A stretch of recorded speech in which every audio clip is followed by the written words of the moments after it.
Simpson. I'm one of the co-chairs along with Aishu Hu and Sarah Larson, who unfortunately couldn't come to this meeting. And then we've got Adam Phillips and Gary Strand are the liaisons for this working group. So since this is a bigger group that maybe you haven't been to the climate variability and change working group sessions before, I just want to point you towards our website. I think you can get there if you just Google CSM climate variability and change. And if you scroll down on that website, you'll see a whole load of simulations. And in each one of these, if you go into these, there's not only instructions for or kind of how they were produced and what they involve, but also guidance for how to get the data. And many of these can be downloaded from the web. They're all available on the NCAR systems, and not all of them are available for download from the web, but if you're keen to get at those and you don't have access, then you can email Adam, and he typically works out how to get the data to you. And if Adam gets a lot of requests, then we move it to being accessible from the web if there's a lot of demand. So just want to highlight a couple of the large data sets. These are not new, really. They've been around for a while, but in case you're not aware, we have a 100-member large ensemble with CSM2. This was run in collaboration with a group in Busan that was run on their supercomputer. And then to complement that, the working group ran a single forcing large ensemble where the kind of full evolution of the large ensemble can be decomposed into the contributions from individual forcings like aerosols and greenhouse gases. We also have smaller ensembles for different scenarios. So the large ensemble, the 100-member one, was using SSP 370, but there are 15 or 16-member ensembles with SSP 585 and SSP 245. So you can look at the sensitivity to future scenarios. And one of the relatively recent things the working group did was to run a 3-member RF MIP set of simulations. So this is following the RF MIP protocol, where you run with prescribed climatological sea surface temperatures from the pre-industrial control run, and you run with time-evolving forcing. So this can be useful for diagnosing the transient effective radiative forcing, and just kind of looking at the direct impacts of radiative forcings in general without having the SSTs respond to those. Another set of simulations that are recently available, and we just submitted a paper that describes both these simulations and the work of the vertical resolution task team. So you heard yesterday how CAM7 is going to have this new vertical grid that goes up to 80 kilometers. And that has 93 levels, but what the working group has done is run a series of simulations with an 83 level configuration, which has that new vertical grid, but doesn't have the changes in the boundary layer, because once you change the boundary layer, you have to retune your whole model. So we have a relatively short pre-industrial control, and then 3 historical simulations that then go into the SSP 370 scenario. And we have 3 AMIP simulations, and then led by Yaga, there's contributions with this configuration to the QBOI intercomparison project. So this set of simulations is available if you're interested in seeing how having a higher vertical resolution within CAM6 impacts the climate. And kind of similar to what Martina was showing yesterday, this high top has a pretty similar representation of the stratosphere to WACCM and is much improved compared to the low top CAM. So now I'll talk a bit about simulations that are currently being worked on. So one of the things that we've been doing, and I'm pretty excited about, but I just haven't really had the time to dig into in a lot of detail, is together with Rob Wills. He already has a paper using this configuration with some idealized perturbations. But Rob and Adam developed this regionally refined North Atlantic grid that has 1/8 degree resolution in the North Atlantic. This is using CSM2 with CAM-SE, and it has 1 degree outside of the North Atlantic. And so what the working group has done is run a long AMIP simulation with this regionally refined grid. It's using sea surface temperatures that are taken from the 1/10 degree forced ocean sea ice simulation with CSM1. So that's a high resolution ocean only simulation that is forced by observations. And the motivation for that is it kind of has observed-ish low frequency variability, but the high resolution model is producing high resolution features that we don't have in observational data going back to 1958. And so the motivation for this run is that we think that our models, low resolution models, are deficient in their representation of North Atlantic jet stream variability. And we want to see how does having higher resolution impact on that. So the simulation has been run. We just haven't really had time to dig into it in detail, but I have looked at one thing, which I'll share here. So this is showing the regression of the lower tropospheric zonal wind onto the AMV. So the AMV is a mode of variability in North Atlantic sea surface temperatures. You kind of see that up there on the top left.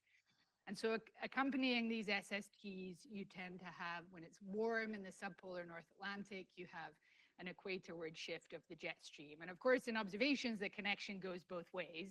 The SSTs can impact the winds, and the winds can impact the SSTs. And so these experiments are not perfect because you're giving the model SSTs that could have been produced by the winds in the first place. So we don't necessarily expect the model to look like observations, but we kind of want to see, does it look different? And so on the left here is the regression of the winds onto the AMV in a 10-member ensemble of 1 degree regular CESM simulations. And then in the middle is what this regionally refined North Atlantic looks like. And the right is the difference between them. And where it's not stippled, the regionally refined North Atlantic is outside of the distribution of the 1 degree 10-member ensemble. So if you blur your eyes, it looks way better in the regionally refined North Atlantic. But if you kind of look more closely, you'll see that they're not really aligned. But I think the point here is that they're different. The high resolution model compared to the low resolution model is different. And so we're likely misrepresenting ocean atmosphere coupling at the coarse resolutions. And so we want to dig into this. The next steps are try and understand this difference. Maybe run with low resolution sea surface temperatures and see how much does the high resolution SST impact on things. And then what I'd really like to do is try and run with sea surface temperatures from decadal predictions, where you know that the ocean is responsible for the SSTs, not the atmosphere, and then see kind of what kind of predictability could we have if we had a high resolution North Atlantic atmosphere over the ocean. Other regionally refined work has been led by Brian Medeiros. He's been running this regionally refined tropics simulations where it goes down to 15 kilometers in the tropical belt. And I think Brian is happy to share data if you're interested in this configuration. You can ask him about this. You can see here in the lower middle is an example of what this configuration gets you. So this is the precipitation distribution over West Africa. And the gray one is the low resolution where you're missing these high precipitation rates. And then in this regionally refined grid, it's doing a lot better. So I think work is kind of ongoing with this configuration. And Brian, if you're interested, get in touch with Brian. We have this pencil model configuration that we've been talking about for quite a long time, but it really is about to begin now. So Young-Oh Kwan and his group, and then Gokhan here at Engpar have developed this pencil ocean model. And so that's the kind of the second one in this ocean hierarchy. So it's in between a slab ocean and the full ocean. So it has basically a single column pencil model at every ocean grid point with large scale circulation kind of being prescribed.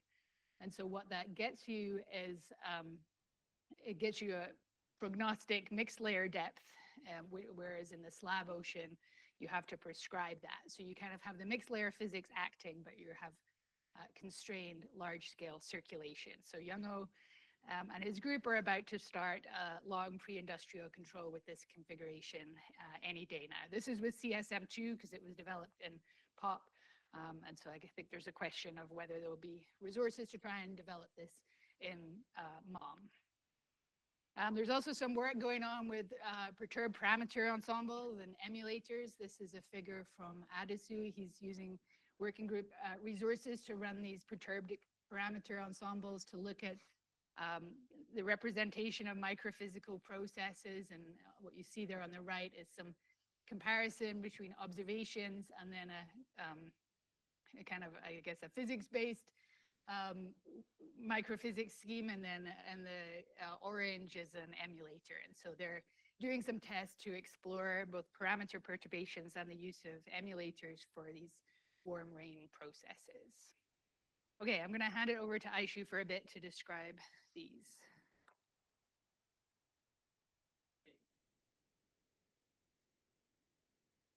Can you hear me? Okay. All right. This is the Tropical Basin Intercomparison Project, which is led by Ingo Richter from James Tech. This is a clever research-focused program, and currently it proposed two tiers of experiment. First one is anomaly restoring of the SST in these three basins. Another one is the full field restoration. For each set of simulation, we have one is the standard pacemaker, and which we run historical from 1850 to 2021.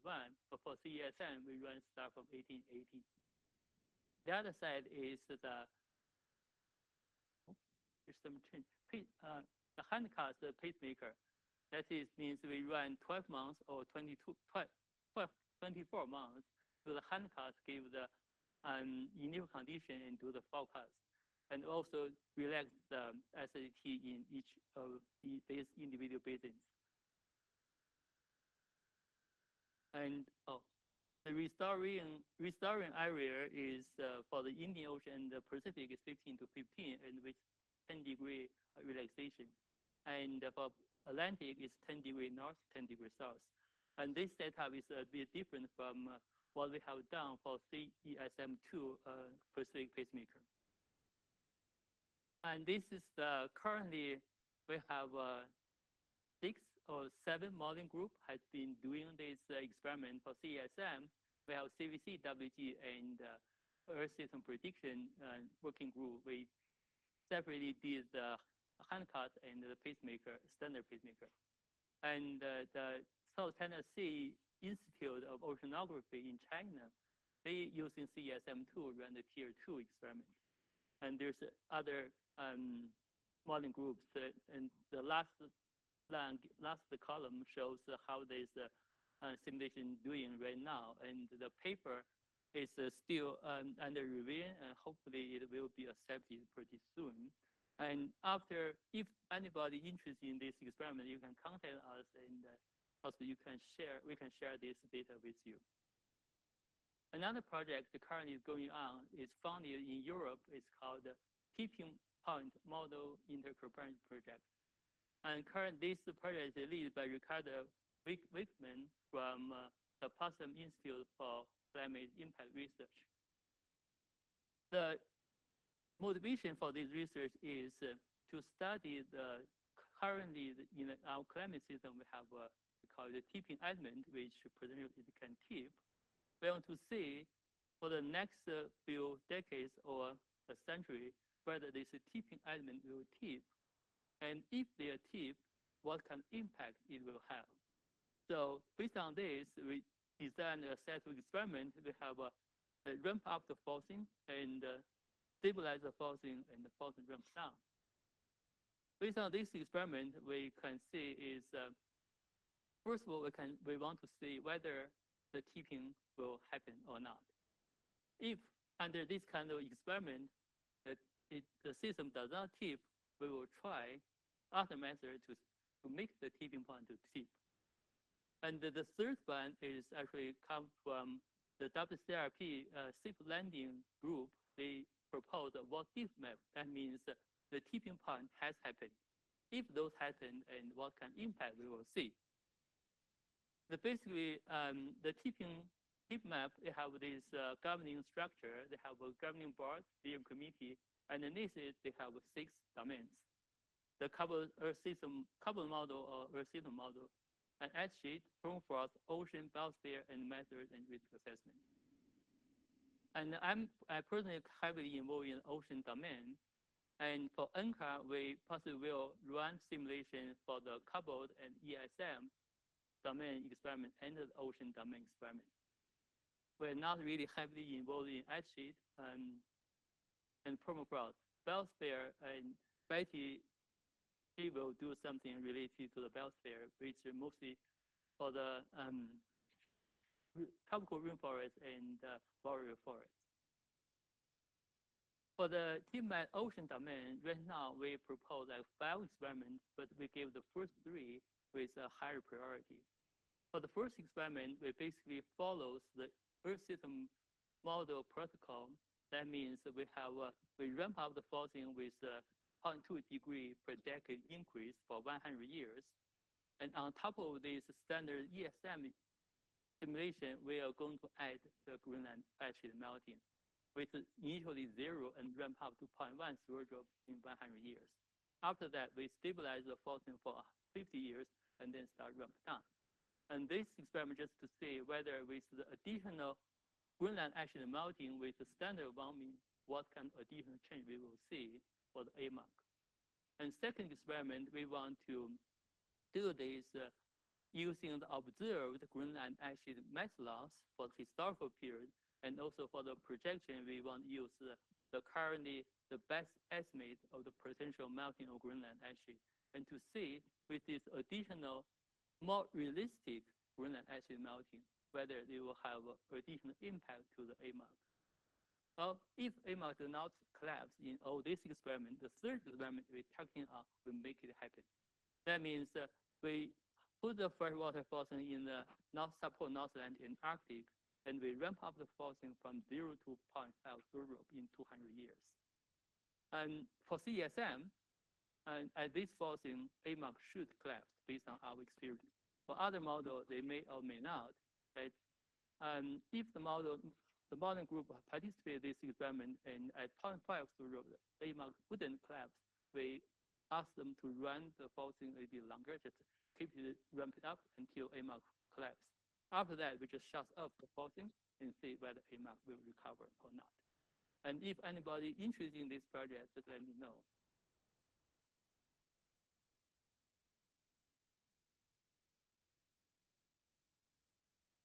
Great. So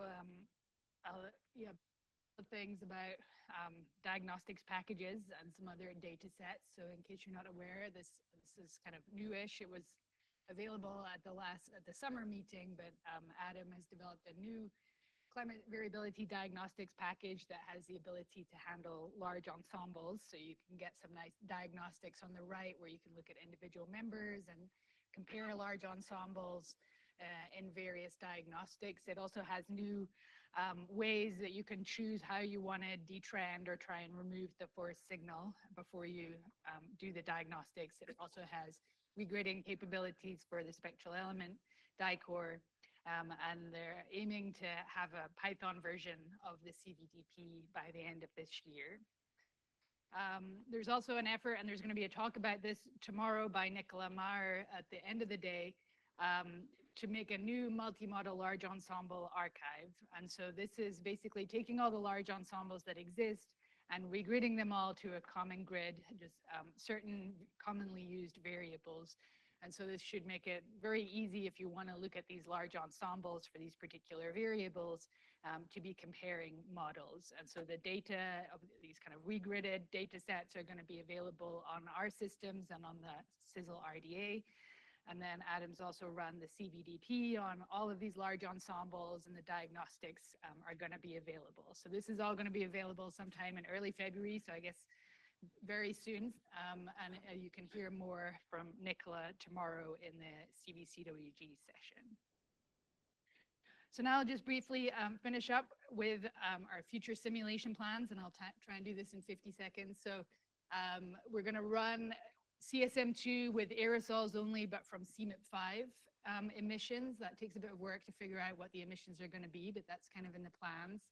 We have plans to do a volcanoes only ensemble. As I mentioned, we're going to do some more regionally refined work. We also have some plans to try and look at how the mean state biases in the tropical Pacific might be impacting on long-term trends. I think there's some evidence from recent studies that is impacting on long-term trends. And so I think it would be nice to investigate that a bit more. And then the working group typically produces kind of data sets that are maybe not fancy, but are very useful with each new version of the model. So when CSM3 is available, we'll be running prescribed SST ensembles. We'll be running a pre-industrial control with climatological SSTs, and we've set aside some allocation to contribute members to whatever large ensemble we decide to do.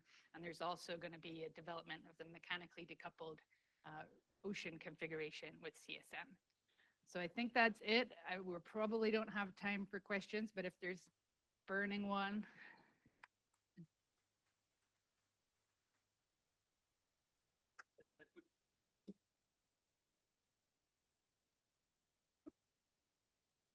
Not a question, but a comment is another set of simulations we should probably get up onto this list is the little small ensembles of emissions driven simulations that Peter Lawrence has run for historical and several different projection periods, including biomass burning and CO2 emissions and VVSK emissions. Yeah, that would be great. I think we'd be happy to put that on this, on our webpage if that's where it makes sense.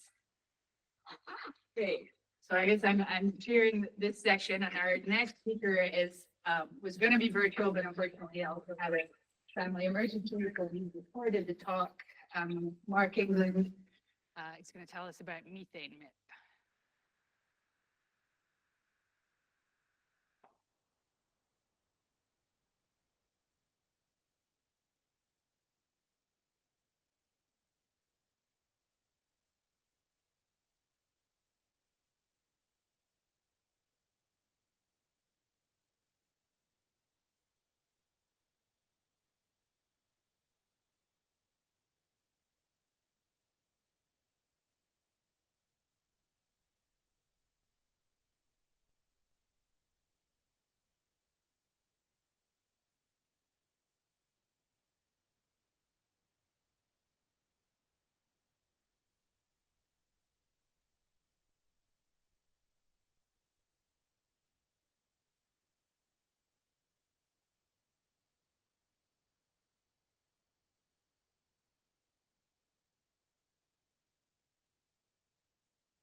Sent this work live to you today, and I'm instead sending you this recording.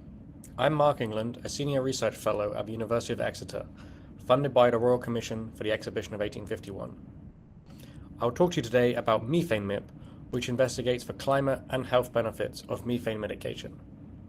I'd like to acknowledge my many collaborators involved in methane MIP as shown on the screen here. To give you a quick introduction to methane, it is a potent greenhouse gas with over 80 times larger 20-year global warming potential than that of carbon dioxide. A substantial portion of the radiative forcing attributable to methane comes from its role in the formation of ozone, stratospheric water vapor, and carbon dioxide. Its atmospheric lifetime is about a decade, so changes in emissions will be much more quickly felt in the climate system than that of carbon dioxide. In addition to this, because methane is an important ozone precursor, a substance which is harmful for human health and agriculture, the UNEP estimates that 500,000 premature deaths per year can be attributed to methane emissions. Since the pre-industrial era, methane has been the second most important greenhouse gas, behind carbon dioxide. According to the latest IPCC report, methane has contributed 0.6 degrees C to the observed warming, as you can see in the second bar on the figure on the right here. And since the pre-industrial era, the atmospheric concentration of methane has nearly tripled. You can see on the figure on the right here, where we have observations since 1984, but there's been a rapid increase, especially over the past decade. You might be wondering, where does anthropogenic methane emissions come from?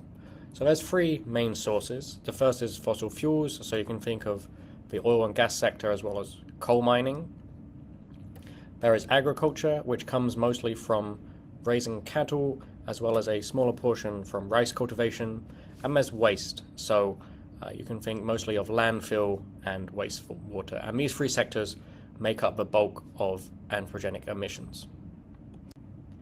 The positive news is that in each of these three sectors, substantial reductions in methane emissions can be made through technical measures alone with the existing technology. And many of these interventions are profitable or cost-effective. The figure on the right shows a maximum reduction potential for each sector by 2030. There has been a sustained impetus for placing methane emission reductions at the center of global climate policy.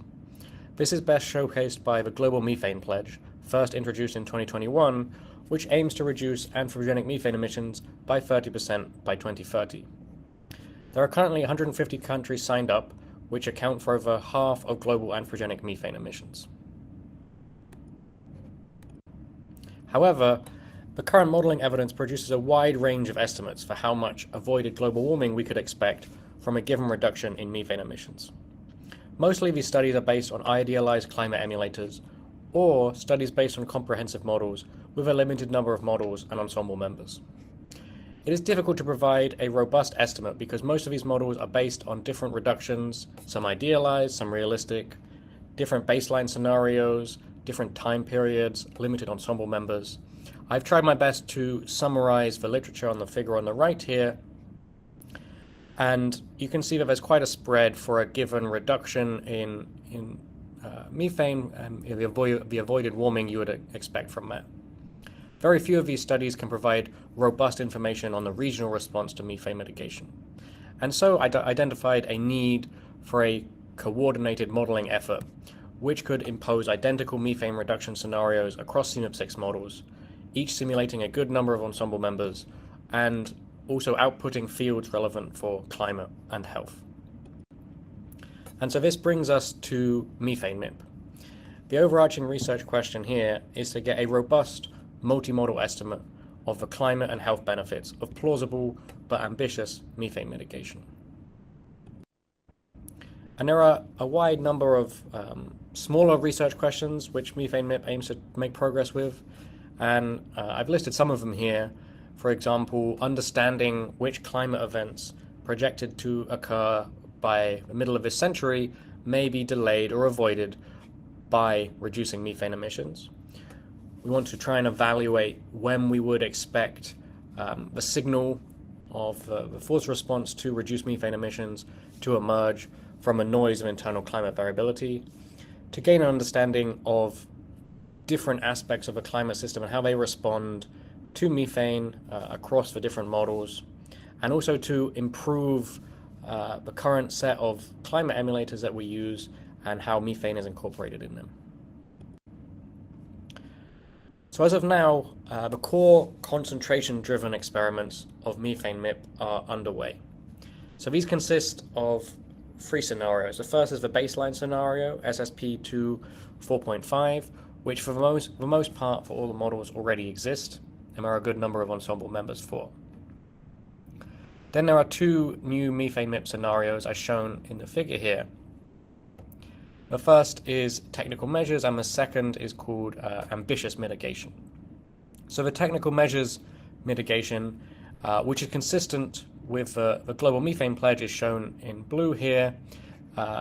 These are both branched from SSP 2.4.5 at 2020, and this scenario employs all feasible technical measures identified in the literature which are possible with current technology.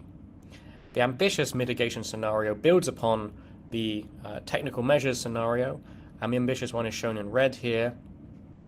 And it builds upon it in the way by adding in behavioral change. So mostly in reducing the consumption of meat and also reducing personal waste. So these are the core set of experiments which are being run by all of the models participating in methane MIP, and they're simulated between 2020 and 2050. For each of these scenarios, we're requesting 5 to 10 ensemble members so that we can try and get a more robust representation of a response regionally and across models. And I'm happy to say that methane MIP has participation from at least 10 modeling centers from across the world. I myself am performing the simulations with CSM2 WACCM, with some assistance from some of you who may be in the audience. I've been really happy with the engagement that this project has received from across the world, and we're always looking for new collaborators to participate in this effort. I must note that some models which wish to participate in methane MIP actually didn't have atmospheric chemistry, and so if everyone was to run the same experiments, these models would systematically underestimate the climate response to methane reduction because they don't have those chemical feedbacks and they don't have the response of ozone or stratospheric water vapor. And so as a consequence, we have divided the experiment into two stages. The first is with models with atmospheric chemistry, and those simulations are currently underway. Once a good number of simulations have been finished for those, we will provide a multimodal estimate of the ozone and stratospheric water vapor response to the different methane mitigation scenarios, and then that will be imposed as a forcing for the models without atmospheric chemistry, so that they do not systematically underestimate the response. And a focus of methane MIP is on getting a robust estimate of the health benefits of methane mitigation. So there's a substantial uncertainty in the ground level ozone response to methane reductions, and methane MIP is hoping to make progress with this.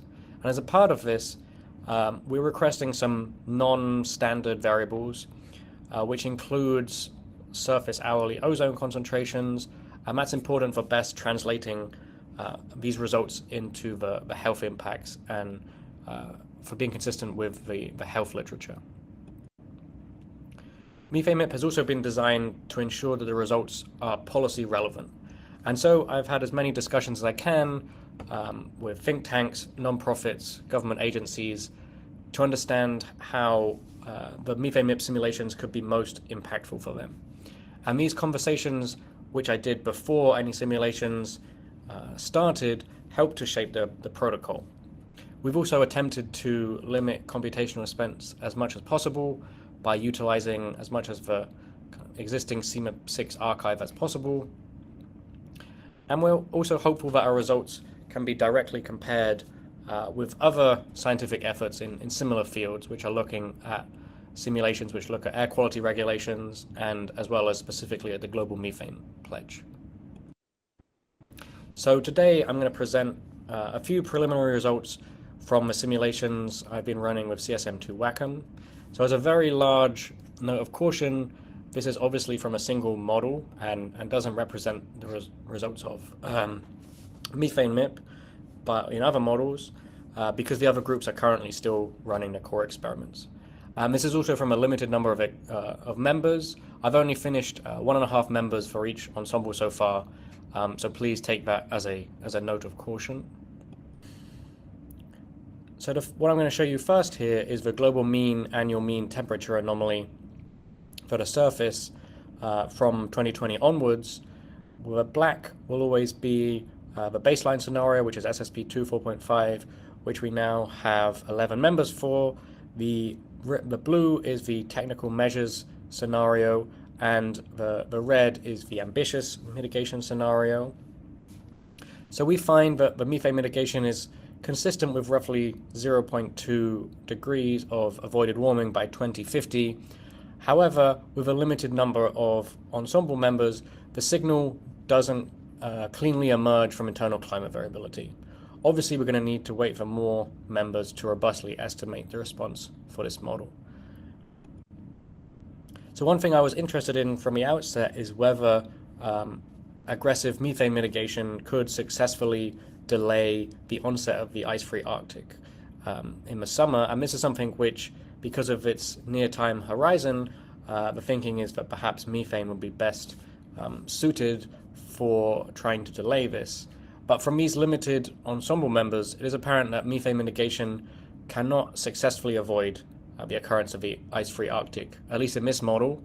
where it crosses this 1 million square kilometer threshold, because all of the ensemble members that we have done simulate an ice-free Arctic. Although I think it's likely that it could delay it by a few years once more members are available to compare with a distribution from SSP 24.5.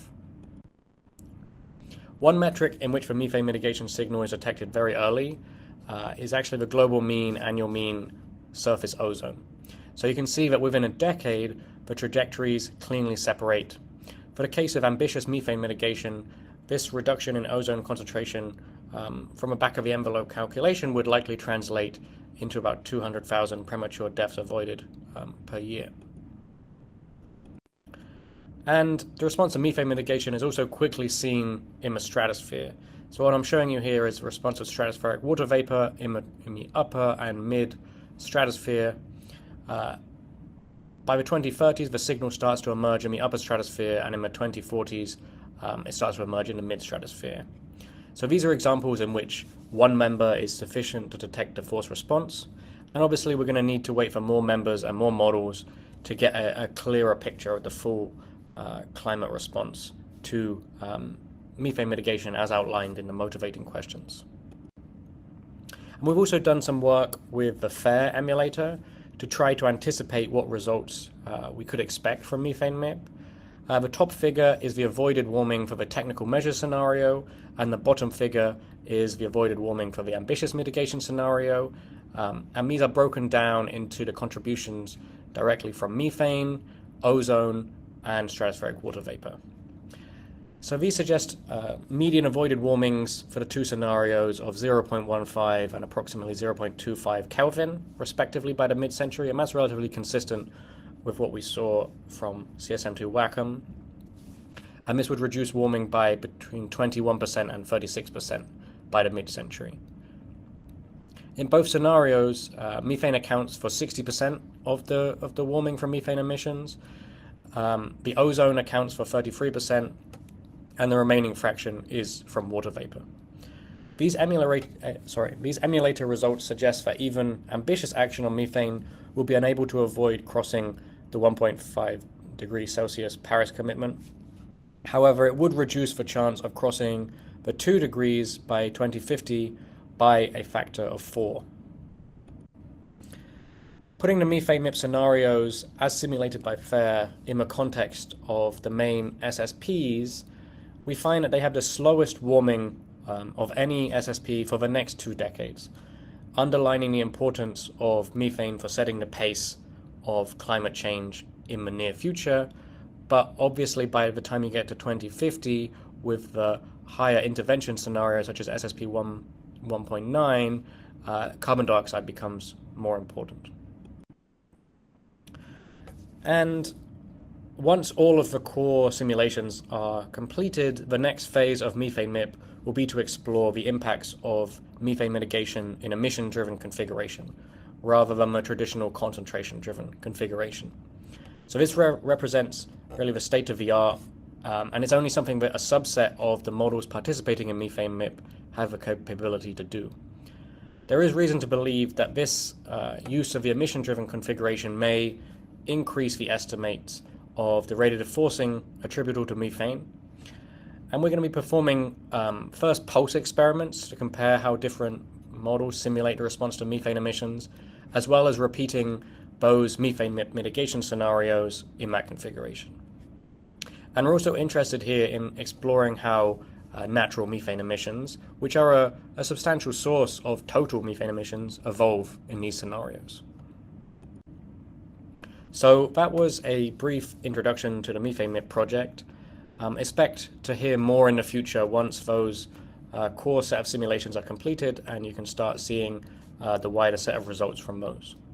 So if you have any questions, comments, or if you're interested in getting involved in this project, then you can please contact me at my Exeter email address or from my new UC Irvine email, where I will be starting a faculty position in the summer.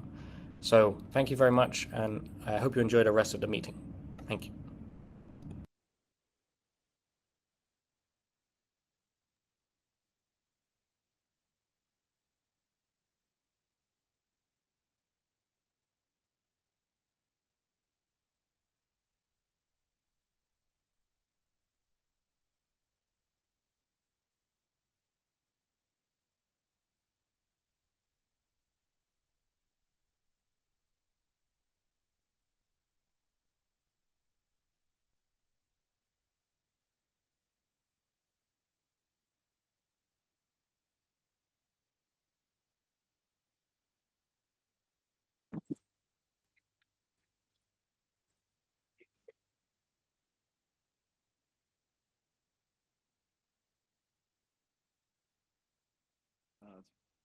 Can everybody hear me? Okay, I'd like to talk today about some assessment exercises that are coming down the road. And let's see if I can get started here. These assessment exercises are going to feed into the WMO scientific assessment of ozone depletion. And they'll be under the direction of APARC, the atmospheric, what it's called. Oh, thank you. It used to be Spark.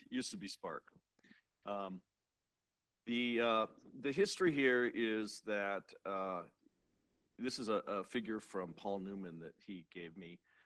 But the WMO has been doing assessments for going on, 40 years here.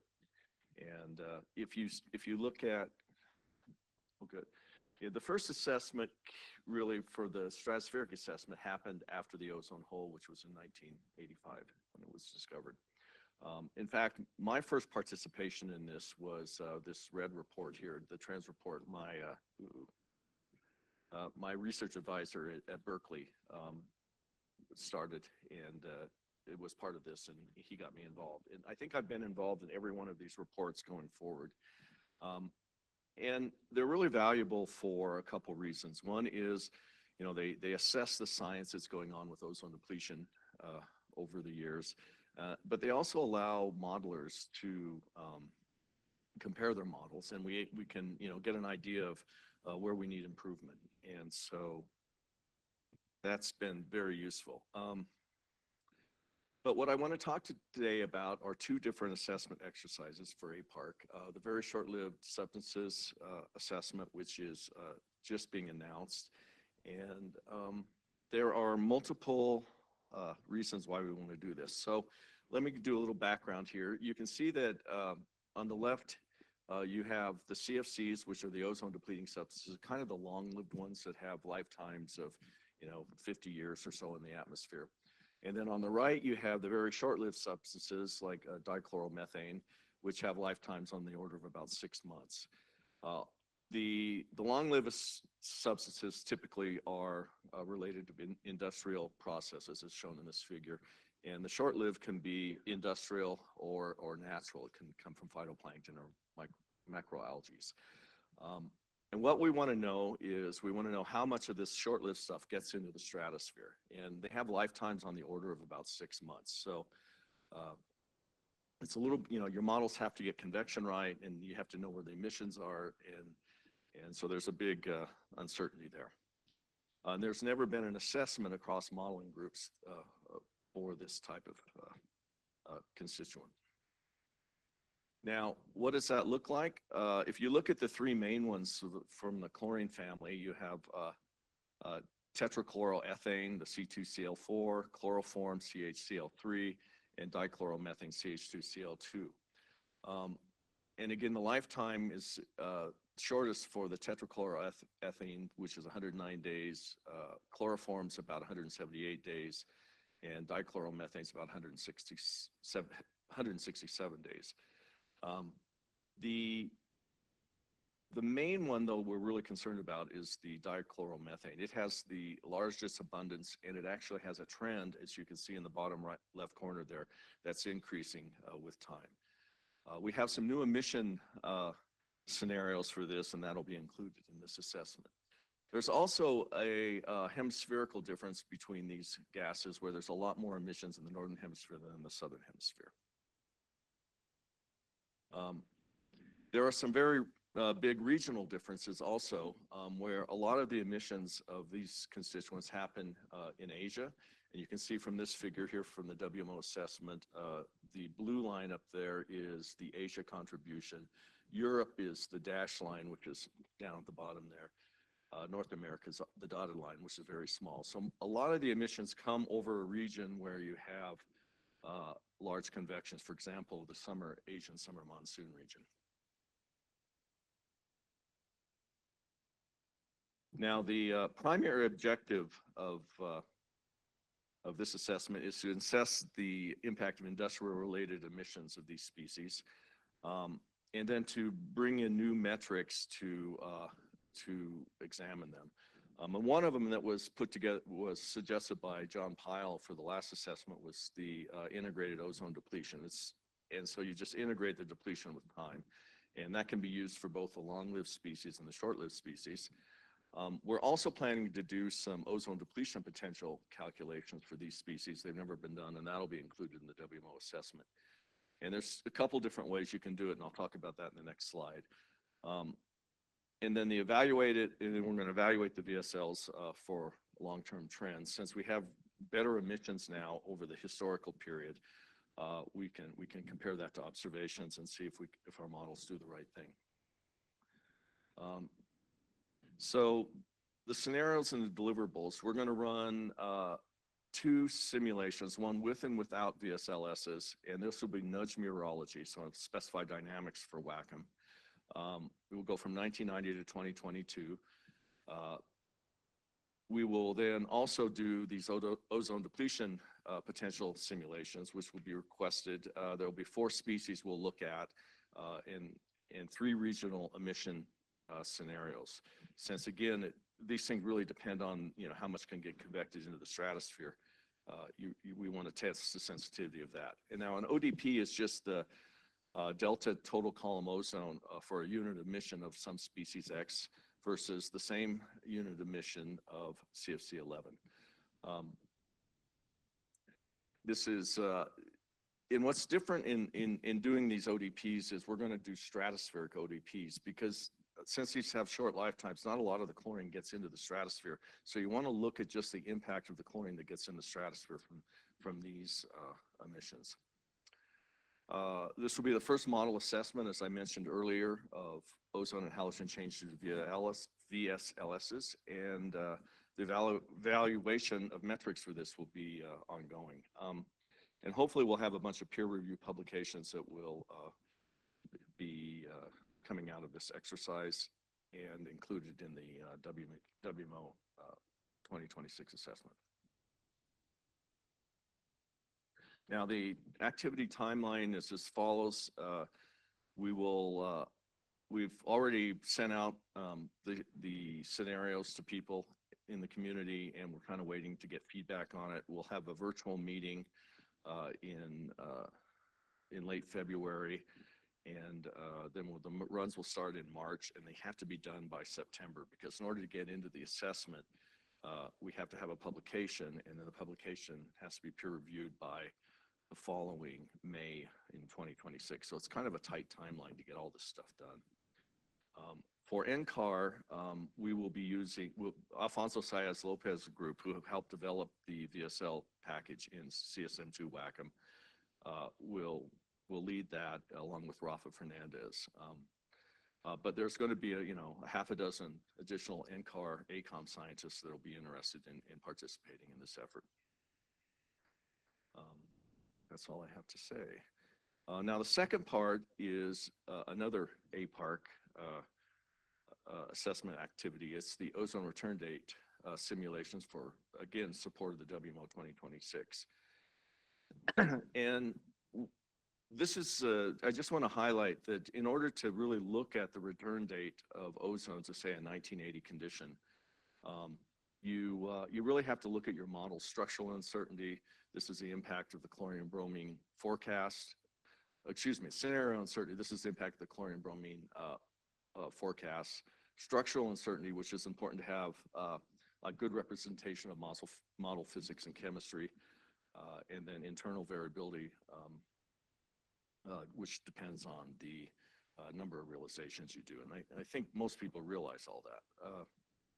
Currently, this is where we stand with this assessment. And if you look at REFD2 SSP 245, these are the simulations that have been done by the international community.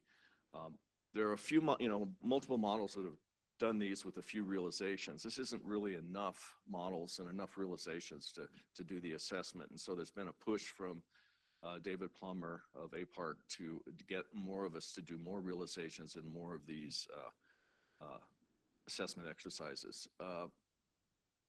WACCM has done just the REFD2 SSP 245, and we plan to do the 126 and 370 SSPs. That'll start shortly. And what's the difference between the REF-D2s and what we've already done for CMIP6? It has to do with the halogen recovery scenario, which has changed over time. Every assessment, this halogen recovery scenario, which we're going to call equivalent effective stratospheric chlorine, and this is just an example of it here, has the point of which you get back to 1980 conditions has extended in time as they learn more about banks and other additional emissions and things like that. And the one that was used for CMIP6 is really the CCMI1 there line. And so it comes back around 2065, 2070. The new effective equivalent stratospheric chlorine return date is closer to 2070. Now, just to kind of finish up here, I'm going to just give you an idea of, when you look at the return date, some of the issues you have. And in this figure here, this is just using older results from WACCM 6, CMIP6. And we have 3 realizations for the historical period here, and we had 4 for 1 SSP, 245. And if you look at this in detail, what you see is that the return date to 1980 is around, in this case, about 2070. And there's a lot of variability around that return date. And that's why you want to run multiple realizations to get a kind of a feel for that internal variability in your model. The return date to 1960 is interesting because it's about 30 Dobson units more to get back to that extends. It doesn't, you actually don't return to 1960 conditions using this model. And so the 1980 is a bit arbitrary to consider that the return date to pre-CFCs. Some of the issues you run into when you start looking at your model and you want to, you look at your physics and chemistry that you have in the model, is getting the temperatures right. And I know people have been talking about this during this meeting is the, big biases you see in like, for example, WACCM 7 that Simone showed, which was on the order of -5 to 10 degrees in the stratosphere. That's a big problem because if you look at this figure right here, the panel on your left is what WACCM gets for the polar cap in the southern hemisphere. The purple is if you run with specified dynamics, and then the black is the observations. So if you have the right temperature and dynamics here, you can nail the representation of ozone change over time. So it's pretty remarkable to get this done. But if you have a bias in your temperature, it's not going to look this good. In this case, WACCM did a really good job in getting the temperatures right in the southern hemisphere. And this is a figure on your right from Rolando Garcia that shows that the temperature was within about plus or minus 1K of MERA2. And that's kind of what you have to get in order to get this kind of agreement with present day conditions. Now, why is that? It's this complicated interaction of chemistry. You have heterogeneous chemistry, which is happening on the top, HCl plus chlorine nitrate, it's very temperature dependent. You have all the radical chemistry, which is in the red, which is very temperature dependent. And then you have the temperature dependence of denitrification. And all this plays together. And we've spent a lot of time getting this right in WACCM. And I just want to shout out to Susan Solomon's group. Over the years, we probably published about 20 papers with her group examining WACCM's chemistry versus observations. And then finally, the Northern Hemisphere is a beast. It's really hard sometimes to get that right. And you're going to run into this again with WACCM 7. You can see for the Northern Hemisphere, again, if you run specified dynamics, the purple and the black are right on top of each other, and you get really good results. But in general, we were biased a bit warm. Maybe it's not bias warm, but I'll get into that. And you can see we didn't really get the depletion going on in the Northern Hemisphere that was observed. And if you don't get the depletion in the Northern Hemisphere, you don't get a recovery. So it kind of it throws your model out of the idea of understand how the Northern Hemisphere is going to recover in the future. Now, the reason it's difficult is you have to get the sudden stratospheric warmings right. And in this version of WACCM, we had way too many sudden stratospheric warmings in March, was the depletion period. And so you have to get that distribution right there correct to get a few of them so you can get these deep perturbations as shown in the observations. So the dynamicists have a lot of work to do for WACCM 7, and it's, you know, they've been spending a lot of time on getting the QBO right, but there's a lot of important stuff we have to do to get the higher latitudes right. And, you know, the moving mountain, it may be a good choice for WACCM. And so the deadline for this assessment again is going to be fall of 2025. And I've already talked with June Zhang, and she's going to help me do these simulations. And so we should be able to meet the needs of APARC here. And that's all I have. So thank you.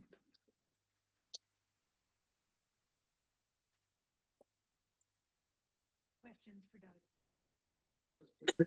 Look at the total column and the kind of return back to 98 periods. And I'm wondering, is that equal at all levels? Is it different? Is the chemistry glycolysis faster at certain levels? Definitely. Okay, so you see some of that return to normal quicker, or? Right. Yeah. So this is just the total column. Yeah. If you do different, you know, different regions, different levels, all that stuff is going to have a different return date. But people really are more interested in the total column because of the impact on the chemistry. Sure. Really? So, with CMIC 7 focusing on emission-driven scenarios, do you think you'll have, will APARC be interested in the return dates from those runs? You're thinking about an emission of halogens or? Emissions of CO2, like having the stratospheric chemistry evolving in these. Yeah. Well, I think that would be a first, you know, time exercise. So I wonder how that's going to turn out, you know, because you got to get your OH right and other things in the models to, you know, like for example, methane is the previous speaker talked about.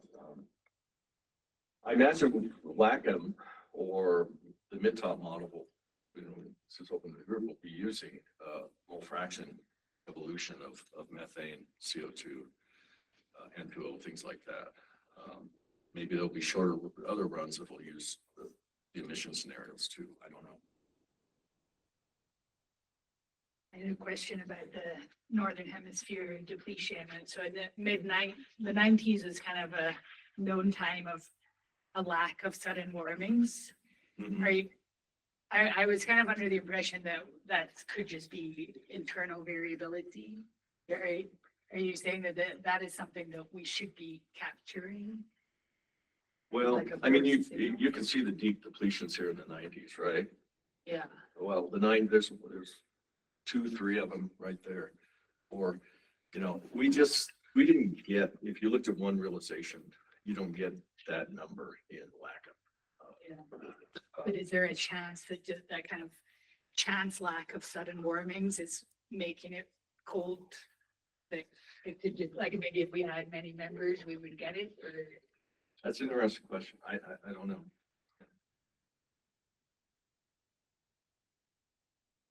Okay, thank you. So now we're moving on to the kind of Earth system prediction part of the day. So we're going to have 2 talks before the break. And the first one is Yaga, who's going to introduce the SPAD predictions.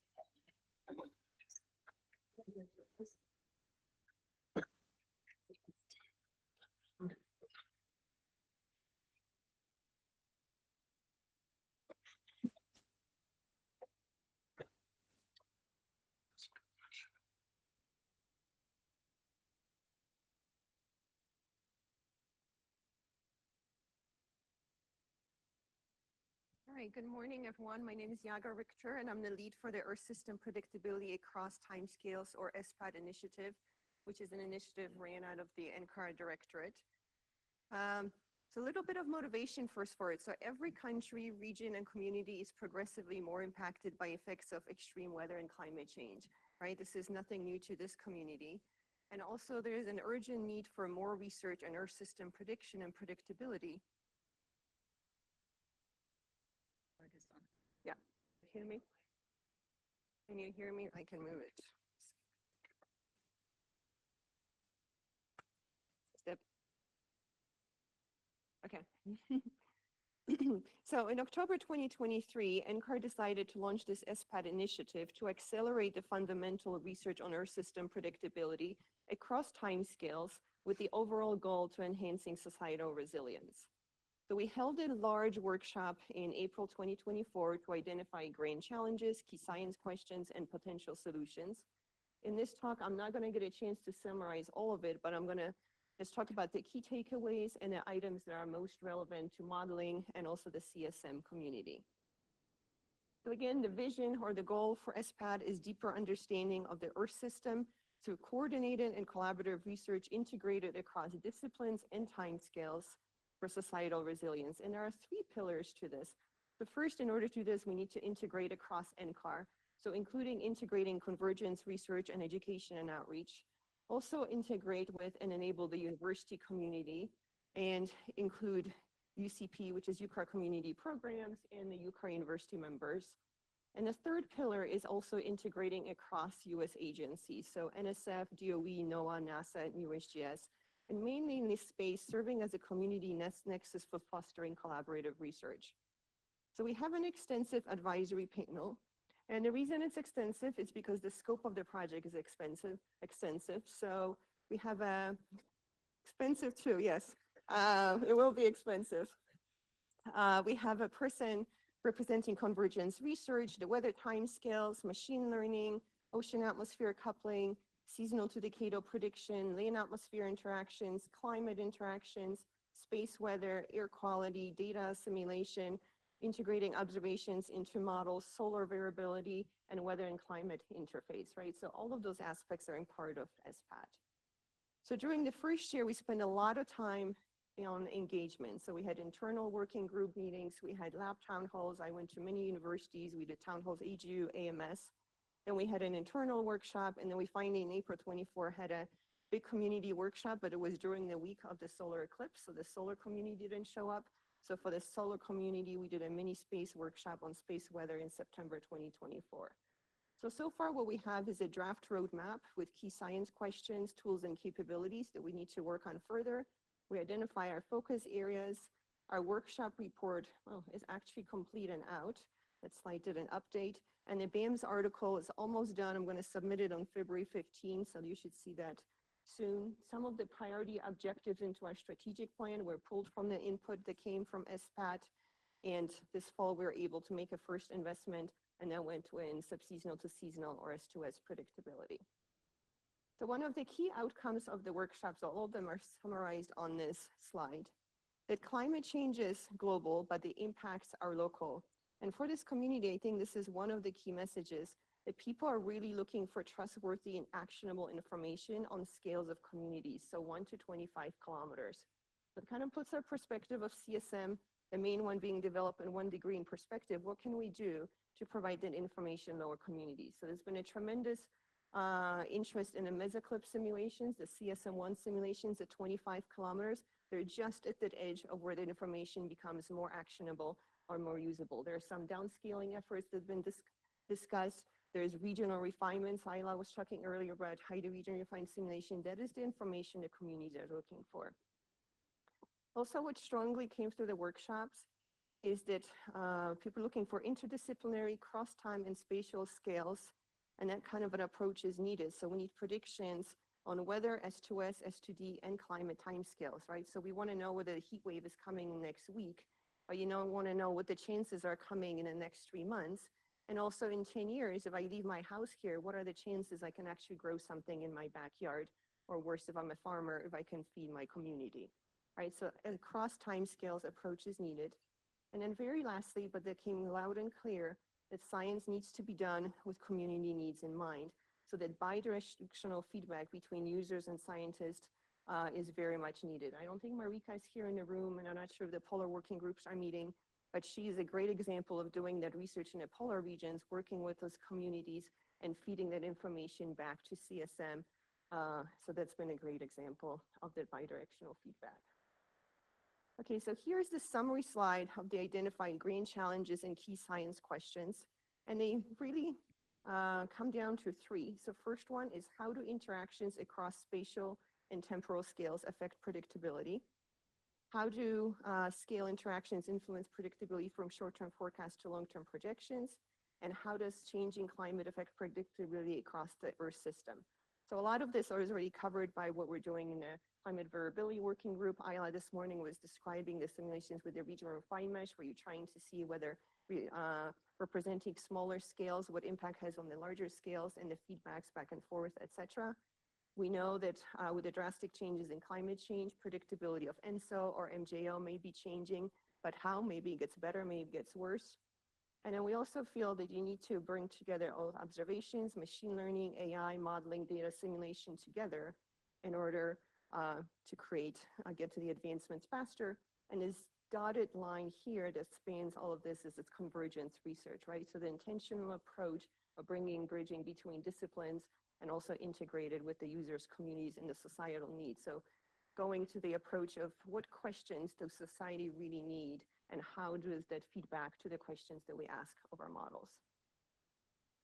So for modeling needs, this is a very short summary slide of what input we receive. That greatest advancement needs are in advancing coupled data simulation. Also, people ask for fully coupled models with interactive chemistry, but at 1 kilometer or less horizontal resolution for urban applications. Again, that is the scale of communities. People want to know if they plant plants, if they paint their roofs white, if the heat wave is coming and there's different water usage, what is going to happen in their neighborhoods. There was also been asked for coupled regionally refined models. Of course, global high resolution would be great, but we know those are not practical in the next 10 years. We're not going to be running those for Sentry or for CIMIP scenarios, but we might be able to do coupled regional. Another ask was frequently updated emission inventories, especially from wildfires, because we know those impact weather, seasonal, and longer timescales.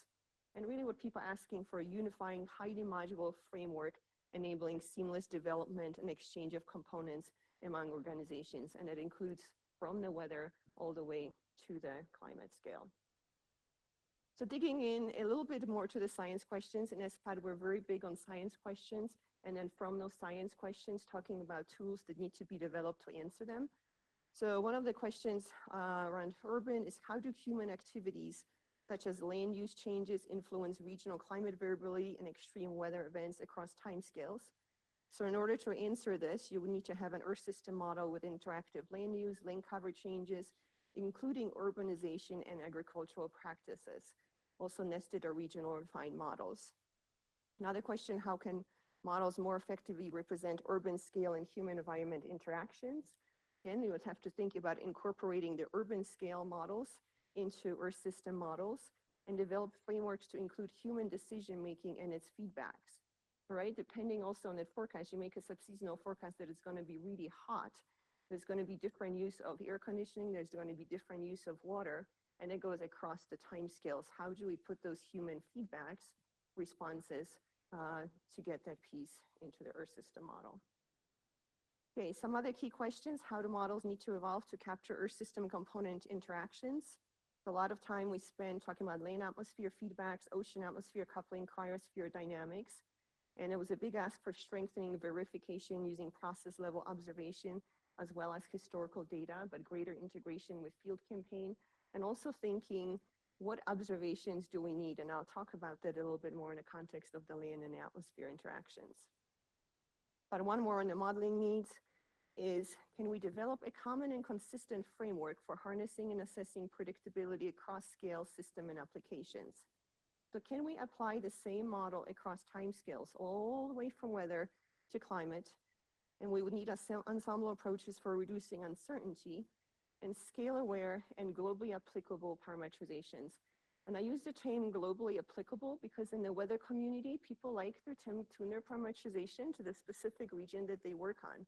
So they have a great representation, let's say, of MCSs over a certain region, but we can't do that in CSM. That parametrization, you have to be able to make it work over the ocean, over other regions, right? But that's where the opportunity space is for working with the weather community.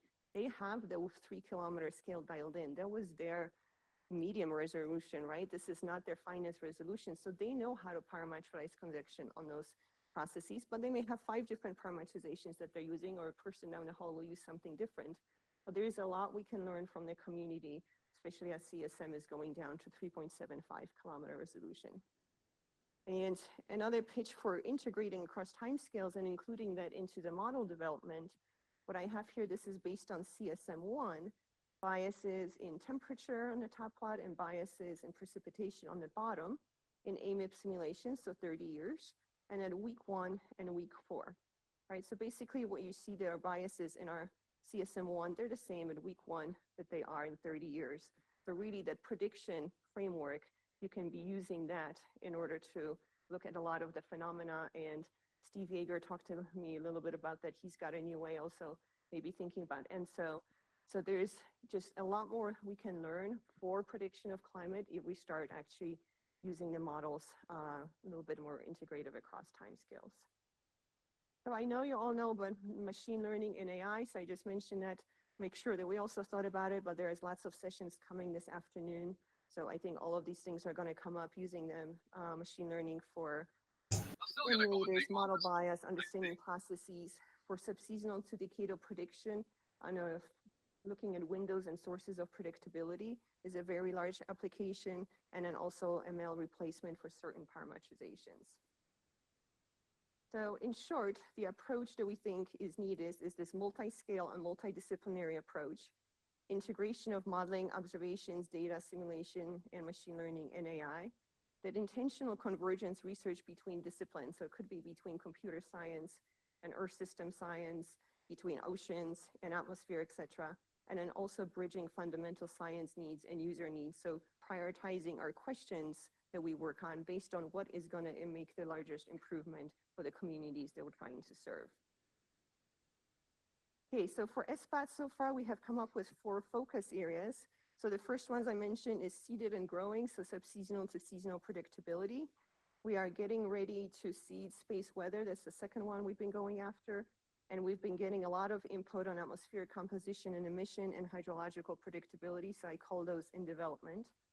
So I'm going to talk a little bit about the S2S, because the entire work group and what we're doing has been motivated by CSM and the work we have done with the Air System Prediction Working Group.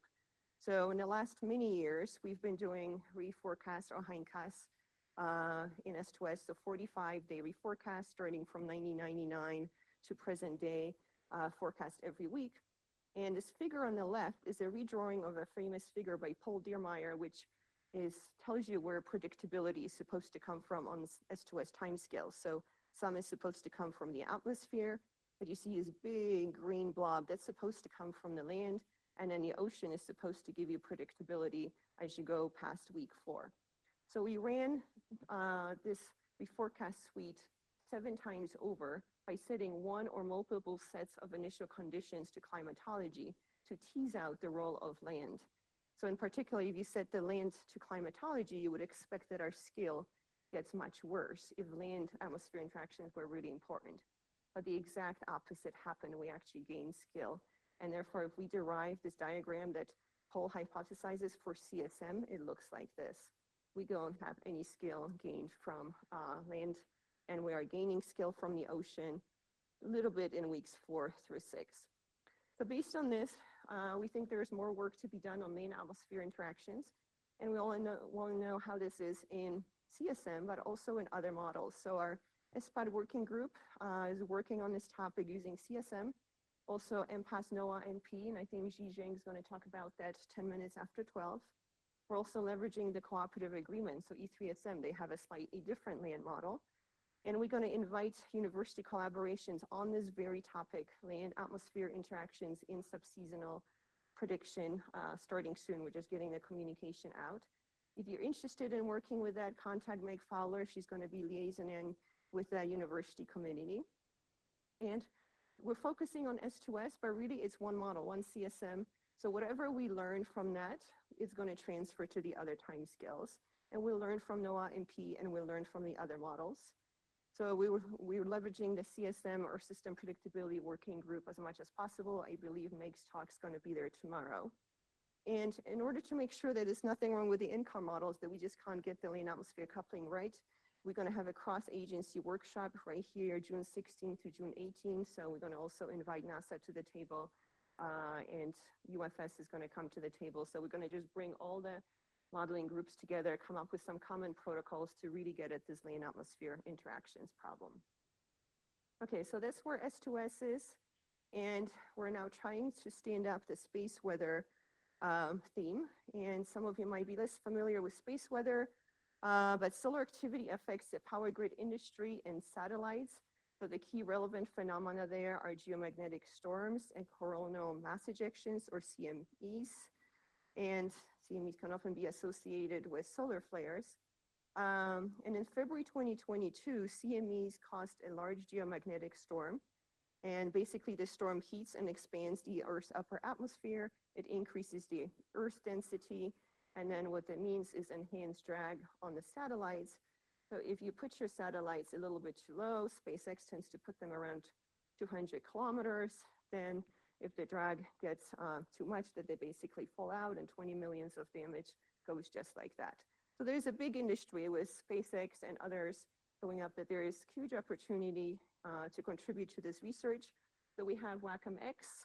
So WACCM-X can be used to perform fundamental research to inform space weather forecasting and make scientific advancements.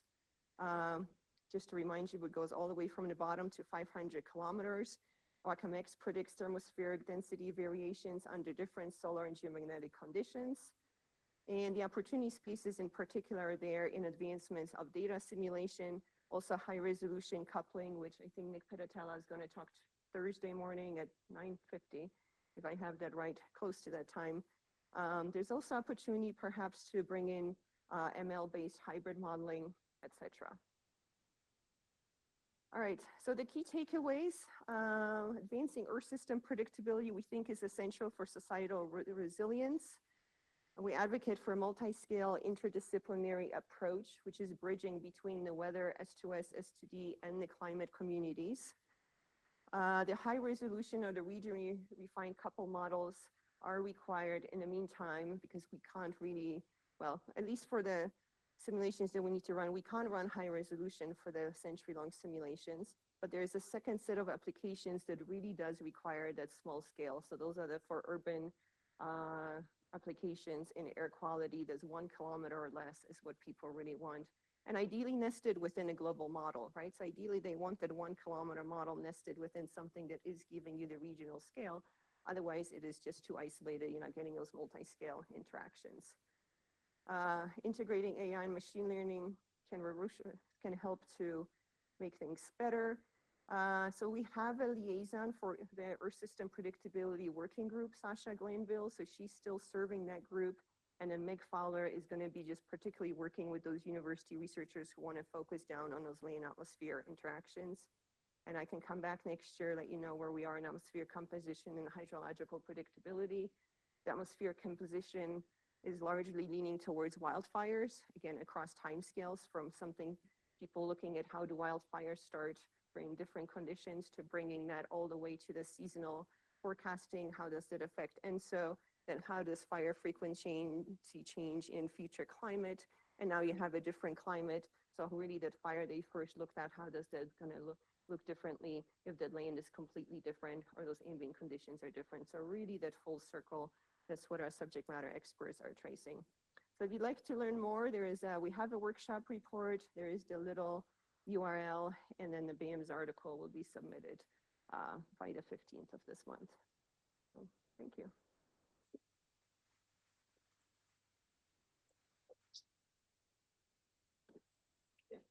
Thank you so much. Great comprehensive talk.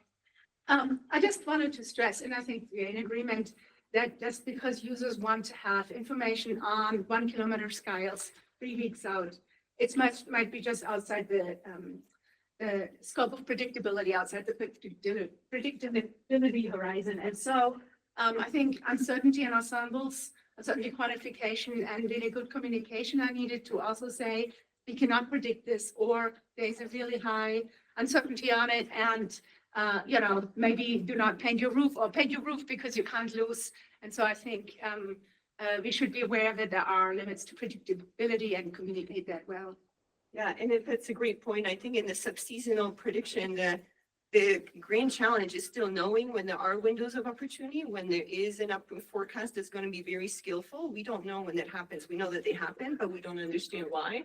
But even that piece of information, if we were more confident that the forecast is coming, that a more confident forecast is coming, that would be really useful information for users. But the research is still so basic that we've deprioritized convergence and working with users and S2S because the fundamental science is still pretty immature.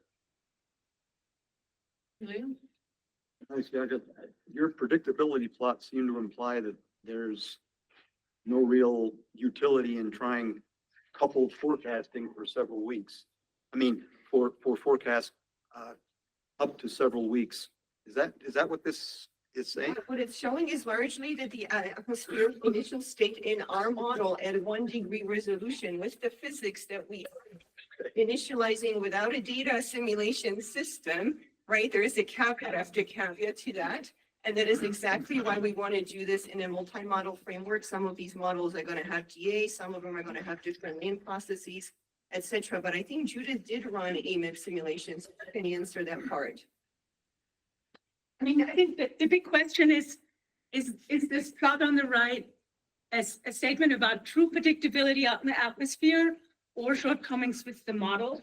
And what we did is we did the same thing, and rather than assess the predictions, we looked at the predictability of one ensemble member predicting another one. And in this case, land initializations do help in the summer hemisphere. And so this way we can make little steps towards understanding what is model and what is inherent predictability. Yeah, and that's why we have Meg looking at this in detail in CSM, and then G, who will talk after lunch at NOAMP. They're running the same case studies. They're doing same initial conditions, but different models, really seeing how those temperatures and soil moisture evolve from initialization. So really try to pin down what is going on, why is this interaction maybe not what we would have expected. And then the other part will be the observations, that their observations are really slim. So the long-term goal would be to what is it that we need to observe better and possibly work with EOL or somebody else to figure out how we actually can not tune the knobs on something that's a little bit constrained. This is also like across all initialization dates, right? And Yes, this is all across. Yeah. particular events like extreme droughts or heat waves, the land is critical. Yes. And it's Are you planning to consider anomaly correlation only one metric for this assessment, or you would like to use some other metrics? We do use other metrics. It comes out pretty much the same. So we use Same? RMSE and other metrics. So Okay, thank you. awesome. Yeah. Okay.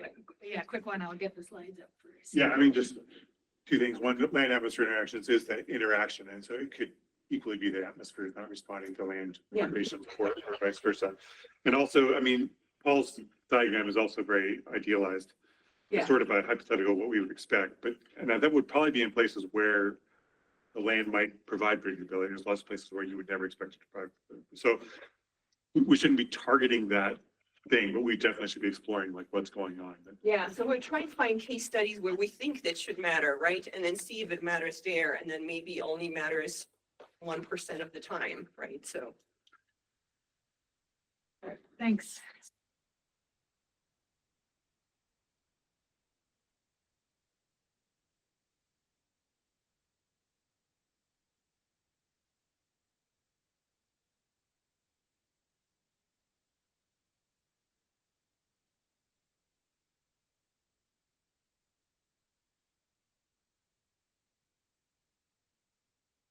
I'm Steve Yeager, and I'll probably keep this quick because some of the stuff I was going to show you've already seen.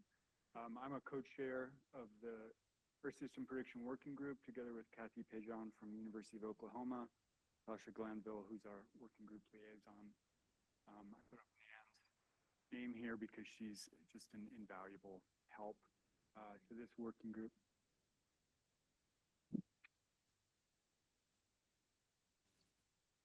And I could have listed Yaga as a co-chair emeritus and Gökhan Danabaskulu, who supported the creation of this working group when he was CSM chief scientist.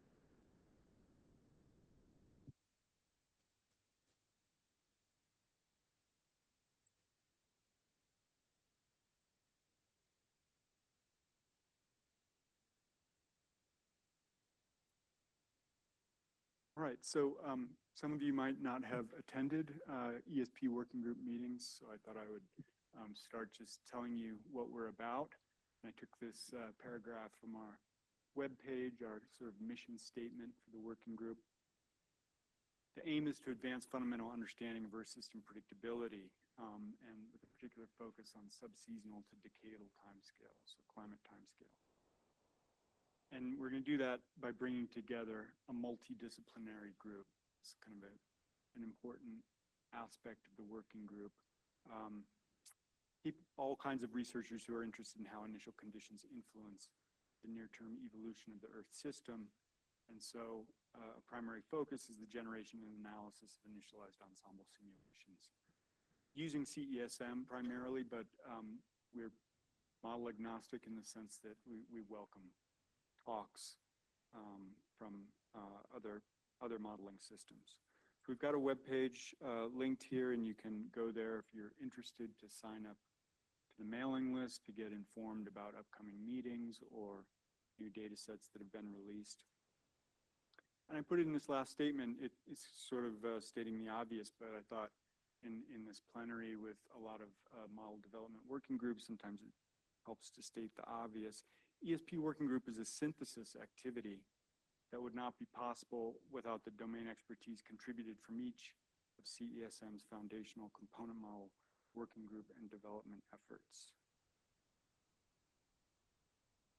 So we have a number of production data sets that I'd like to make you aware of.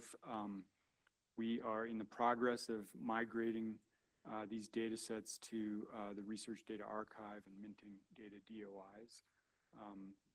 So that will continue this year. We have a number of CESM1 reforecast data sets that we sort of inherited as a working group, including CESM1 subseasonal to seasonal reforecasts, seasonal reforecasts initialized every month going out 12 months. And then the CSM1 decadal prediction large ensemble, that was a 40-member reforecast set that went out slightly over 10 years between 1954 and 2017, and I've listed some references there if you're interested.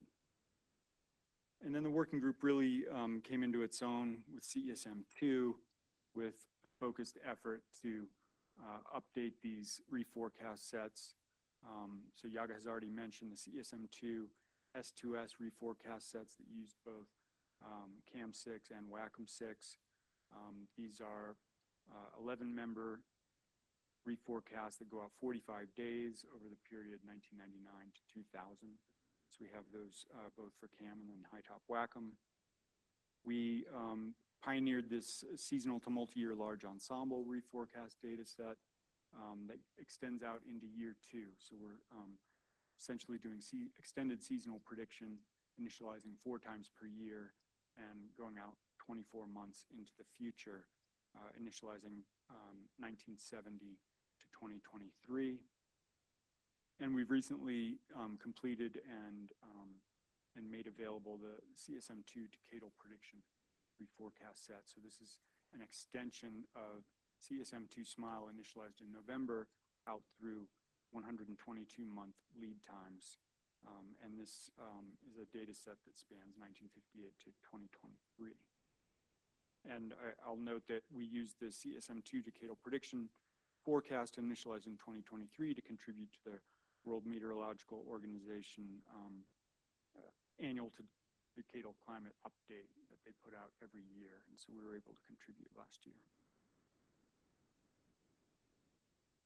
So with these data sets, we've established that CSM run in an initialized climate prediction mode is competitive with operational systems. And that's a takeaway from these 2 publications, one led by Yaga, looking at the CSM2 S2S data set and comparing sort of weeks 3, 4, skill for surface temperature over land and North America land to CFS in black and ECMWF in gray. And so what we can see is our system is as good as NOAA's CFS system on the sub-seasonal timescales. And then on the seasonal timescale, we showed that our Nino 3-4 skill in blue here compares very well to the NMME multi-model ensemble, which is the red line. We're basically right on top of this best estimate, current best estimate for seasonal ENSO skill. And a point I'd like to make is that we're using reanalysis force simulations, and these are the ones that are used by working groups for model development. So we've got a narrow gap then between model development and prediction applications. And consider that the strength of the working group approach. Some things that are sort of not yet formally released. Yaga just mentioned this set of sensitivity experiments built off of the CSM2 S2S set that used single and dual climatological initialization in different components. She used to quantify the sources of predictability on these timescales. These are accessible, but I don't think we have an official way to disseminate those to people interested in looking at those, but you can certainly inquire and we'll get you in touch with that data. And then Aishu already mentioned this PBI MIP effort that the working group has contributed to. There's a paper, an overview paper that should be coming out soon, led by Ingo Richter, that outlines the protocol, these initialized hindcast pacemakers. We've done this using CSM2 SMILE as our control reforecast set, and then we've run 10-member, 23-month-long ensembles initialized on February 1st over this time period, 1982 to 2021. And we've done 3 different sensitivity experiments where we do anomaly SST restoring in each of these tropical regions, Indian, Pacific, and Atlantic, as part of this multi-model protocol. After this overview paper, I think plan is to do a more science-focused paper, sort of comparing how different systems reflect the influence of this restoring in these different regions.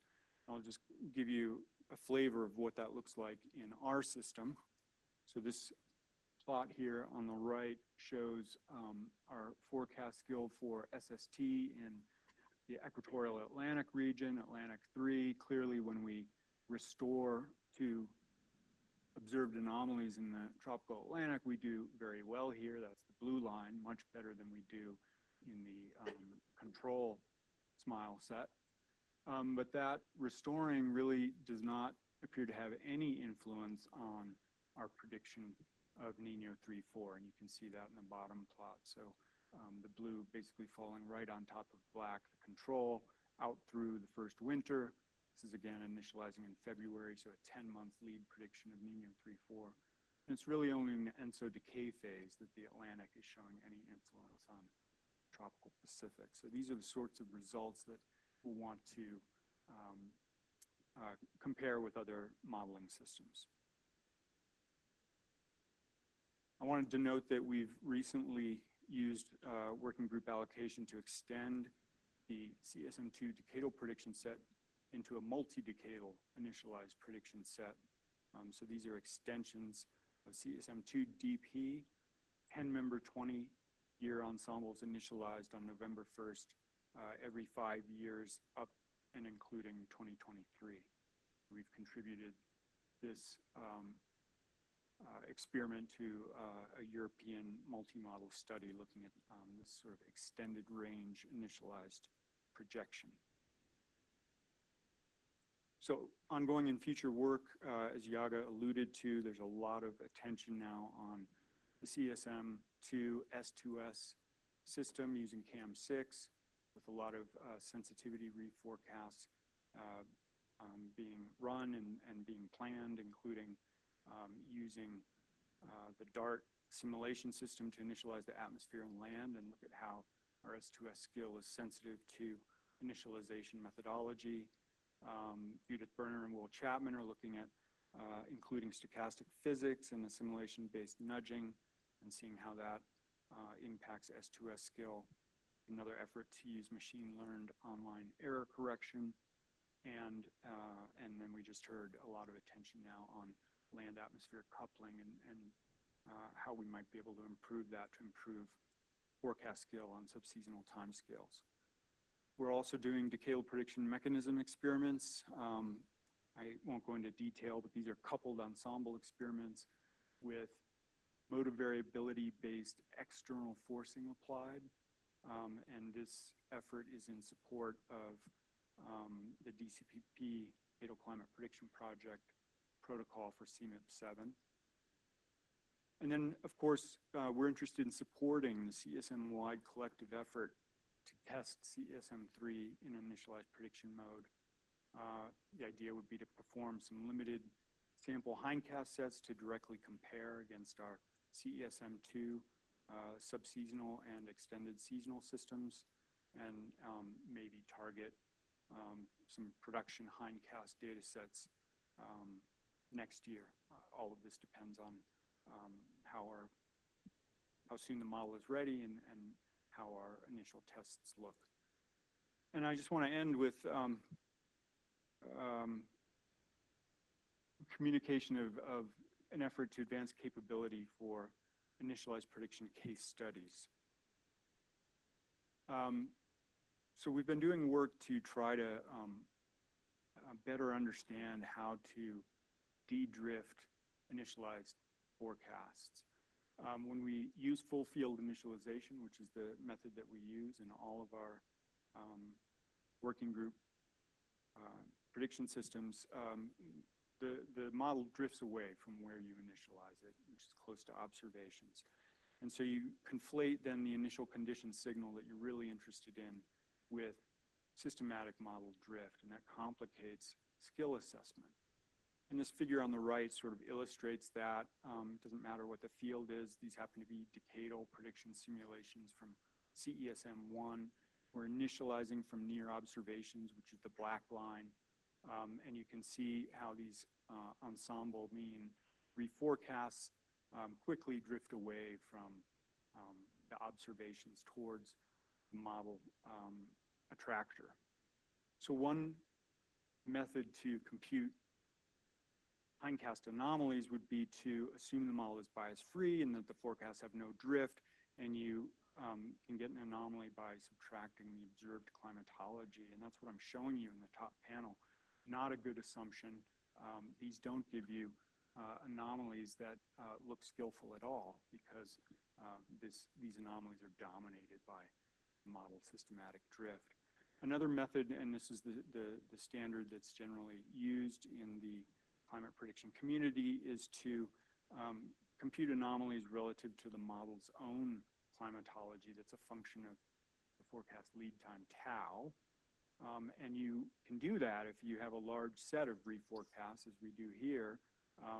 Each of these, if we average them together, gives us an estimate of the mean climate drift. And lo and behold, we recover initial condition-related anomalies that look skillful. The drawback is we have to run many of these, and it's very expensive. So we've been working on another method, and that method is to initialize a second hindcast ensemble from climatology. So we'll take the reforecast field and subtract the field from hindcast set initialized from climatology. And I'm showing you results of testing that using the CSM2 SMILE system on the right here for two case studies, the 97-98 El Nino and the 82-83. Method one, where you assume the model has no drift, is in yellow. And so you can get some sense of the model predicting a warm anomaly followed by a cold anomaly, but clearly it's not a very good assumption that the model has no drift. Gold standard is blue. That's method two, where we leverage this large expensive collection of hindcasts that we've run. And now our new method 3 is in red, and you can see that we're closely tracking the blue anomalies that are much more expensive to compute. And we see that this correspondence holds across these different case studies.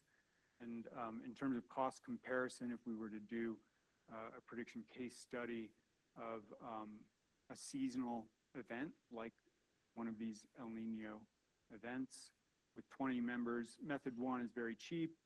You just run the reforecast and you subtract observations, but it's not a very good method. Method 2 is a good method, but it's very expensive. It costs 600 simulation years to do method 2. And with method 3, it's only 40. You're essentially doubling the cost. You're running 2 hindcast ensembles. So work is ongoing to assess the efficacy of this method across timescales. We see that it's working quite well on seasonal timescales. Decadal is harder because decadal anomalies are also a function of external forcing, and that's a bit problematic using this method. But it raises the question, are prediction case studies a potential new tool for model development and parameter tuning? If we had this method when we were fine-tuning CESM2, could we have made the model less prone to overcooking the positive and negative anomalies, making it a better seasonal prediction system? So with that, I just want to advertise our agenda for tomorrow, and I've made this color code, which may be wrong, but just to give you a flavor of the cross-disciplinary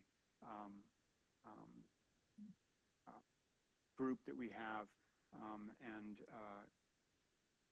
covering ocean and atmosphere and their coupling, atmosphere and their land and their coupling, including machine learning, AI talks. So please do join us tomorrow. Thanks.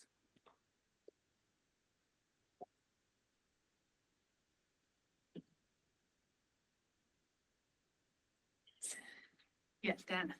So previously, a limitation of initializing with DA was that we would need to have a long reanalysis in order to subtract the climatology from those initial conditions. Is the method 3, does that provide a way to initialize with DA without needing to compute those reanalyses?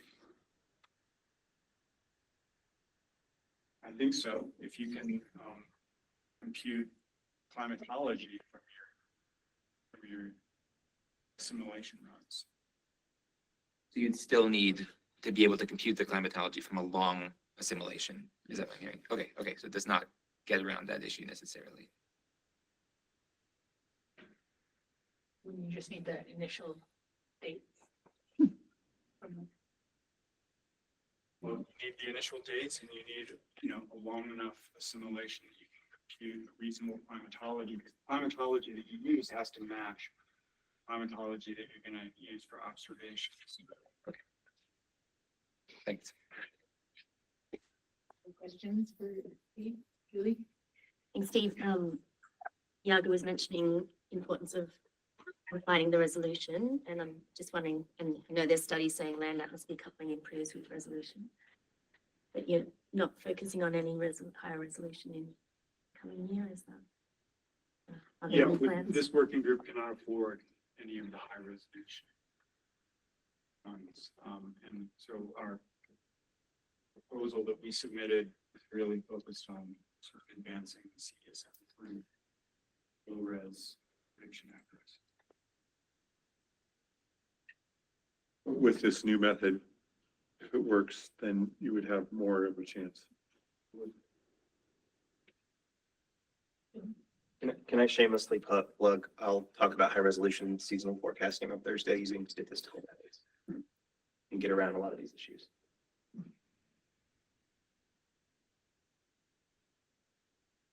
All right, if there are no more questions, we'll take the break now until 10 past the hour. Let's thank all the speakers again. Back everyone. So we have a series of talks now on Earth system prediction. And we're going to start with Satish Akula. And this is a remote presentation. So Satish, if you're there. Yep. I'll go ahead and share my screen. Oh, we can see your slides. Are we, okay, are we?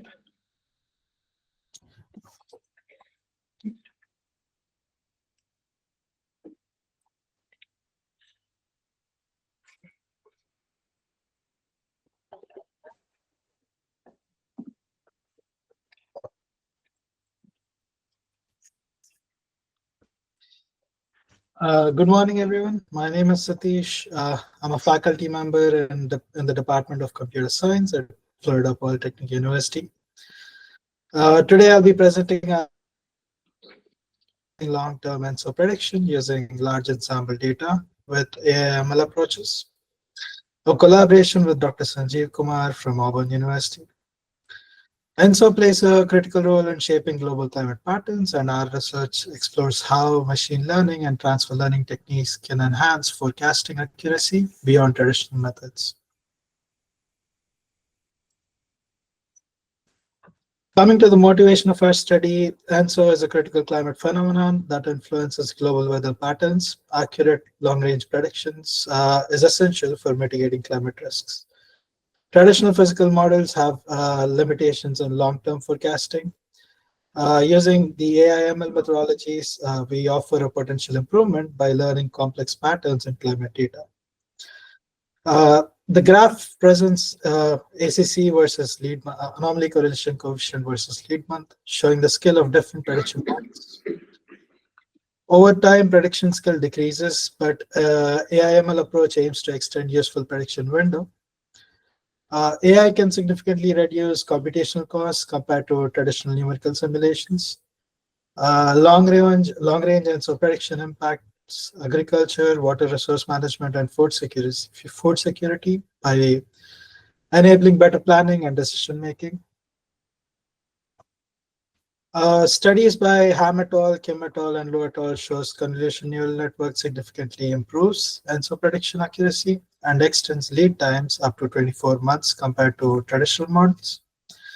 Research by Kratzer et al. And Frame et al. Indicates the LSTM models enhance ENSO prediction accuracy by 30% and provide reliable forecasts up to 24 months.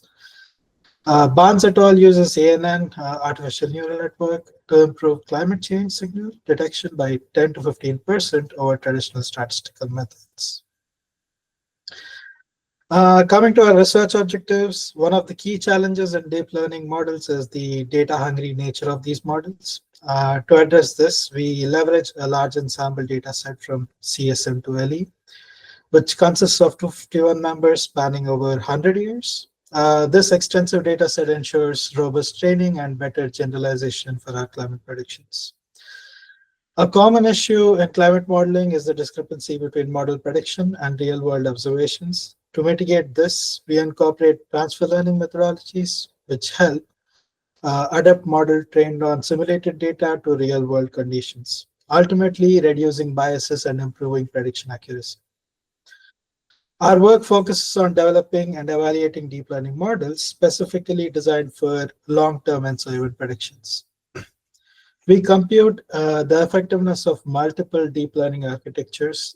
This includes CNNs, LSTM, GRU, BiLSTM, and hybrid models.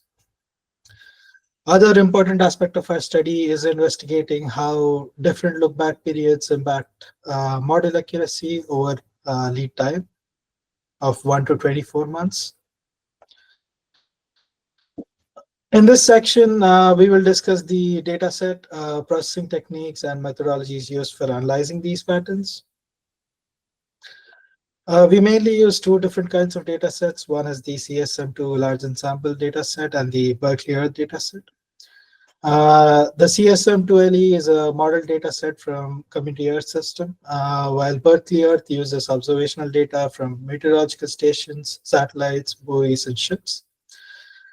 CSM2LE spans over 251 years, whereas Berkeley Earth provides data from 1950 to the present. CSM2LE aims to study long-term climatic variability and changes, while Berkeley Earth focuses on analyzing recent climate trends, validating models, and understanding climate change impacts. CSM2LE provides model data, whereas Berkeley Earth is based on observational data. CSM2LE is used for climate variability analysis and scenario projections, while Berkeley Earth supports model validation, trend analysis, and impact assessments. In the data preparation phase, a 12-month running mean and retrended anomalies were analyzed for both the data sets, Berkeley Earth and the CSM2LE. Principal component analysis was applied, retaining the top 10 principal components to capture the essential variability. The first principal component explains 44.3% of variance in CSM2LE, but 48.5% in Berkeley Earth, indicating stronger variance captured in the observational dataset. Top 10 principal components in CSM2LE account for 74.4% of the total variance, whereas in Berkeley Earth, they explain about 82.7% of the total variance. The main reason of applying 12-month running mean and detrended anomalies is to remove high-frequency noises, neutralize seasonal fluctuations, eliminate long-term warning trends, and enhancing the deep learning model performance. In this study, we apply various model architectures. CNN1D model captures local patterns and short-term dependencies through convolutional filters, using the layers convolutional 1D, dropout, flatten, and dense. LSTM model is designed for long-term dependencies in sequential data, employing LSTM, dropout, and dense layers. GRU model is similar to LSTM, but with simpler gating mechanisms optimized for long-term dependencies, with the layers including GRU, dropout, and dense layers. BiLSTM model processes sequences in both forward and backward directions. It's useful for capturing past and future context, using bidirectional LSTM layers, dropout, and dense layers. And hybrid model, which was a mixture of convolutional layers and LSTM layers, it was used to combine local feature extraction and long-term sequential dependencies, offering a richer representation with layers include convolutional, dropout, LSTM, and dense. We will focus on discussing the architecture of GRU model because that was the best performing model for a long-term prediction. The model processes sequences of SST data sets with varied look-back periods to capture temporal patterns. A GRU-based recurrent neural network is used to effectively capture long-term temporal dependencies. The model predicts SST up to 24 months in lead time. It utilizes Adam optimizer and mean square error loss function, along with early stopping to prevent overfitting. The network consists of GRU layers, a dropout layer, and a dense output layer, ensuring a balance between feature extraction and generalization of the results. Coming to the results, the graph includes predictions from dynamical models and statistical models, each contributing differently. Dynamical models rely on physics-based climate simulations, whereas statistical models use historical data patterns to make predictions. The spread of lines shows high uncertainty among models, especially beyond mid-2025. Some models suggest strong warming trends, while others predict a return to neutral or cooling conditions. The uncertainty in the forecast highlights the difficulty in long-term climate predictions, emphasizing the need to monitor updates. Next, we'll get to the feature analysis, which we did on the principal components extracted to determine how many principal components we are going to include in the training dataset. To compute that, we found out the 12-month lead anomaly correlation metric. The two graphs illustrate how ACM varies as more principal components are included in the analysis. The left graph is based on Berkeley Earth dataset, shows a fluctuating pattern in ACM values with a maximum ACM of 0.69 achieved with 10 features.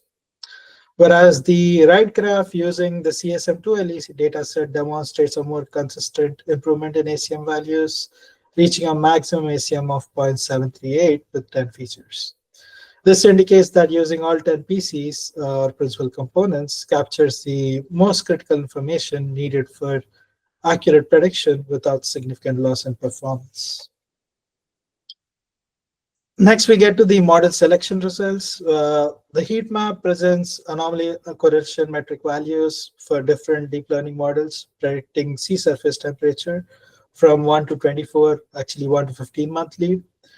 The first few months show high ACM values, red shades, which are close to 1.0 across all the models, indicating strong short-term predictive accuracy. As the lead month increases beyond 7 to 12 months, ACM values decrease, transitioning to the blue shades, showing reduced predictive skill over long time horizons. The GRU model demonstrates the best performance, achieving the highest ACM value at a 15-month lead, indicating its superior predictive power capabilities for extending forecasts. This plot compares the test performance of the test dataset performance of various deep learning models on CSM2LE data, showing the ACM values for over 1 to 24 months. The best performing model, the GRU model with a lookback 4, maintains an ACM above 0.5 for approximately 14 months, making it the most reliable for long-term predictions. Now we kind of talk about the effects of look-back period and the skill of the predictive accuracy of ACM. This heat map represents lead months on x-axis and look-back period on y-axis. From the graph, we can observe that the GRU model achieves its best performance at a look-back period of 4, demonstrating the highest mean ACM across lead times of 1 to 24 months. The GRU model, now we'll get to the DL model performance using the CSM2LE dataset, and it was verified on the Berkeley Earth dataset from 1950 to 2017. The GRU model was trained using the CSM2LE data and later validated on the Berkeley Earth dataset without any transfer learning. We observed an ACM value of 0.6 for 12-month lead prediction. The ACM remains above 0.5 for approximately 13 months when applied to the Berkeley Earth dataset, demonstrating a reliable long-term predictive skill. The predictive skill declines beyond 12 months with the Berkeley Earth validation set showing a sharper drop-off compared to the CSM2LE test set, highlighting potential limitations in real-world applications. To bridge the gap, we use transfer learning to improve the prediction accuracy of the deep learning model on Berkeley Earth dataset. First, we load the pre-trained GRU model that has already learned useful temporal patterns in the CSM2 dataset. Then we remove the last dense layer because it was trained for a previous task. By keeping the GRU layers, we retain valuable feature extraction capabilities. Next, we add a dense layer tailored to our test-specific tasks, which predicts SST for up to 24-month lead.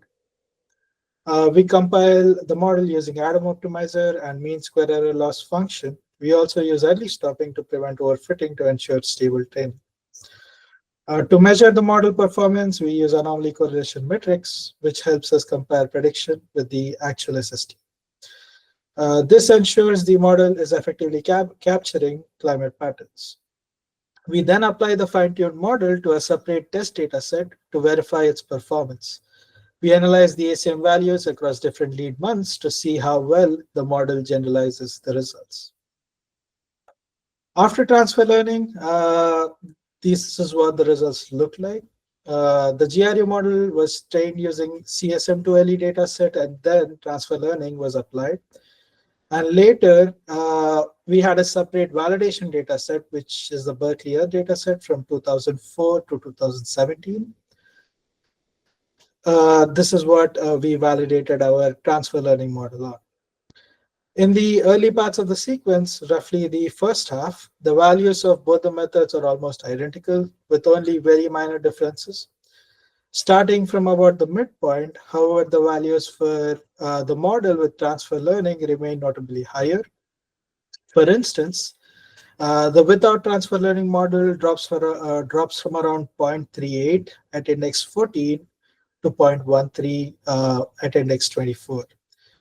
The transfer learning model only drops about 0.27 at 24-month lead. This suggests that the transfer learning helps the model maintain performance in conditions where the baseline approach degrades more steeply.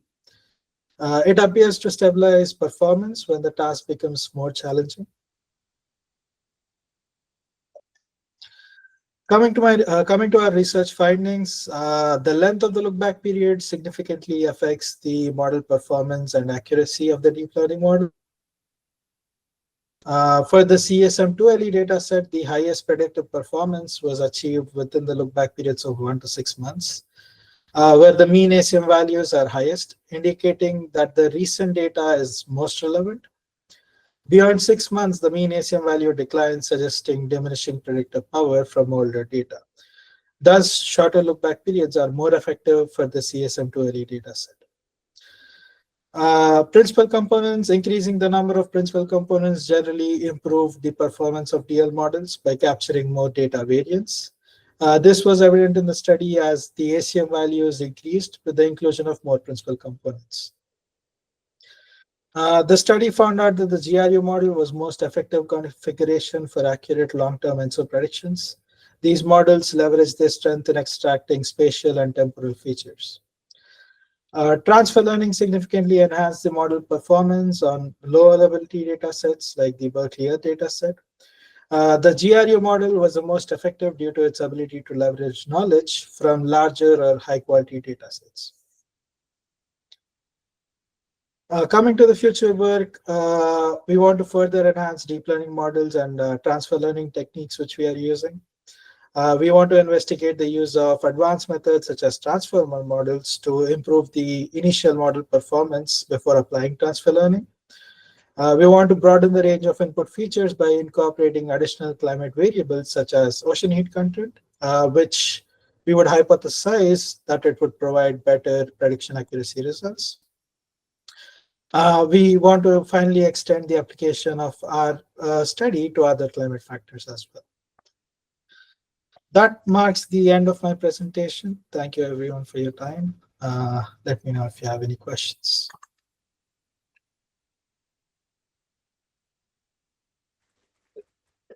Any questions? I have a question. If I understand correctly, you're training on the whole of the CSM2 large ensemble. Is that right? Yep, that's right. Do you have like how much data you would need for it to kind of asymptote in terms of accuracy?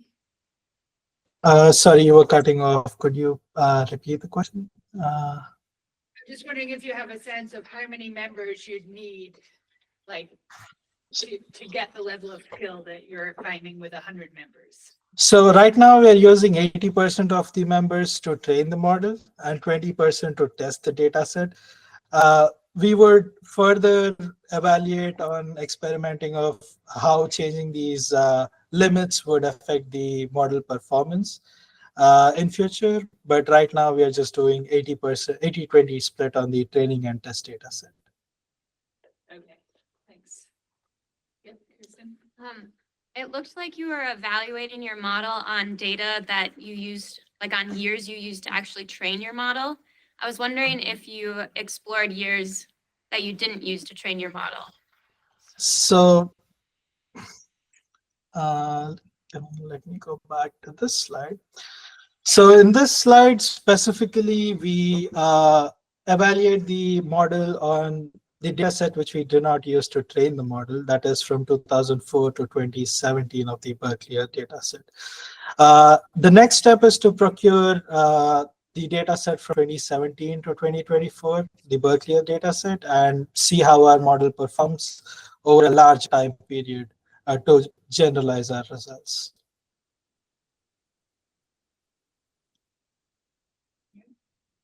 Yeah, for those online, if you do have a question, you can put it in the chat. We are paying attention to that.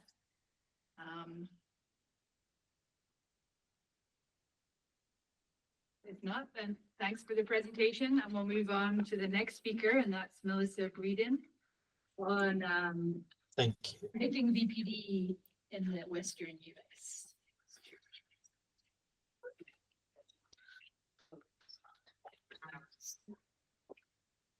That's-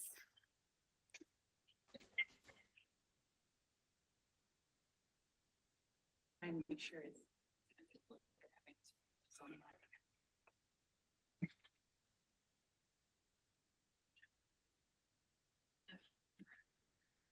Use this pointer. Or you can just use. This is on. Yep. All right, thanks, everyone. This I kind of is a talk I submitted last minute since I'm just down the road at PSL. So it's a heads up, I'm not actually using CESM in this analysis, but I am outlining a way that you could do a process level diagnosis in climate models and subseasonal forecast models, seasonal forecast models, using some of the techniques that I'll be outlining here. So the focus of this application was to understand the seasonal predictability of saturation vapor pressure deficit. Here's an example of the VPD anomaly the 3 months prior to the start of the East Troublesome fire in 2020. Of course, this was a year with quite a lot of fires. And of course, VPD has nothing to do with ignition or the strong winds that were related to this particular fire, but it is reflecting the conditions in the land surface and how dry and hot they are, and therefore how likely a fire is likely to spread when something is ignited. And just given that relationship, VPD, again, is the difference between the saturation vapor pressure, which is a function of temperature, and the difference between that and the actual vapor pressure of how much moisture is actually observed to be present. And VPD is increasing with time, as is the area burned by wildfires in the Western US. These two variables have a pretty strong correlation, given the fact that fires have something to do with ignitions and VPD doesn't. And this upward trend is mainly driven by the saturation component and increasing temperatures, while the actual vapor pressure has not been observed to increase as expected. So there's just a widening of this deficit, which doesn't have great implications for fire weather. So we wanted to address what are sources of seasonal VPD skill in the Western US, and how does that skill evolve as a function of the time of year and by the Western subregion. So we're using these geographic area coordination centers. These are used to allocate resources for fire management. This comes from the National Interagency Fire Center. So we're going to look at the Northwest, California, Southwest, and Great Basin regions, sometimes all together, and then also breaking down the skill by these individual subregions, or GACs, as I might call them. For the data, we're going to train linear inverse models using reanalysis data. This is showing JRA 55. We also did it with ARA 5 and get similar results. So we're training our models on anomalies with respect to this pretty long time period. And we're also applying a 3-month running mean to the monthly anomalies. And the idea behind the LIM is that you can infer the predictable dynamics of the system from the lagged covariance between whatever variables you're interested in. So here the VPD is the target, and then we, given past research, are using sea surface temperature and soil moisture as our 2 predictor variables. And LIM has a long history of showing competitive skill to operational forecast models for SSTs, comparable to the NMME and things like that. So we wanted to try to harness that SST predictability, maybe a little soil moisture predictability too, to try to forecast VPD. And we're using 2 LIMs, one that has the trend included in the variables, and then we also employ a detrending method that's also linear inverse model based. It's not a linear detrending. And then we train a whole separate model with detrended variables. And soil moisture is just not included in the second LIM because we didn't find it to be an independent source of skill from SST once it was detrended. So diving right into results, we're using anomaly correlation. This is a 6-month forecast for June, July, August, and from the prior winter. And we're seeing these purple values are all above 0.5 anomaly correlation, which is generally considered to be when we have usable skill. So the LIM is able to produce skill in the Western US, which is where we were hoping to target. We can break down the skill here as a function of the verification month. And again, these are kind of seasonal means, and I'm just showing the center month in the letters there, and then as a function of lead time as well. And we see that, of course, the earliest lead times have the greatest skill, but then after about 6 or 7 months lead time, we see this interesting behavior where even out to 18 months in advance, the limb is producing quite high VPD skill in these certain seasons, which do happen to be the heart of fire season, late summer and early fall. If we break this down by the individual subregions, we see that most of them do have the greatest skill during the same time of year that I just described. There's different amplitudes of how much skill you get from this model. And what's interesting is the Southwest sticks out as having really high skill pretty much earlier in the year, more in the springtime, which does overlap with some of the Southwest fire season, I believe. Pretty sure about that. So this is really high skill. I think someone called it suspiciously high skill. We have and we have the trend in the data. So we had a hypothesis that a lot of this skill was coming from the trend. So since we're already kind of in limb land, there is this way to identify a trend using an eigendecomposition of the forecast operator. And I've got an extra slide on how we actually get that operator if people are interested. But you can pretty much use the limb eigendecomposition and the least stamped, most slowly evolving mode to arrive at this time series, which could look like anything, but in this model, it does look like some sort of piecewise linear trend there that we're able to identify. And I also do one little technical thing to this that my colleague Shin has a whole paper on, kind of getting an assessment of this trend-like thing from the limb. So now we have a time series, and I just took it and regressed the 3 limb variables onto it. And here are the patterns for when we're in a +1 sigma value of this time series, which we've seen for the last 20 years or so, at least. And not surprisingly, we see warm SST anomalies, positive VPD anomalies, and also negative soil moisture anomalies associated with the positive sign of this value. So we're going to use this a couple of different ways. The first is to identify the initial conditions, the part of the initial conditions that just have to do with the trend, and then reevaluate the forecast skill and the forecasts associated with just evolving that trend component forward. And then we'll also use it later to detrend the variables and create a whole new limb. So here's the skill from just the initial conditions associated with the trend.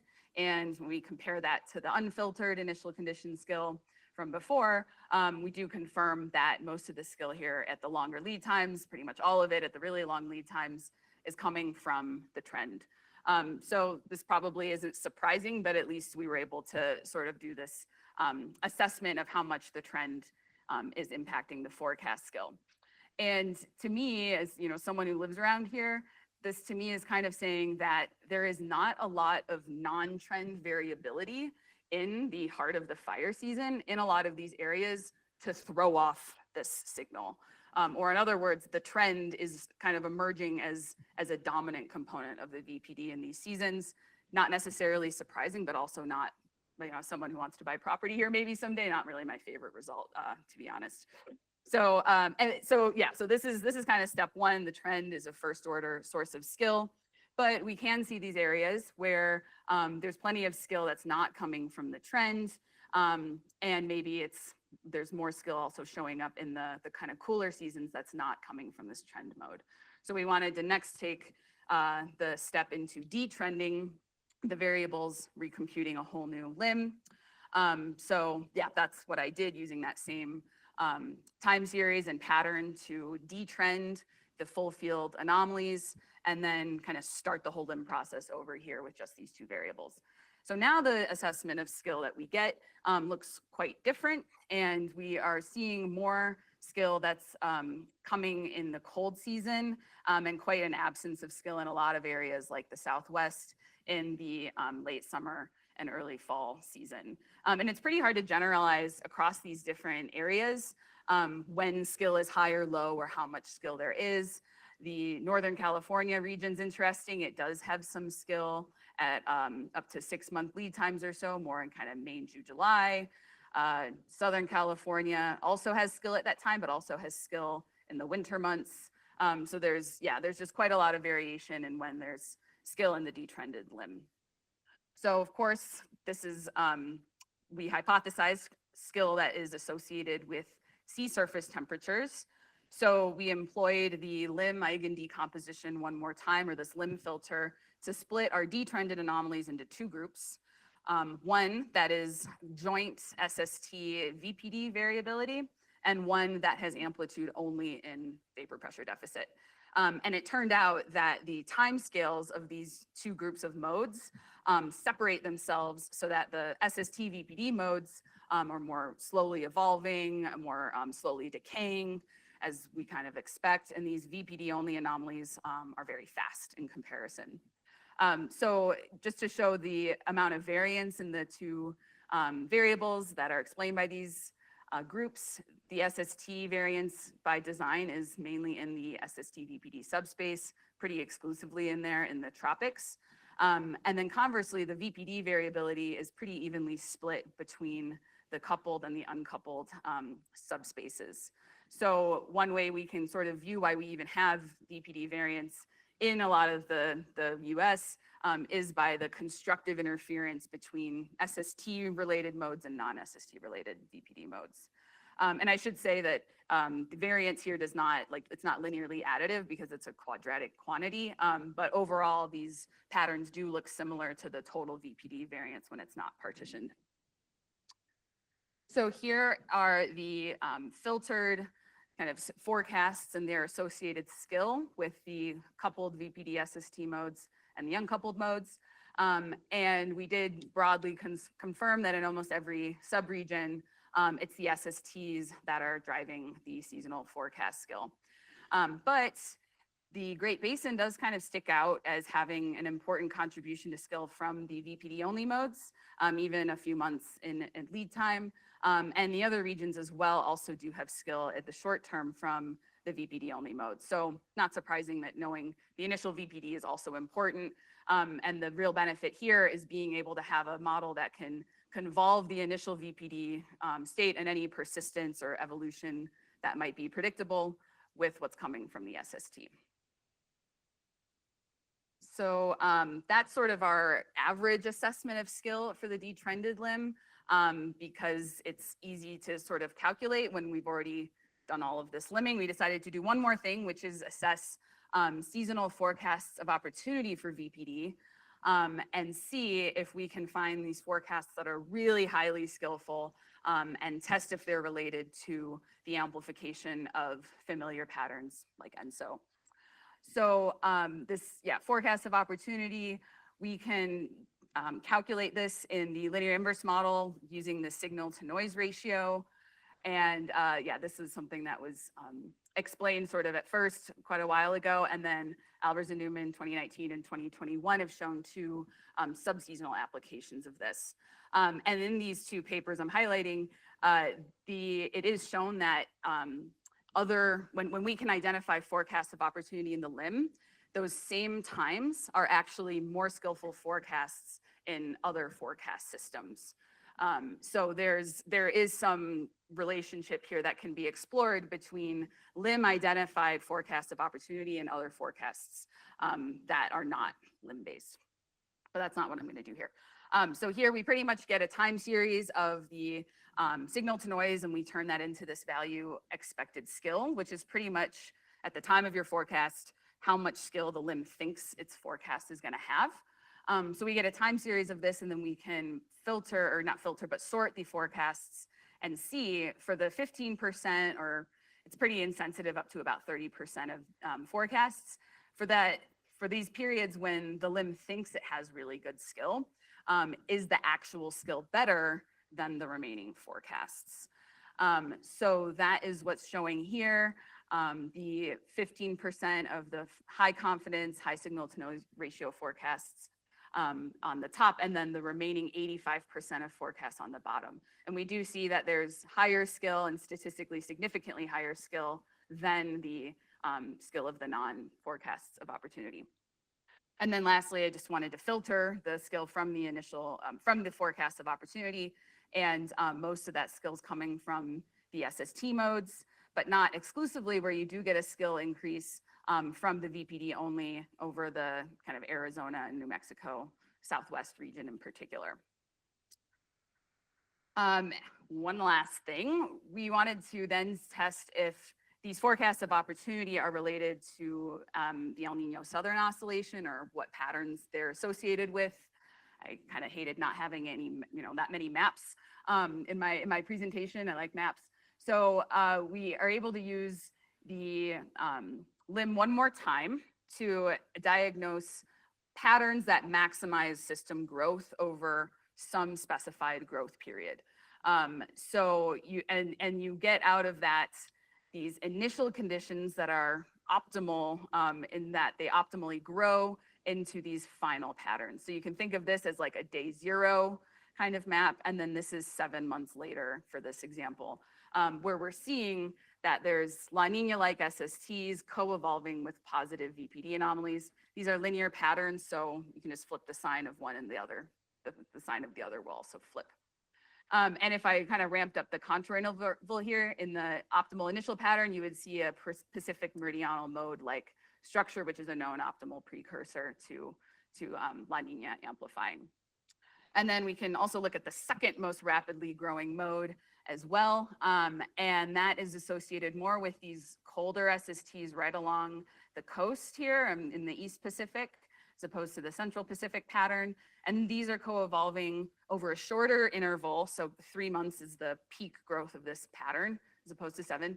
And this is co-evolving with a couplet of VPD anomalies with this pattern here. So kind of a different maybe phase or part of the development of ENSO, and a different VPD pattern as well.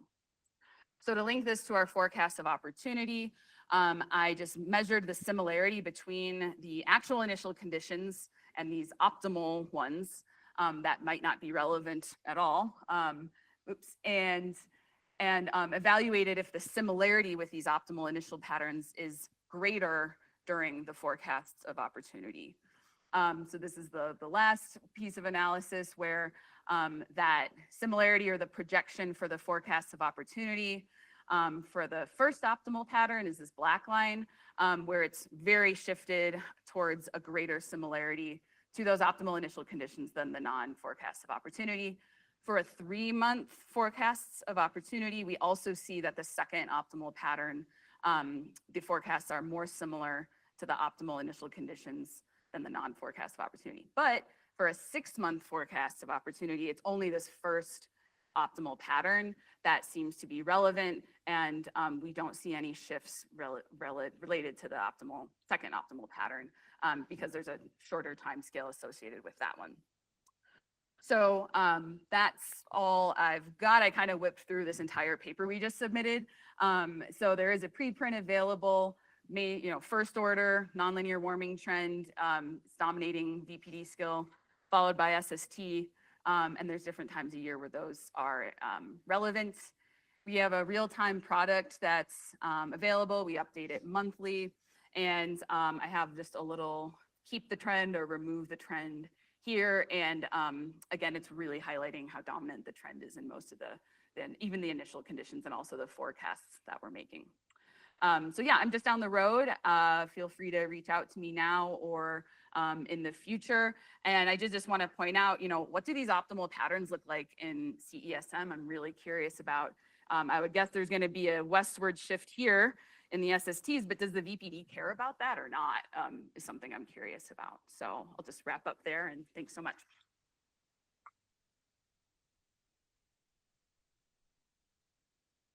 Questions for Melissa? If you're online, feel free to put them in the chat.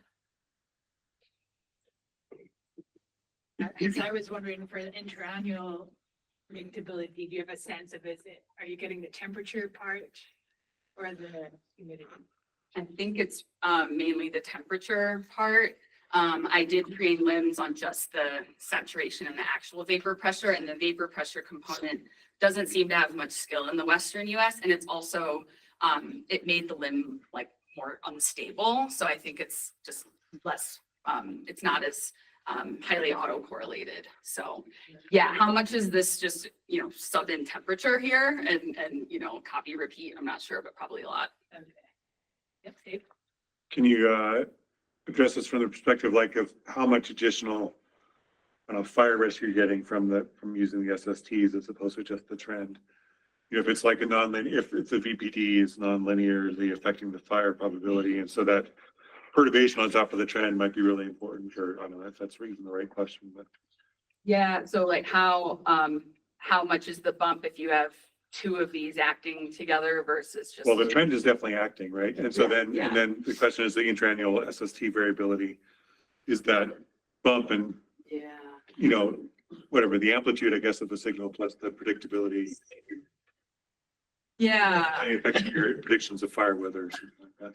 Yeah, you know, I wonder if we would have enough data. We do have the like monitoring trends in burn severity, kind of area burned by wildfire data. So I wonder if we would have enough data to kind of isolate, you know, trend plus La Nina, how much area burned was shifted or things like that. Not really sure if we would run into a data limitation, but yeah, the sensitivity of when you get, I mean, I think 2020 was an example of having both of these acting and internal variability, which we're not talking about. But we haven't done that type of assessment yet.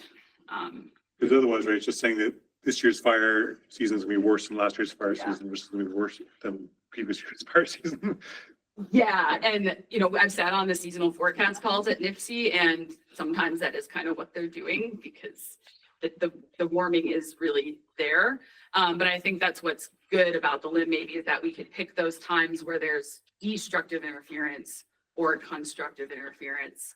But no, I mean, it's pretty sobering. And one kind of weird thing you could try that's been done on the subseasonal timescale in our group is just take the 10-year difference between the old climate normal period, 81 to 2010, minus, you know, take that from the 1990 to 2020, use that as your temperature forecast, and you get competitive skill with the IFS from that. So the trend gets you freakishly far, but obviously, we want to capture everything else. I don't actually know if I answered your question. Did you have a question? Yeah, Maybe we could bring up the other slides while you're asking. sure.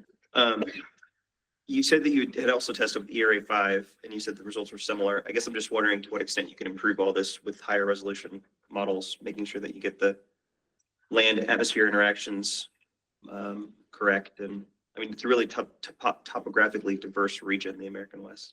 And Yeah, I think that would be a really interesting next step. There was also the question when I presented this at AMS at how different land types and vegetation types respond to the same VPD anomaly, because that's also highly variable. So I think it would be worth trying with ARE 5. We did have higher skill generally than VPD, but there's a weird technical thing going on with the trend time series with Area 5. It's not my fault, the kind of technical issue. It's just A1, so that's why I didn't show it. But yeah, we could redo this with regional, you know, with really fine scale climate models and see if you improve predictability or improve some of the land surface or whatever. Yeah. I think we might have to move on to the speaker. Maybe you guys can talk afterwards.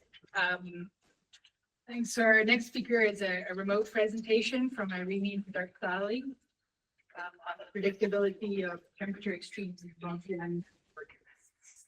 Hello, everybody. I'll try to present my screen.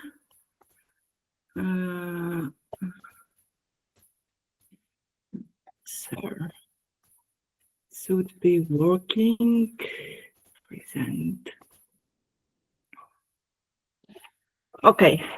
Hello, I'm a PhD student at the University of Bologna, and I'm conducting my research at the CMCC Foundation. Last year, I had the opportunity to visit NCAR for a 3-month period when Steve Yager hosted me. And under his supervision, along also with the supervision from Panos Athanasiadis, Silvio Gualdi, and Stefano Tibaldi, I worked on the predictability of temperature extremes in multi-annual forecasts. And we are currently preparing a manuscript in order to publish the results of this study.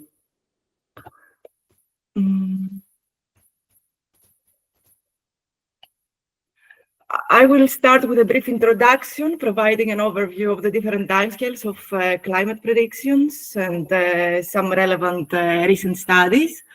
Then I will introduce the seasonal to multi-year large ensemble, the SMILE, that was used in the study that probably most of you are familiar with.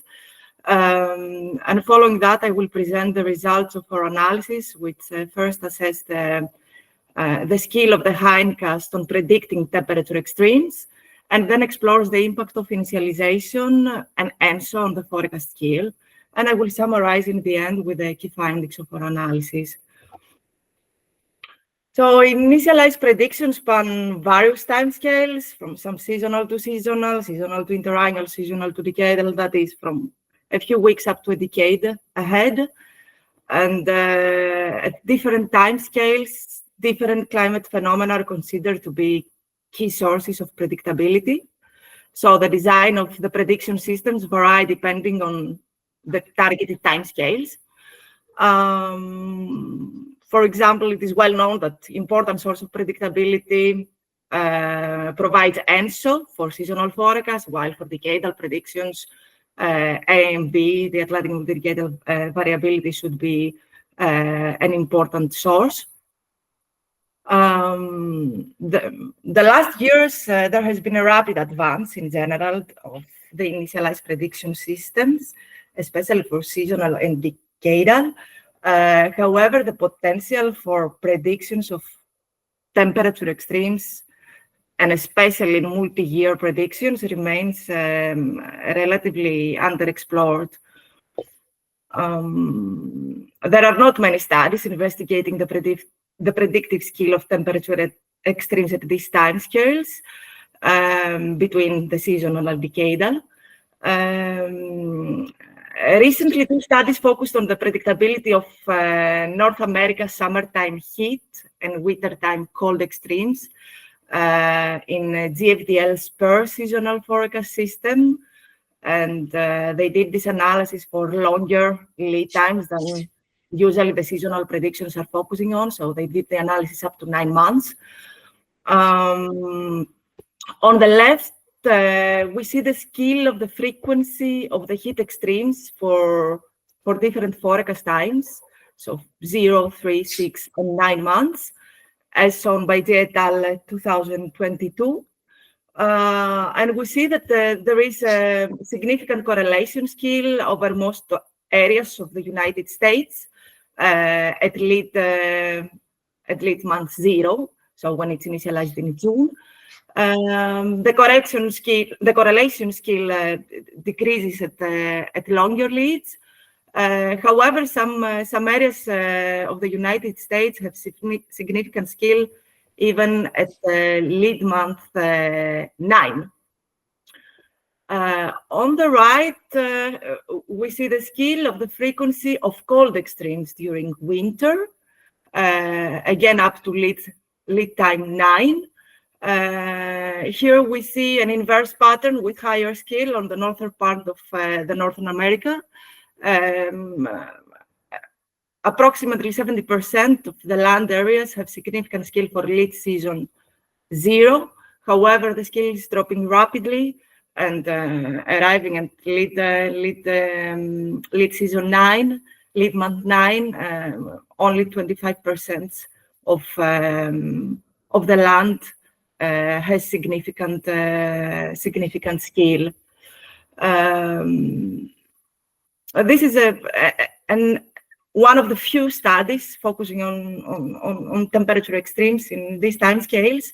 However, there is not a comprehensive assessment of the scale in forecasting temperature extremes globally across all seasons at interannual time scale.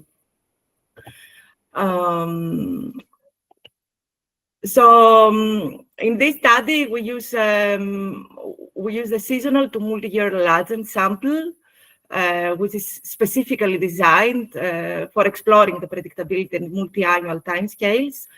SMILE consists of two sets of initialized hindcasts, one using the CHES model and the other using the E3SM model. The first one with a 24th month of simulation, the second with a 28-month long simulations. Each of these systems consists of 20 members. They are initialized 4 times a year, so in February, May, August, and November, from 1970 to 2019. Here, the main analysis is focused on the model of the hindcast of the CHESM system. However, we do a small intercomparison of the two systems only for initialization month of November.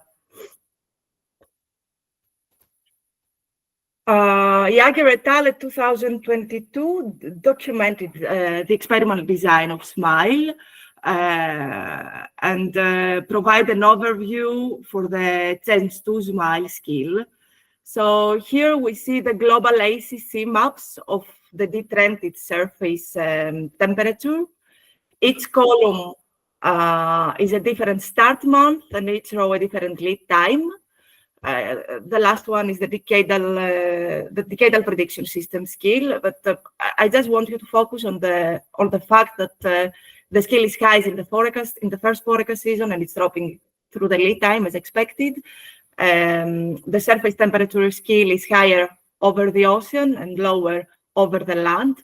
However, there are regions over the land where the surface temperature is predictable with ACC, with anomaly correlation coefficient higher than 0.5, even at lead times of 13 months. So we saw that there is some significant scale of surface temperature even in the second year of predictions. The predictability of extremes, though, might differ substantially from that of the mean temperature. So here we define temperature extremes as episodes of 3 or more consecutive days when the maximum temperature anomaly is exceeding the 19th percentile for the warm extremes, and the minimum temperature anomaly is exceeding the 10th percentile for the cold extremes. I'm going to focus on this presentation only on the warm extremes, on the analysis for the warm extremes. But I will mention that even though there are differences between warm and cold extremes, I could say that the main conclusions are quite similar. So here we see the anomaly correlation coefficient maps of the number of days in warm temperature extreme events for the CHES SMILE system. So the maps are organized by targeted forecasted season in columns and lead season in rows. So that means that in the first column, we have always a forecasted boreal spring. The first one is lead season 1, so when it's the initialization month in February. Second one, initialization month in November, etc. So in general, significant predictive skill is found over many regions, with greater skill in the tropics and lower skill in higher altitudes. The skill is higher in the first forecast season and is decreasing with lead time, both in magnitude but as well as in extent. But there is notable skill up to lead season 7. This is the end of the second year of forecast in many regions. Focusing only on the initialization month of November, we compare the skill of the CHESM to that of the E3SM. So in the third column, we can see the anomaly correlation difference between the two systems. And we can see that there are local differences, but in general, we could say that the two systems agree, and they show similar patterns and magnitudes of skill for warm temperature extremes. In If we look at the multi-system skill, so this is a 40-member ensemble mean, and its differences with CESM and E3SM, we see that the multi-system ensemble mean has not always the highest skill in comparison with the two individual assistants, since there are some small negative values in cases. However, overall, it outperforms its individual system. With that, I'm gonna close this intercomparison aside, and I will go back to the skill assessment of CESM. So we said before that there is significant skill up to the second year of forecast for warm temperature extremes in specific regions. The question that usually arises after a skill assessment analysis is how much of the skill is related to the external forcing, and how much of this is related to the trends. So is the external forcing the only source of predictability, or initialization of the system provides some extra predictability of temperature extremes? In order to answer this, we compute the residuals anomaly correlation coefficients following Smith et al. 2019. In this approach, the residuals of both Heineck's and observations are derived by linearly regressing out the externally forced component, which is estimated as the ensemble mean of the uninitialized runs of the historical simulation. In this case, we use 50 members of the CESM large ensemble. So after removing the external forcing signal from both observed and predicted time series, the skill is reduced significantly. So if I go back and forth, you can see the drop of the skill. During the second forecast year, so for lead seasons 5 to 7, there is barely any skill. However, in certain regions, significant skill remains up to approximately forecast season 4. And this suggests that in certain areas, internal variability contributes to the predictability of temperature extremes in interannual, beyond the seasonal timescales, we could say. The most promising regions for beyond seasonal forecasts are the Central and Northern South America, the mainland Southeast Asia, and parts of Africa.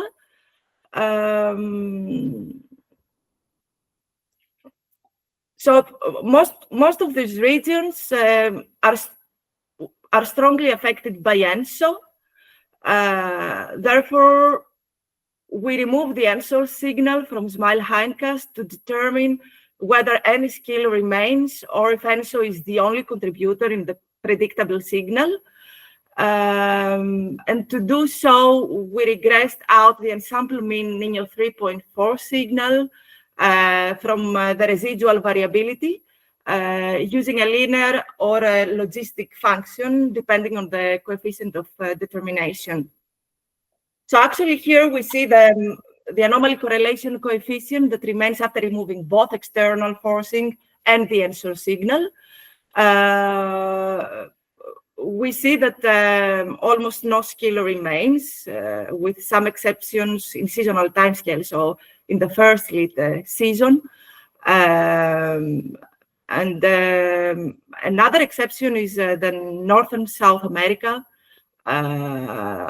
that we can see that during boreal summer, there is significant skill up to late season 4.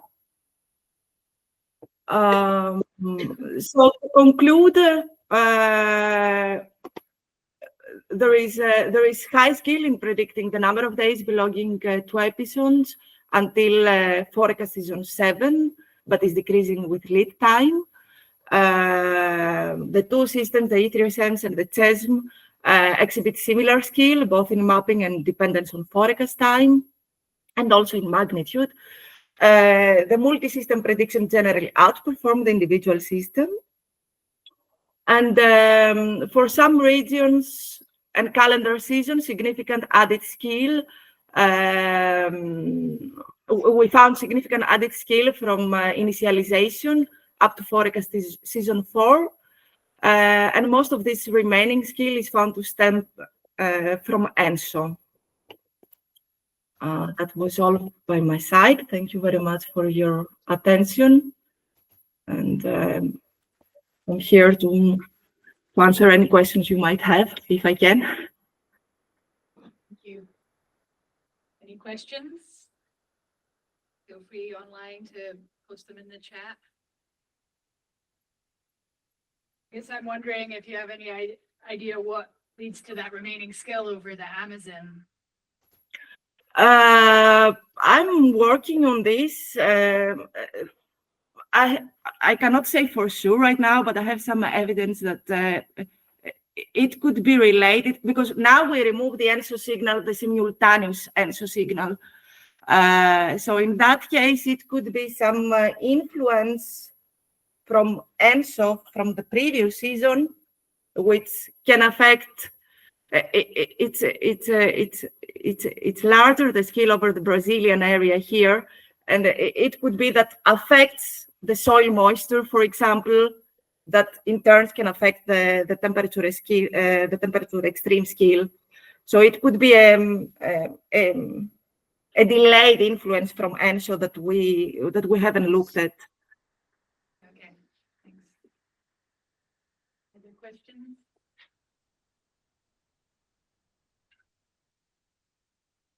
Great, thank you. We'll move on to the final speaker before lunch. That's another remote talk. Jay Shang on diagnosing land atmosphere coupling strength in past NOAA NT. US forecast.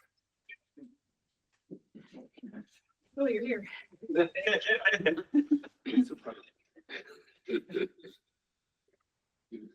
Okay, so yeah. Is that here? No, I removed it. I should speak. Yeah, this one is on. Use this to advance.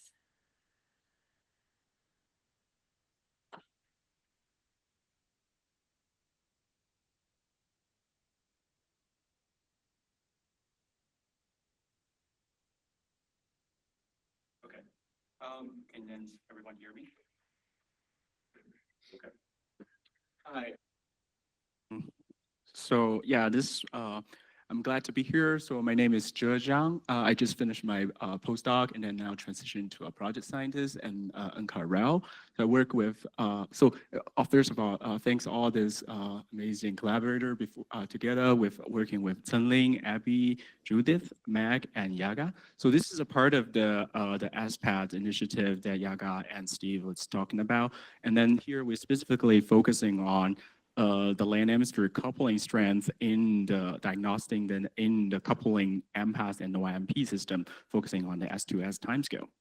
So yeah, to begin with, this is we have already seen this the amazing predictivity diagram showing the land contributing about in theory, of course we have to put it there, that in theory that the land can contribute to a part of this, the land state, soil moisture, snowpack, and vegetation can provide this predictability within this window between 1 week to 1 month, but also to put in there, it is a representative of a mid-latitude and a mid-continent location according to this diagram. And also want to point it out, why is it, the two other points is because this is also the range where the land surface can actually provide this sensitivity and then the variety and also the memory, meaning that how the atmosphere will respond, how sensitive it is responding to the land surface anomalies, how large of this land surface variabilities, and how long can these memories persist within the forecasting time frame. So it is also a hit topic across these operational forecast centers. A lot of the agencies multiple models are doing this at the same time. NASA, NOAA, also NCAR here as well. So it is all by last, I want to point it out, it's also the time give us a longer time to react and prevent this hazardous events. For example, if you're a farmer, you're always wondering how long before like planning in the spring that what about the precipitation in the summertime and how much of the water should we preserve to irrigation. So that's kind of the motivation we start with. And Yaga mentioned this figure before that it's comparing this theory or hypothesis of the predictability contribution from land and then what is happening in the CESM. So what happened is, to put it more here, is to highlighting these differences between the standard reforecasts and then the climatology land, where you're showing this the reddish color as the anomalies correlation coefficient, where the larger or the reddish color give you the better forecast skills. So to put in there is actually not showing much as the realistic model initial conditions are not significantly different from using a climatology land surface. And some of the climatology land surfaces provide better predictability in some of the regions, such as in the Amazon or the Tonga region, where they are consistently wet, so that give you a better result. But also trying to put it here is the diagram, the hypothesis diagram is so idealized, and then it's not, there are some more predictability skills here if you're looking at different initial conditions. So that enough context to begin with. So our goal here today to look into the NOAA-MP and the MPAS coupling system. First is trying to give you a first sense, how are the model existing biases in land atmosphere coupling in NOAA-MP and MPAS NOAA-MP. So, and then also evaluating the performance in the S2S prediction.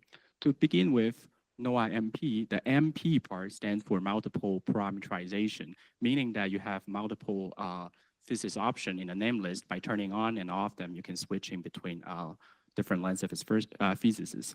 It has been in different hosting models since offline with the HERDAS. It also has been in WRF, now recently released in MPAS last year in June. And also in the WRF Hydro National Water Model, the NOAA UFS, trying to updating from the original NOAA model to now NOAA-MP, and NASA LIS Land Information System. So the NOAA-MP land model can simulate the energy cycles, water cycles, and carbon cycles, not in a way that distinguishes energy balances, water balances, and also snow processes and vegetation dynamic processes and our carbon dynamic crop growth, mostly focusing on the agricultural part. But today we're not, these are the more of the advanced feature, probably not diagnostic in today's presentation, but is capable of doing it. In the way of how do we assessing the land atmosphere coupling strand, that brings into the aspect of the local matrix or the local land atmosphere coupling matrix. So here I'm putting a diagram on the left where you see this local process chain. So it starts with usually with the delta soil moisture affecting this delta evaporative fraction. So what it means is the evaporative energy divided by the net radiation. So how much of the energies are partitioning into latent heat fluxes and sensible heat fluxes. And this delta's change of the evaporative fractions will change the delta PBL height, boundary layer properties, and also this entrainment fluxes between boundary layer. Further, the process train goes to change in precipitation and cloud formation. And finally, it will change the temperature, delta temperature, 2 meter temperature, also the Q is a specific humidity at 2 meter. So in a way to frame it, or the simple way to call it is called soil moisture temperature feedback or soil moisture precipitation feedback. And what sits in the center is these two legs of the coupling strength, or the terrestrial leg or the atmosphere leg, and also the evaporative fraction. So to put it here, the terrestrial leg is a correlation, calculating the correlation coefficient between the soil moisture content and latent heat fluxes.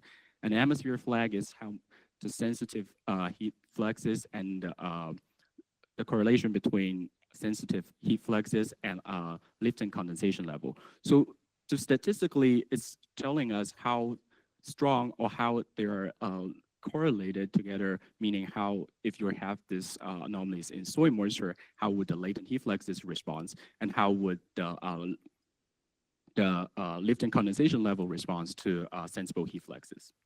And the bottom diagram here shows a soil moisture diagram with this evaporative fractions, where you see transitioning between a very dry to very wet soil moisture, and between it is called a soil moisture limited region, where it's where the most sensitive that the soil moisture between that will go to the atmosphere respond the most. Where you have a very wet soil moisture, then I will reach a plateau where the atmosphere will not as much response as in this transitional soil moisture limited regime.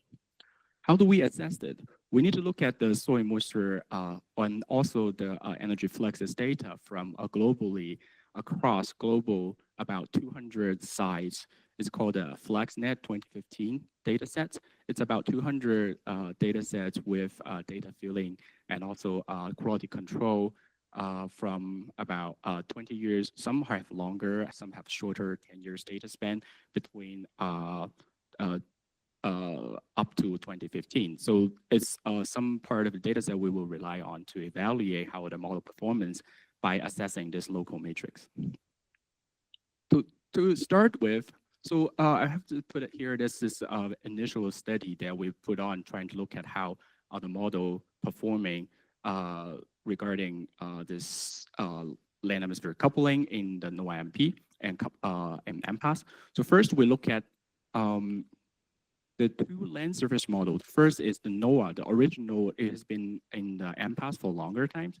And then this is the new NOAA-MP put it in MPAS since 2024 June. And then we test two soil moisture initial condition. So put it here is a dry conditions to start with, and then a wet condition in North America.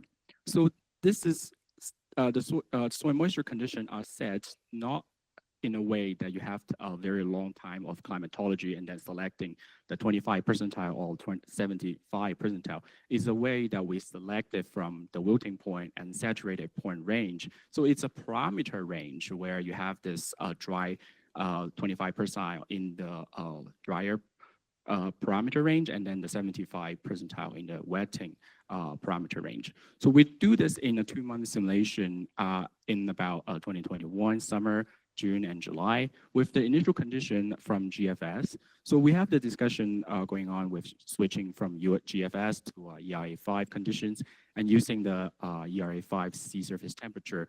So it's the atmosphere and land coupling run with the prescribed SST. We analysis both focusing on the model 2-meter temperature and then the coupling strength.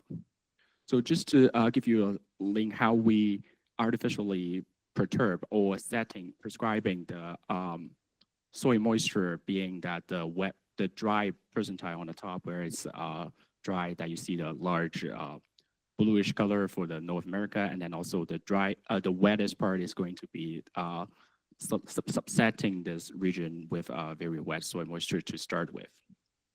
Okay, so let's now jump into results. So what it first showing here is this model simulated temperature.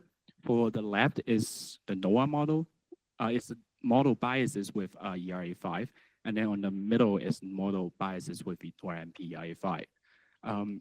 So always begin, and also on the right is the global temperature, 2-meter temperatures over land. So to start with, we see that two differences.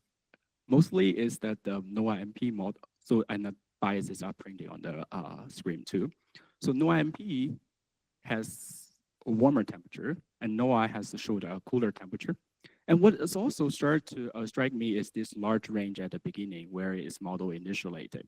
So this large beginning, we would say is a longer time to spin up. Remember the NOAA, or this two model use the atmospheric forcing comes from GFS, and also NOAA, the original NOAA model is the land component in GFS. So it takes actually shorter time or shorter difference, the temperature difference for it to spin up, comparing to the NOAA-MP that you have different soil moisture to start with. And after 2 weeks that the NOAA-MP shows a better agreement with the ERA5. So actually that gives us some confidence that the model is actually performing. So this is for the global land temperature. What about the North America? So here we are looking at the North America for week 1 to first 1 to week 3 to 4, 5 to 6 week. We can see that this is remember the that NOAA-MP is performing warmer comparing to NOAA. That's the temperature differences between NOAA and NOAA-MP is actually bigger in North America, where you'll see lots of the warmer is actually in the northern Arctic edge region comparing to the NOAA figure, where it's actually it's cooler in large part of the North America. So this big difference is how are they performing in, if we remember, we changed the soil moisture. That is, you can see that to our expectation is that you have the drier soil moisture here that's performing, giving you a much warmer temperature, and also on the right side is you have a wetter soil moisture to begin with that give you a cooler temperature compare. So when you look at these differences that we put the soil moisture, the dry and the wet, dry in red and then the wet in green. So how long is one question is how long well, all the simulation with NOAA-MP, you would have this longer time cooler temperatures to begin with in the initial condition. But the question is how long can this differences in soil moisture anomalies persist going into the future? So we give that the initial soil moisture impact on North American temperature can last between week 1 and week 5. So that actually gives us some confidence that the model is responding, well, at least temperature is responding to this a large range of soil moisture. So to begin with, this is the next one we look at is the land atmosphere coupling strength. So to give you the background, this is one site in Central America, in central US, arm site in the Southern Great Plains, where the gray dots are scattering about, give you a longer time range about the summer climate, about data 10 years of range. But here we only look at the NOAA, which is the lighter blue color, showing a smaller correlation coefficient, both in the terrestrial lag and atmosphere lag. On the right-hand side is also showing this the soil water content versus the evaporative fraction, where you also see this NOAA-MP into a stronger correlation comparing to NOAA. So this is the coupling strength aspects. So how about when we look at the dry and the wet differences? It is that what's interesting here is that the dry NOAA-MP soil moisture gives you a stronger coupling strength, meaning that most of the model is very effectively using the soil moisture and transitioning into the energy balances. And on the right-hand side, what we want to highlight here is the differences, and you remember the soil moisture and evaporative curve, where you start with the wet, which is the green dot here, and then the dry is a dry span on the right.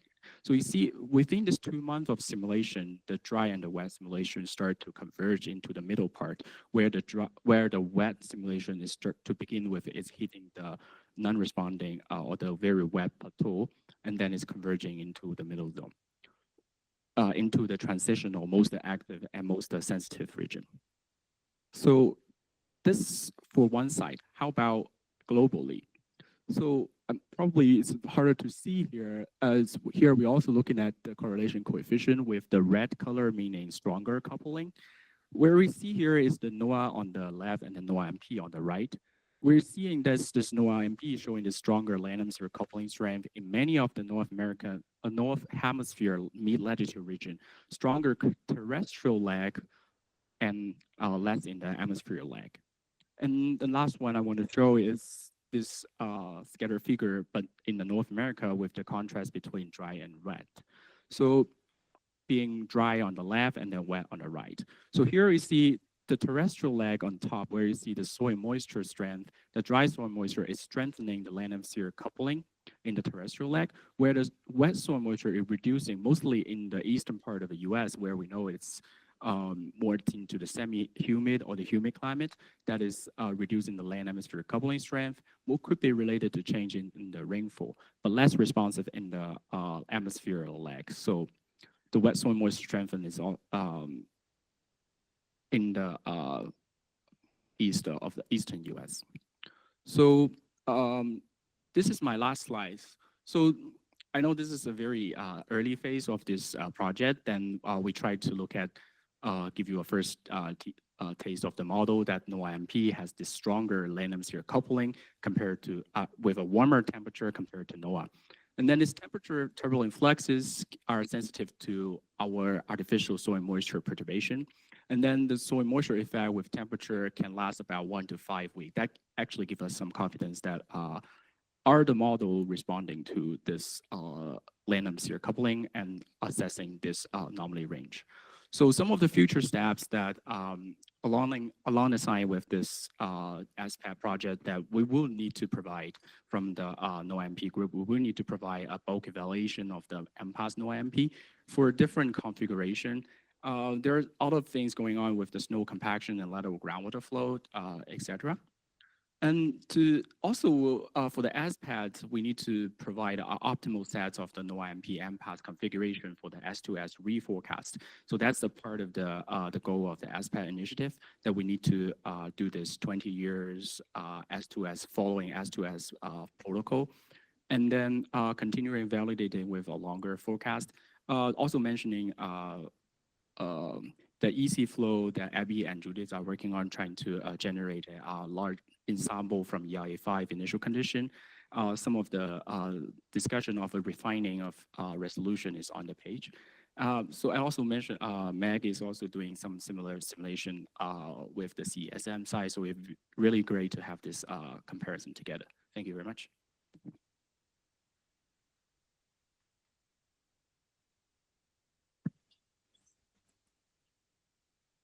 Yeah, I'm glad to see the progress on this.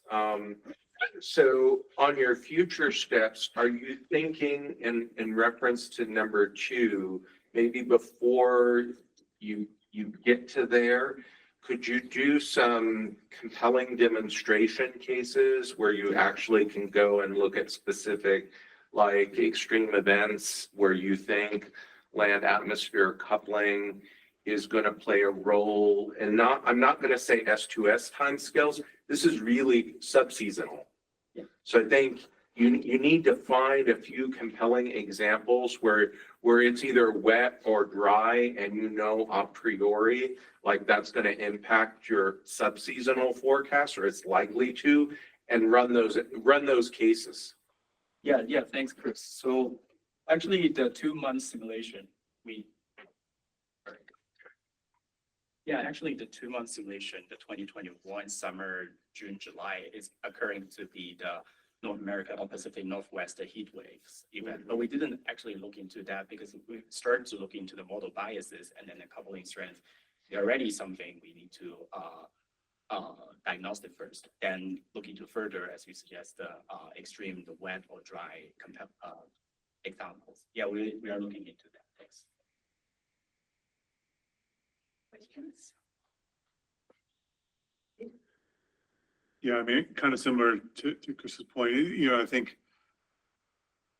we just need to be, maybe you guys are already figuring this out, but be really, really considerate about how we want to approach this, right? There's all these future steps. I'm not sure that's going to lead us to where we're trying to get to. You're just playing around with different parameterizations. We can do that for forever, right? And we want to have a hypothesis first, right?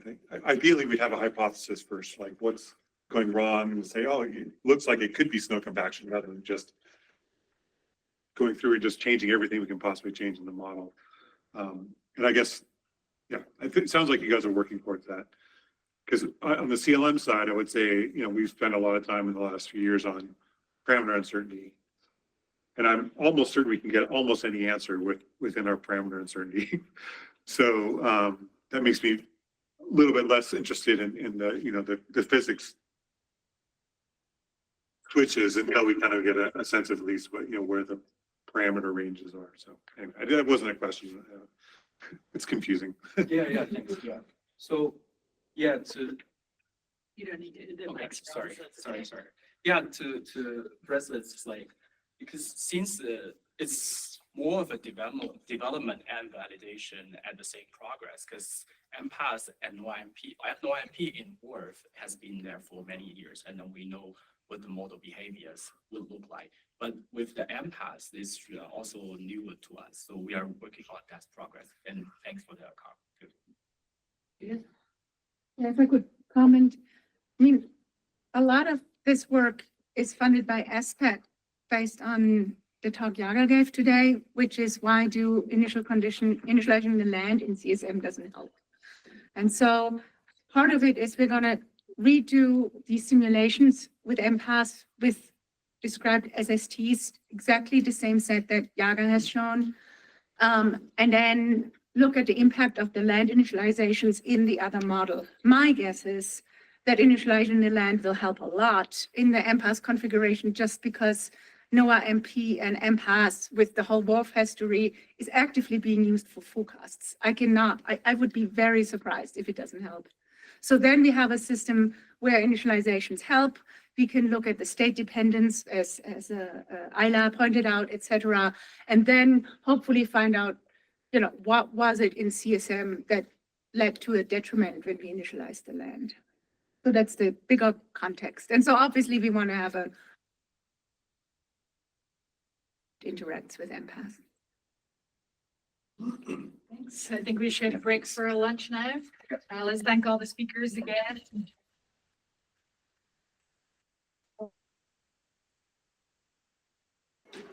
Remember, this includes NSF logo needs to be to the left and bigger. All right, I'm ready to go. This afternoon session, we're focused on high resolution modeling. Set of 5 talks on that topic, starting out with the coaching on bus. I think scheme up test. No, is it working? Okay. Pulls up to working. Okay, and thank you, Steve. So I'll try to provide a short update on our MESACLIP project, which stands for Understanding the Role of Mesoscale Atmosphere-Ocean Interactions in Subseasonal to Decadal Climate Prediction. This is a collaborative effort between NSF NCAR and Texas A&M University, or TAMU, funded by NSF. And the folks who are involved with the project from both NSF NCAR and TAMU are listed up there. So for this particular project, we are using an older version of CESM, that's CSM 1.3, in which the ocean and sea ice model have a resolution of roughly 1/10 of a degree, and the atmosphere and land components are at 1/4 degree resolution. This is a movie for year 2100 from one of our simulations. This is RCP 8.5. It'll be showing the initially specific humidity, its evolution through year 2100. It'll be later switching to sea surface temperature and land precipitation, particularly focusing on atmospheric rivers. And this movie was provided to us in collaboration with NCAR CISL. So we think that we have an unprecedented set of simulations that are listed here. They include a 500-year pre-industrial control simulation, as well as 10 ensemble members each of historical from 1920 to 2005, RCP 8.5, and RCP 6.0 simulations. We have other simulations that are also listed there, and I'll just talk about a few of them in a second. The experiments that are listed in green are now, the data sets from those experiments are now available to the community through our MESACLIP website, and I'll talk about it on the next slide. Decadal prediction simulations, I use sort of a light greenish color. A smaller initial set of decadal prediction simulations that was actually used in the manuscript or paper that was published, led by Steve Yeager. Those simulations are available, but however, as part of this project, we are expanding those decadal prediction simulations to include 2 initializations per year. That's November 1st and also May 1st initialization. And then we are also filling every single year from 1980 to present, starting with the present going backwards. So, oops, okay. I hope you saw some of the SSTs or tropical cyclone paths in the SST plot there. So this is our website. We have recently, well, when I say we, Fred particularly, who's sitting in the audience here, expanded the information that's included in the MesaClip website. And I highlighted or underscored the web address. So if you actually, if our systems are up, I think they're up right now, right?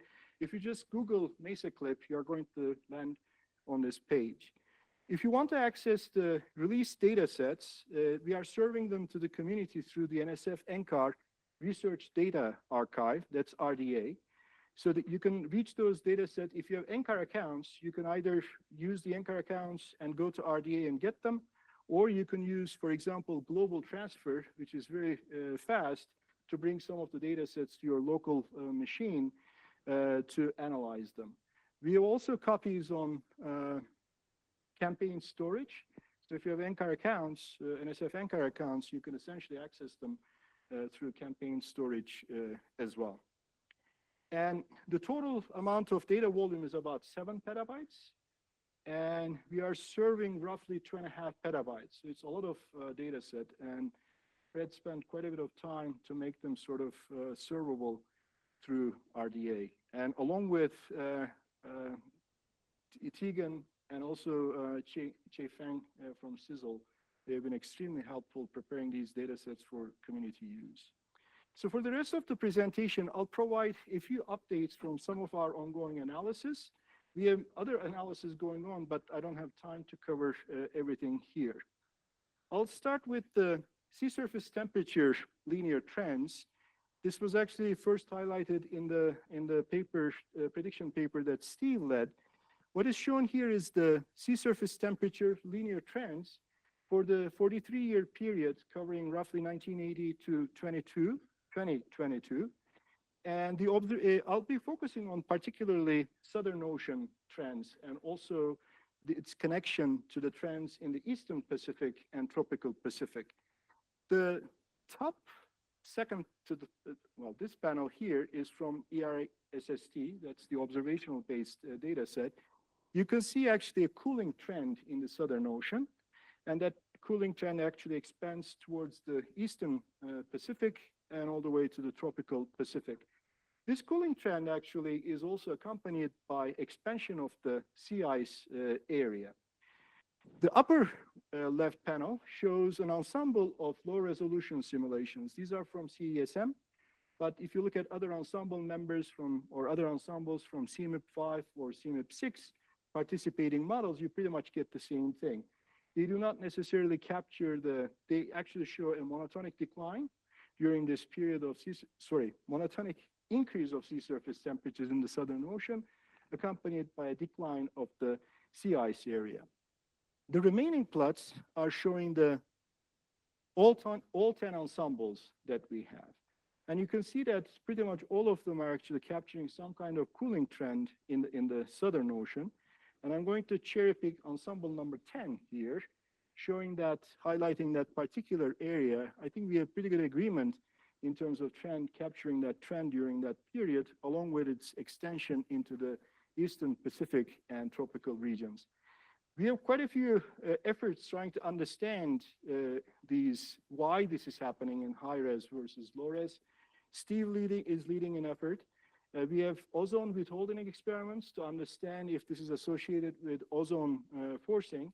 And also we are doing not idealized, AMIP type experiments in which we are selectively, particularly in the Southern Ocean, eliminating the trend in the sea surface temperatures to see whether this has any connection with the tropical regions versus high latitude Southern Ocean.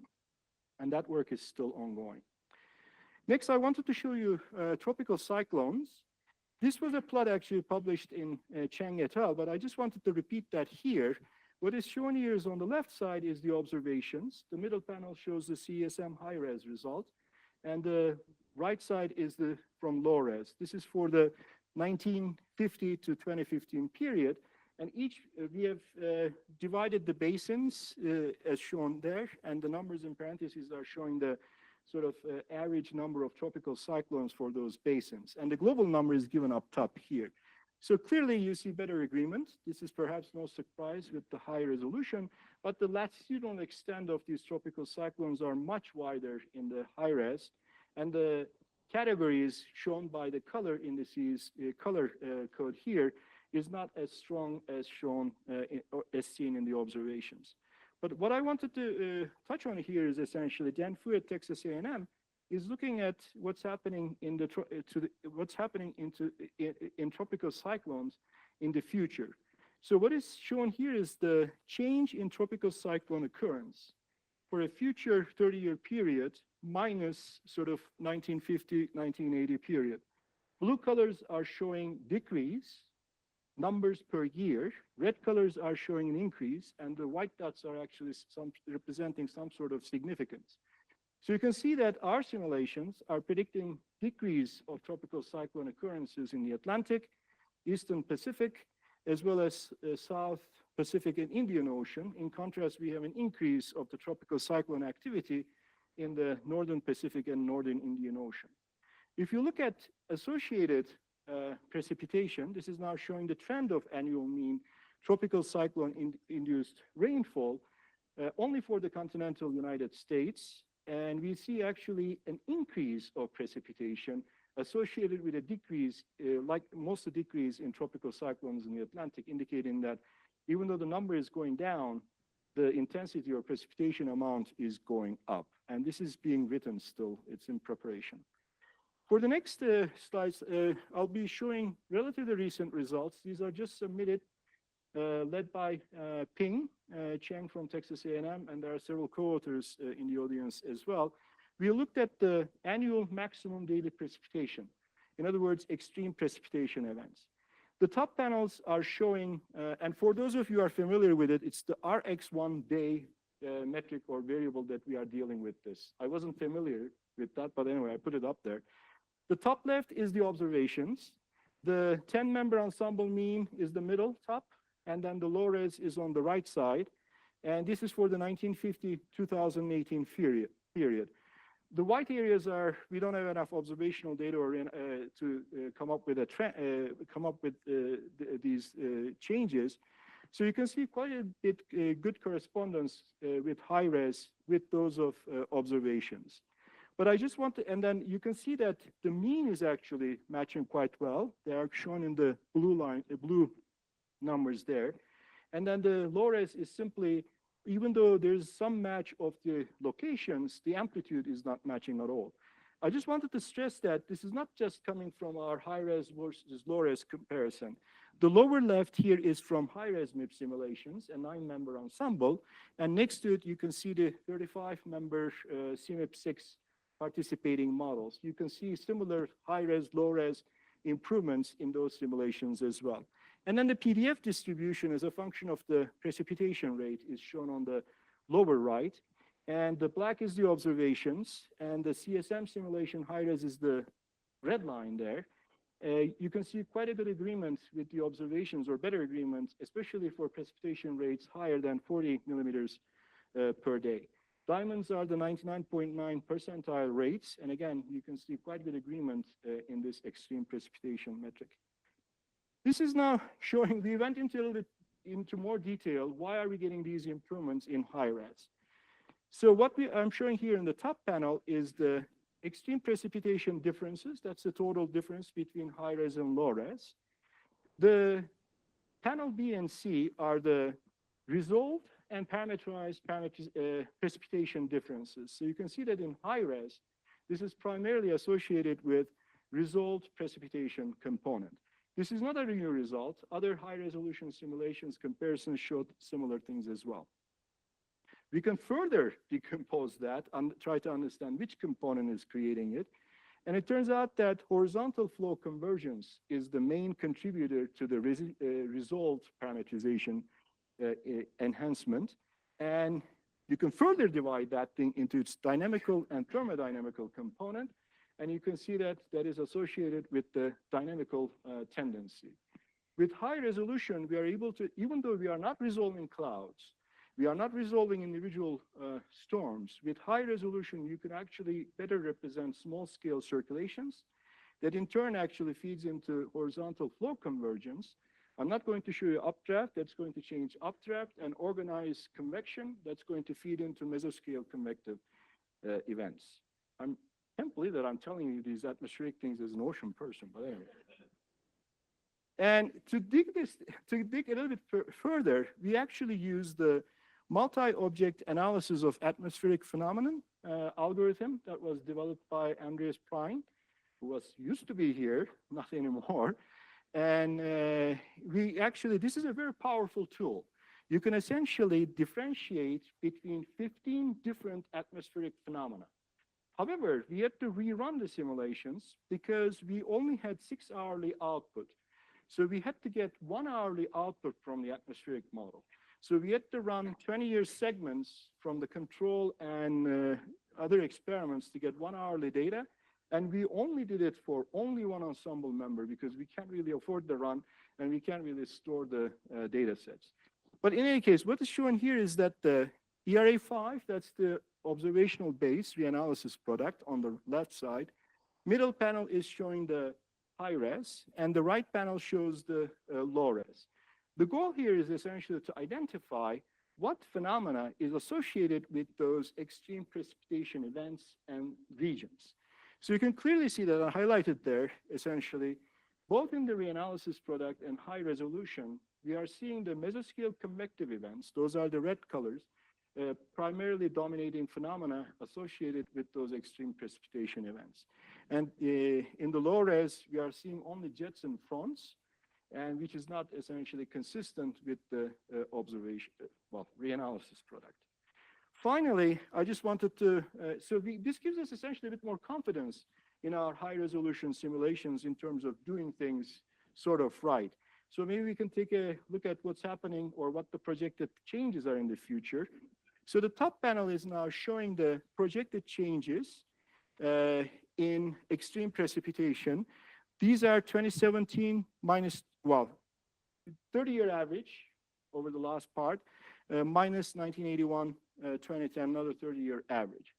So the upper panels are for high res. The lower panels are for low resolution. And if you look at the leftmost panels, compare the top and bottom, you can see that the high-res simulation actually is showing higher extreme precipitation. And I put down the global numbers there, 5.9 to 11.1. It's roughly double what the low-res simulation is showing in terms of the precipitation amount. Locally, in some regions, if you look at the plots carefully, you can see factors of 6 actually in extreme precipitation. What is causing that? So the remaining plots are intended to show you that. Dynamical contributions are in the middle, are in the second left. Thermodynamical contribution is the third column. And then the zonal averages of the dynamical and thermodynamical contributions are shown on the far right. The red is dynamical one, and the blue is the thermodynamical component. If you look at the lower panels, you get the traditional sort of low resolution result that mostly the changes are dominated by what's happening with thermodynamics simply because of the warmer atmosphere. But if you look at the upper panels, you can see now contributions almost equal from dynamical and thermodynamical components. So this is essentially with scale interactions and all that stuff with high resolution, we were able to essentially see that distinction with these simulations. With that, I'll just put up my summary. We have a large volume of data sets available to the community. As I said, we are expanding the high resolution decadal prediction simulations further. The analysis of these simulations are continuing both at Texas A&M, at NCAR, and I'm aware of, and I think Dylan is going to give a seminar on Thursday about some of uses of these. So there are quite a few actually community users as well of these simulations. Again, as I said, even though we are unable to explicitly resolve the clouds and deep convection, high resolution simulations appear to essentially better resolve the smaller scales and connect the horizontal convergence to updraft and organize the convective activity is better, producing better result or better represented mesoscale convective systems that agree better with the reanalysis products in capturing extreme events. And with that, I'll stop and take questions if you have any.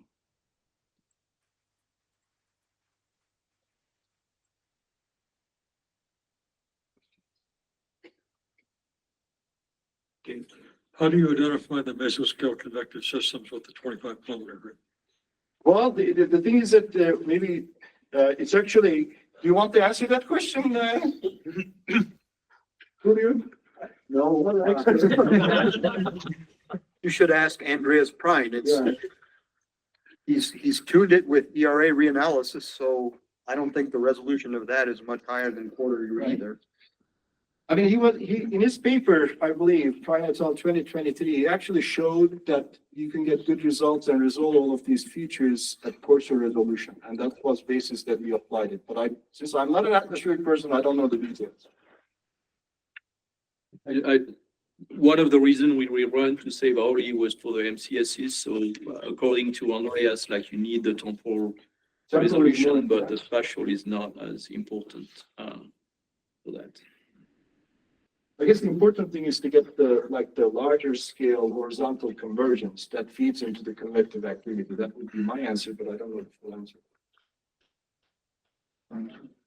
Yeah, thanks for that. Great progress, and you showed great results on how these errors improve. My question would be, what are the remaining problems at this resolution? Lots. Yeah.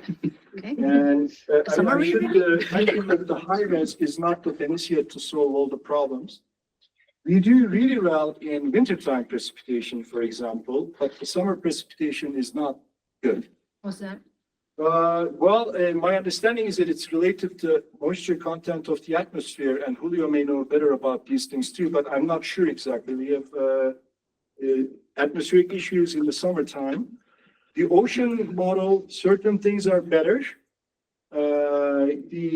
But we still have, for example, Gulf Stream separation issue. It's not necessarily solved because, I mean, you can improve it perhaps, but not necessarily eliminate it. Western boundary upwelling issues are still there. So, I mean, quite a few of the biases still remain, but some things are improved. We do better with the seasonal cycle. We do a lot better with extreme events. We do better with the atmospheric rivers and their predictions. Yeah, I mean, these are just some of the examples. All right, last question. Do you know if the diurnal cycle of precipitation improved at all? Good question. Well, I don't know. Maybe we should take a look at it again with the 1 hourly data set that we have, because previously we only had 6 hourly ones. Do you remember, Fred, whether we improved anything? I can't remember. You've never seen. Yeah, I don't know the answer. Have you looked at it, Julio? No, just that the MCSs in the US Midwest don't get that much better in quarter degrees. Yeah. So there, at least, we don't expect the diurnal cycle to improve much. I mean, just to be clear, we have so much data. As I said, it's the total is 7 petabytes, and you can only scratch the surface with analysis. So if anybody's interested in looking at these, I mean, they're available on our MESACLIP website, with the exception of the decadal prediction expansions. And we are trying to also provide the equivalent, as I said, low-res simulations, so that can actually provide stuff. So if people are interested in looking at it, or these simulations, please do so. I should have also mentioned that just last night, Adam Phillips and Fred actually finalized the CVDP analysis for these simulations. And they're also connected, I believe, right now, linked from the MESACLIP website. Either they are there Not already yet. or Soon. not yet. It's coming. Sorry. Yeah. Our next speaker is Dave Randall from CSU. Talk about earthworks progress. Oh, supposedly.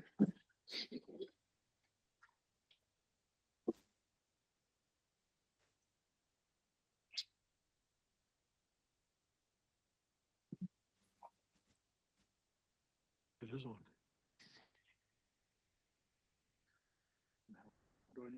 It's a PDF, so. Command L might work. Nope.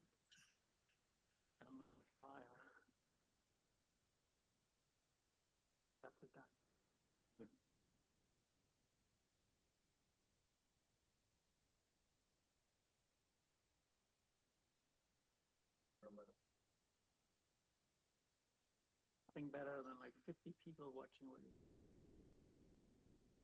There we go. Okay, thank you for that. I'm going to give you an update on progress of this big project. And a lot of the slides near the beginning you will have seen before. So here's the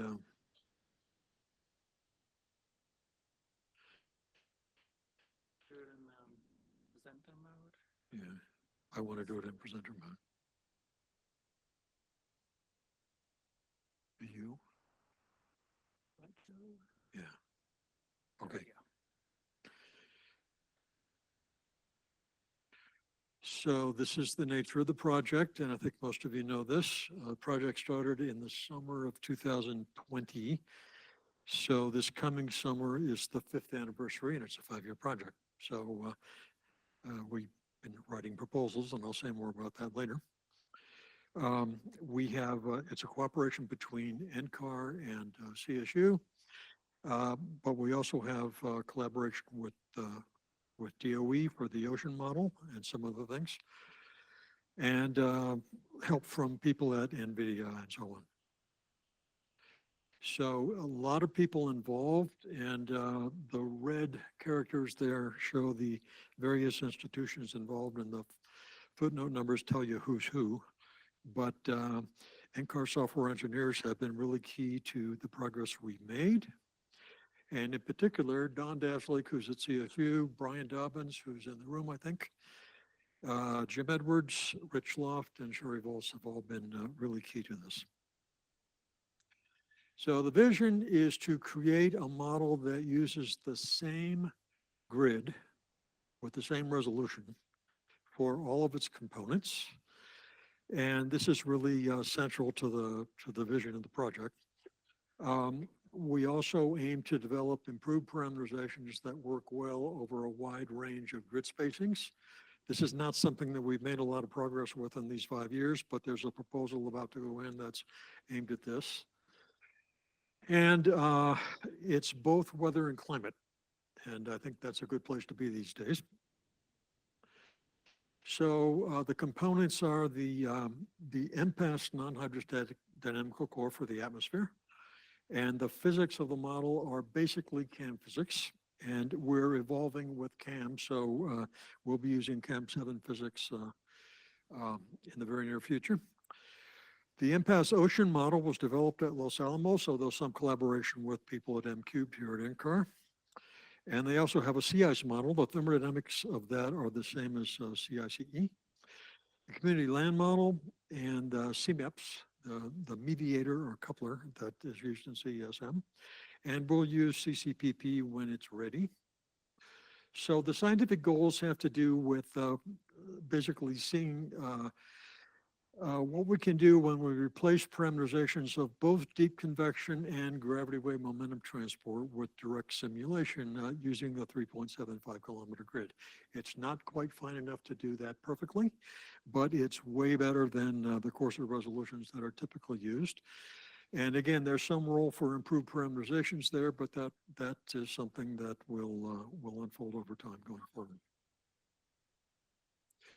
So we want to use the model to study the interactions of mesoscale weather systems with larger scales, the upscale influence, which is primarily downstream. And of course, the same model can be run at lower resolution, 120 kilometer grid. And those versions can be used to study century scale climate change. We are one of the proposals we're submitting now is aimed at deterministic forecasts, actually mostly on shorter than S2S timescales, with the same model that, as I said, can be used for climate change experiments at lower resolution. And we hope to be able to use the results from the very high resolution model to understand deficiencies of the lower resolution model for things like convection and gravity waves. So those are the scientific goals. Computational goals. These have evolved as we got into the project and learned what we were up against. So I did not anticipate the degree to which the infrastructure of CESM would have to be fiddled with to get it to work at high resolution. There's been a tremendous amount of work in that area. I'll say a little bit more about it here in a minute. We want to maintain CPU compatibility, even though we're primarily aimed at running on GPUs. And I'll say more about that in a minute. And the goal that we stated in our proposal was 1 simulated year per day with a 3.75 kilometer global grid on a DOE machine this year. We're not going to get there. We're going to fall short by a factor of probably at least 5. So we've had a couple of recent software releases. I made this talk with the idea that the last time I gave an update was at the CESM workshop in June. So in August, we released version 2.3, and it's on GitHub, as you can see. So we have our RTMGP in there, and it's working with OpenACC data transfers. And there were some issues with not getting the correct results, which were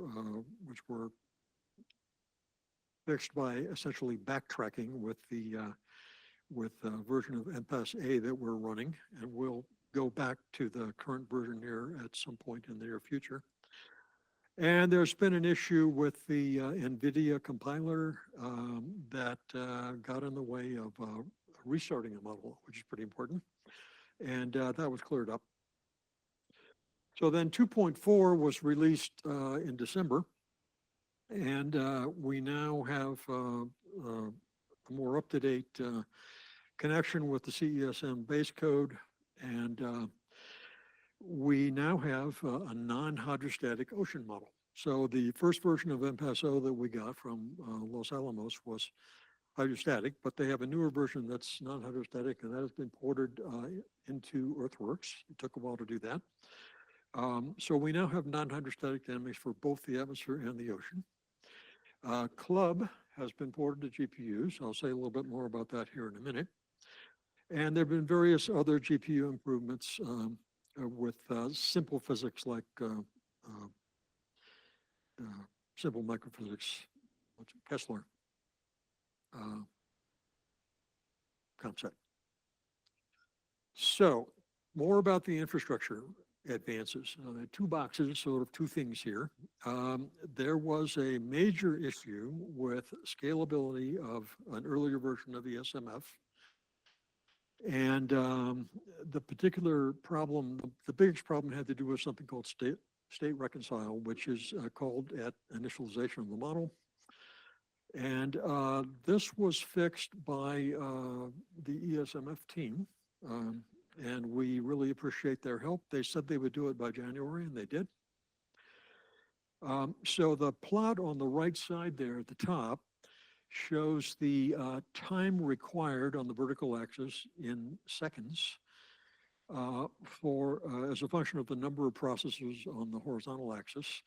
And that blue curve going up means it took longer with more processors. So there's something very bad going on here.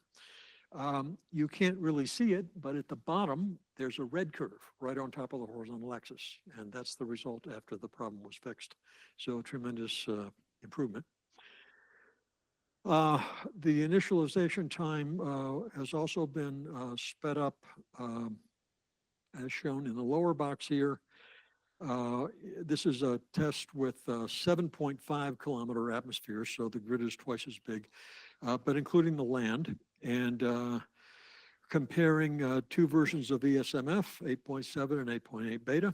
And you can see that on the plot on the right, the time required in seconds is about half as large with the newer version of ESMF. So that's also a big improvement. And we appreciate the effort there. There's been progress with MPAS Ocean. This work is primarily done at CSU. We do collaborate with Los Alamos, but we try not to bother them too much. So the ocean dynamics has been updated to be non-hydrostatic, as I already told you.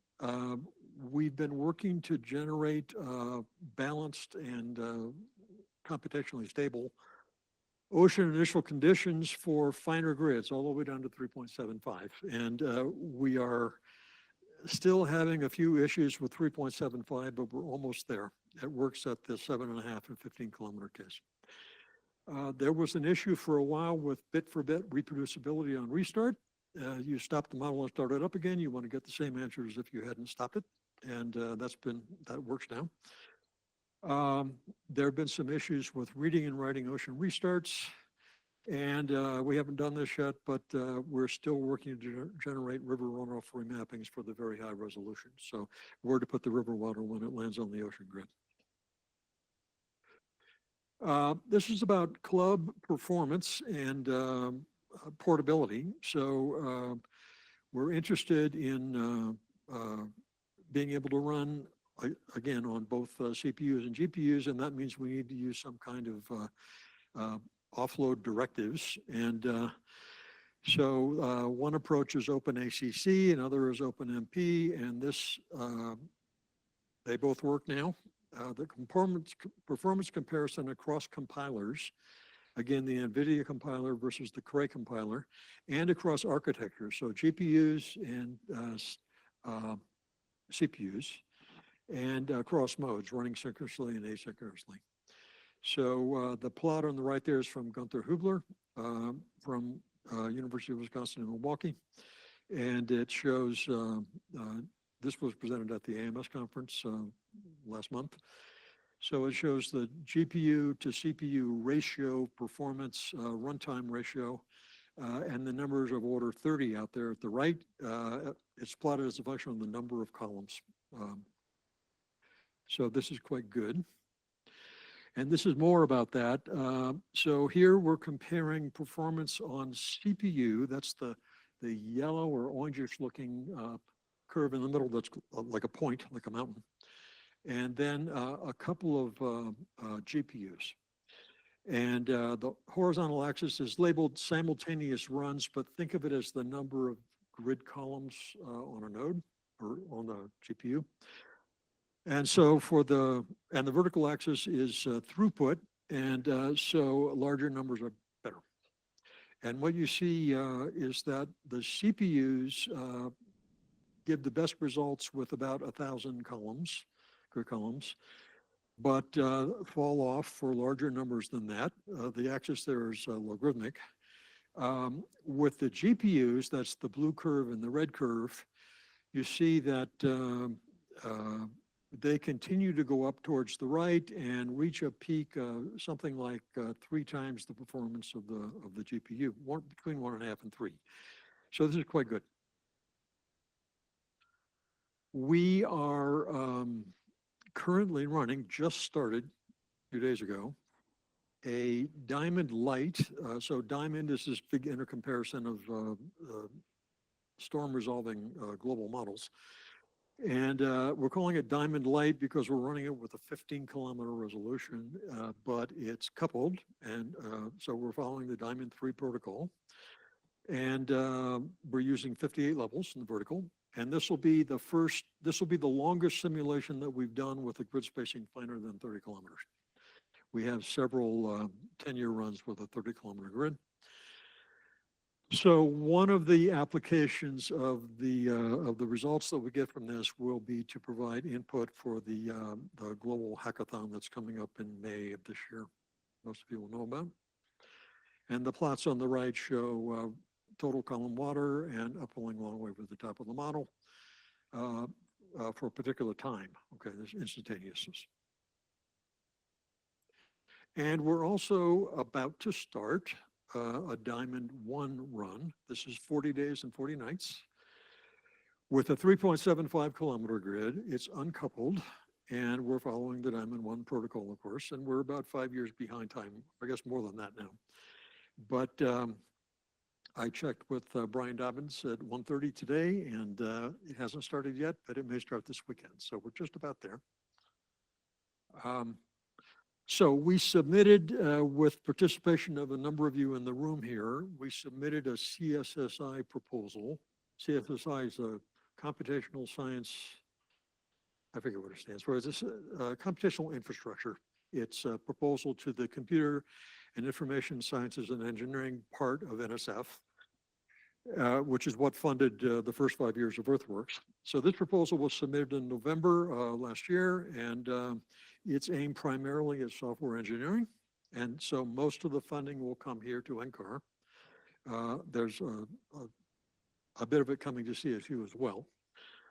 So it's aimed at more infrastructure improvements, scalability in particular, but there are performance glitches where things just plain break. It's not a question of scaling, they just don't work. So fixing that kind of thing. And we found a lot of them, and I keep thinking that must be the last one, but then it hasn't been. More porting to GPUs, in particular the aerosol code, which I understand is a complicated port. And 32 bits. So we probably should have started on this earlier, but we're working now to begin running the model with 32-bit arithmetic for several reasons. One, of course, is that you get a 1.5 speed up immediately from the hardware, but we're also we don't need as much memory, and that allows us to use more cores per node if we're running on CPUs.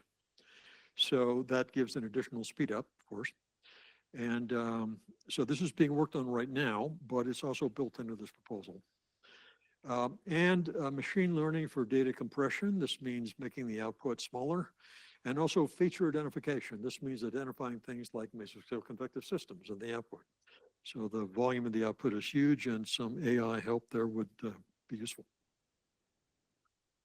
And we are currently working on an AGS proposal. I don't know when this will be submitted. I wanted it to be submitted by last week, but we're not there.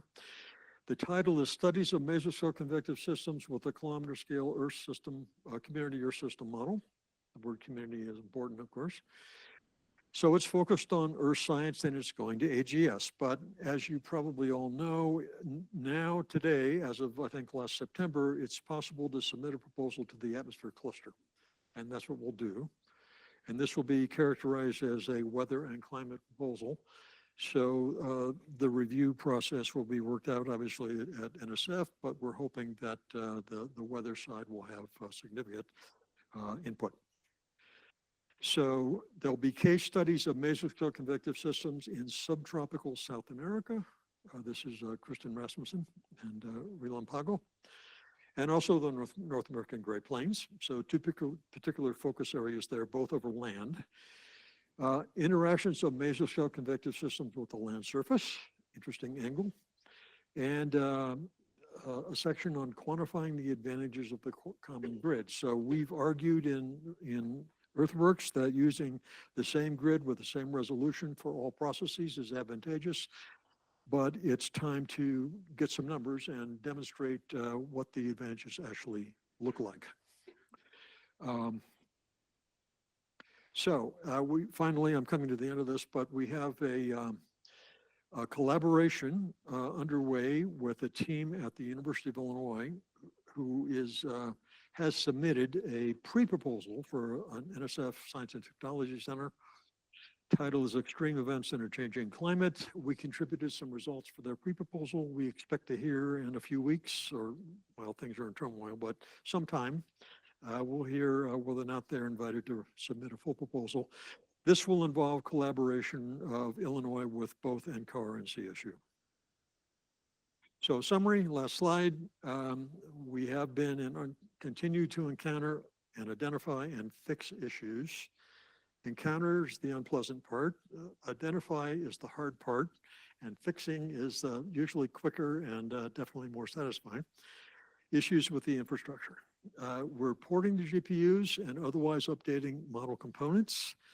We're benefiting from various collaborations, somewhat more than I mentioned here. And we are performing simulations, and we're writing proposals so that the work can continue. So that's it. Thank you.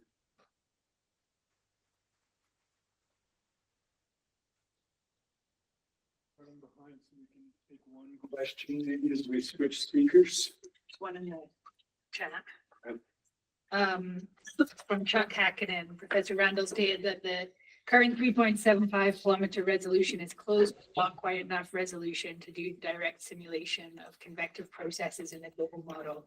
What spatial resolution would be required, and for how much of an increase in computational power and data storage is needed to meet the needs for proper data analysis? Well, I think if you ask 10 people that question, you'll get 10 answers, but 1 kilometer is definitely going to be significantly better than 3.75. And some people would argue you need a few hundred meters, and that's not going to happen anytime soon in runs of any significant length, although the Japanese team is doing that. But it's true that 3.75 doesn't resolve individual thunderstorm updrafts, but it is adequate to simulate or resolve mesocell convective systems, which are an order of magnitude larger. Thanks very much. So our next speaker is online, Jingying Huang, speaking about atmospheric rivers, precipitation streams. Can I share my own screen, by the way?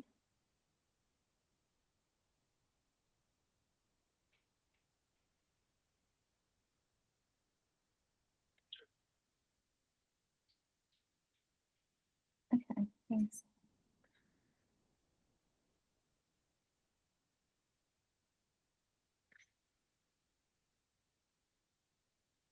Sorry.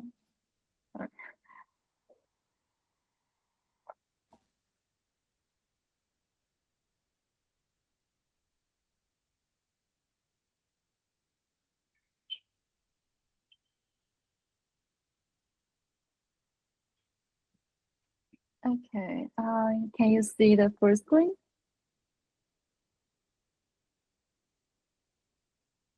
It's not in full screen mode.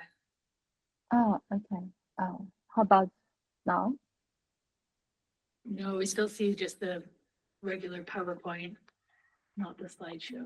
Oh, okay. Let me try another way.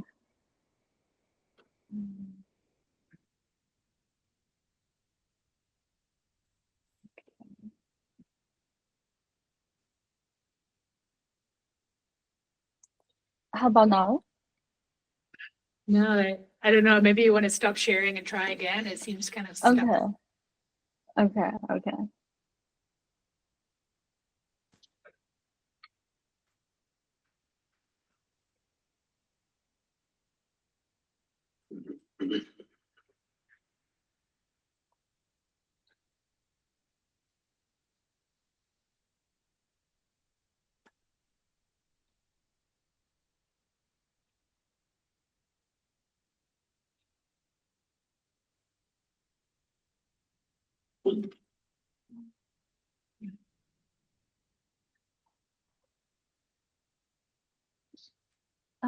How about now? Can you see my slide? Swap displays, and then it looks like. It's good. Oh, okay. Yeah, that's good. Okay, good. Okay, sorry about that. Okay, so good afternoon, everyone. In this talk, I will introduce this ongoing work about atmosphere-driven precipitation streams using non-hydrostatic CSM simulations of the West US. And this project is mainly funded by the Earthworks, as they've already elaborated. And for this study, we aim to understand this storm resolving model's capability and the limitation in capturing the heavy precipitation, and also the impact. So with significant progress in CSM2 MPAS, what we aim to understand is how this new generation model performs for precipitation prediction at convection permitting scale. And to do this, we have chosen West US as our study region, as the red bottom mesh configuration shows here. So the goal is to examine the model's capability in representing and reproducing precision extremes, and also how the model performance for the AI-driven storms compared to observations. So to answer this question, we have designed a set of experiments and using this variable resolution mesh configuration. Specifically, we have this refinement over the West US and also the near coast regions. And we have accommodated the dynamic time steps with the MPAS dynamic time step at 20 seconds and also physics time step at 2 minutes. In the simulations we have conducted 5 seasonal simulations from 1999 to 2004.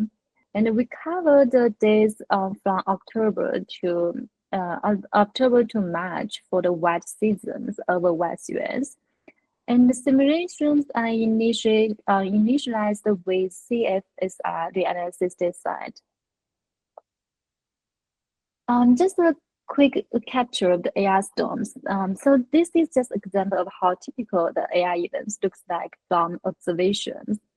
And we know that AIs are of great importance along the US West Coast, as majority of the precipitation are contributed from these several intense AI events each year. And also the extreme AI events could lead to serious hazards such as flooding and debris and landslides. And for the story on non-hydrostatic CSM paths, we are aim to understand how actually the large-scale hydrological cycle processes linked to the AI-driven precipitation extreme storms. And we will focus on 2 aspects. The first is the improvement and the balance of precipitation extremes over the West US. And the second is how actually the CSM2M paths can capture large-scale moisture flux patterns and also the fast-scale landfalling features. So before heading to the result section, I want to show this visualization for the 63 experiment we have conducted using the non-hydrostatic CSM2 that is with the MPAS dynamical. In these experiments, this is just a subset of the simulations. And first, we show the global view of the large-scale moisture flux transport and the associated atmospheric rivers. And then we further zoom into the refined domain over the West US for the AI-driven precipitation. And the visualization here shows the tracks of the AIs in terms of the instantaneous integrated moisture flux transport. And we also overlaid with the accumulated landfalling precipitation over the coast regions during the simulated winter season. So you can see that the refined grids capture the terrain details and the fine-scale details of the precipitation of the heavily impacted region. And we followed by the precipitation. We also look at the rain versus snow accumulation for this winter induced from this vapor transport pattern over this refined region. So this would be this one. So this model simulated significant enhanced snowpack distribution over the much better resolved complex terrain that is over the Cascade Range, Coast Range, and the Signal Vanda. And also we show that the accumulated intense rainfall over the mountainous ranges and downstream communities. And this result could better inform the impact of the flooding risk, and also shows the potential to study extreme storms and the hydrological impacts using this new modeling framework.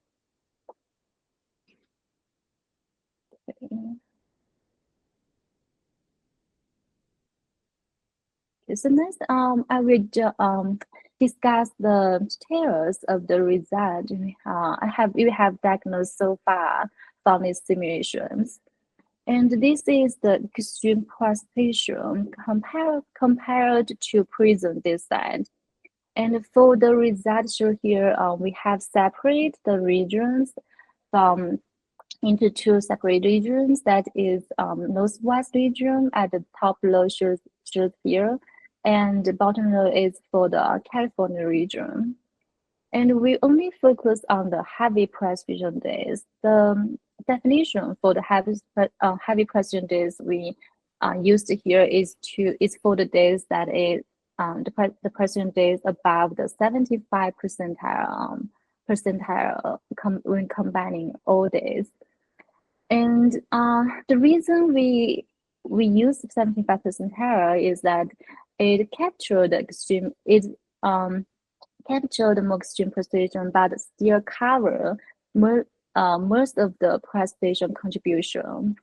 So in detail, for using the 75 percentile, we see that there are about 80% precipitation contributed over the California region, and about 2/3 of the total precipitation are contributed from these extreme precipitation days of the northwest region. And for the precipitation extremes, here we compared to the prism this side at 4 kilometer, and we combined all the five seasons to get the statistics. And we can see that the precipitation features are generally captured over the complex terrains, including the coastal and mountainous ranges.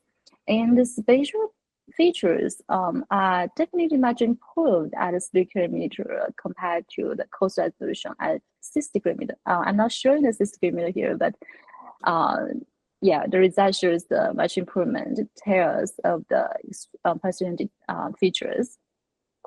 And we do notice that the intensity of the precipitation, extreme precipitation is higher in observations. And we think like this implies the model has an overestimation bias for heavy precipitation values based on the 5 season statistics we have simulated here.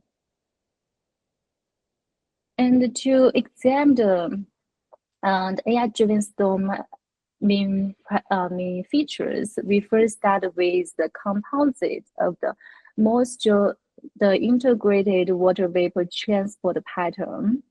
And this is the IVT transport pattern averaged over all the heavy precipitation days. Again, we separate into the northwest and the California region, and we compare the model simulations to the magnitude analysis data set. So this and we for also plotted the near surface wind circulation pattern here. So the IVT spatial pattern are generally captured in Cayman Pass, but they do have, like, for these two separate regions, when they do have distinct trajectories when landfalling over, when with the AI landfalling over the northwest, over the southwest. And it's as expected that the northwest region should receive in detail, like for the northwest region, the composite storm tracks have similar pattern compared to the magnitude analysis data. So we see like the similar shape and location and also similar wind patterns. But the model also shows some underestimation for the intensity. Again, we see the underestimation of the precipitation, and we see the underestimation of the IVT. And the inland chases of the IVT are well represented from the coast ranges to the Cascade. And we're looking at the California region. We see that actually the IVT spatial pattern are more different compared to the northwest region. And I mean, when compared to the magnitude assisted side, but still the model can capture a general spatial distributions of the water vapor fluxes. But the value are underestimated by about 20%. And for the wind circulation patterns, we show here is the near surface wind dynamics at 850 hectare. And simulation results show similar near surface wind patterns to Mara 2. But for the California region, the wind tends to be more southward in the model compared to the reanalysis data. And in addition, to the IVT, we want to see how actually the thermodynamic component and the dynamic component contributed to the IVT pattern. So we further look at the IW, the spatial pattern followed by the IVT here. And again, we examine this in 2 different regions, and we compare the model result to the mandatory analysis design. And here is a composite spatial pattern for the moisture distribution. And we can see this transient feature shows about the transient feature of this moisture from distribution from the subtropical region to mid-latitude. And comparing to the IVT, the IWV pattern are generally well captured compared to the assisted side. But it's different from the overestimation of the IVT. The IWV actually shows some in addition, different from the underestimation of the IVT compared to the assisted side, the IWV actually shows a somewhat overestimation in the model compared to the reanalysis side. So this could imply that the simulated IVT over these 2 regions actually involved both the overestimation of the IWV and also some balance in wind dynamics. And next, I will show the wind profiles for this average over all these heavy precision days. And for the wind profiles, we separate into the zonal wind and the meridional wind in order to look at the dynamics contribution of the moisture flux. And we again compare the model result to the magnitude assisted side. And we have the Northwest region at the top row and the California region at the bottom row. And here is the latitude versus head cross section of the zonal wind. And we average so this is the calculation average over the longitude from 130 west to 140 west. And again, this is an average of all the heavy precision days we defined. So for the zonal wind profile, the wind profile, we found that the model can represent the wind profile features over the West Coast region, and the cross-section structures are well captured by the model output. And when we look at the magnitude of the wind values, we see that over the Northwest region, the model shows a higher magnitude, which is about 15% compared to the magnitude. And this could imply the model has a systematic bias for the zonal wind speed with the core of the jet stream is about 60 meter per second stronger. And for the California region, the jet stream location and the magnitude of the zonal wind statistics actually close to the magnitude analysis side. And for the meridional wind, this is secondary to the dominant zonal wind, but still the meridional wind are still important because it's actually play an important role in in the trajectory direction, and also the landfalling impingement angle for the AIS. And unlike the zonal wind, the modal wind actually shows a notable balance in especially in the California region. So you can see like the simulated winds tend to be southward with high intensity, and we also see this from the IVT spatial plot and over wind that into the over wind dynamics at 850 hectobar. So this further actually actually shows that there is a southward bounce in the California region for the wind profile, and is mainly contributed by the meridional wind for sure. And so again, the balance of the IVT seems to be contributed from both the balance in the overestimation of the AMWG and also the balance of the wind dynamics.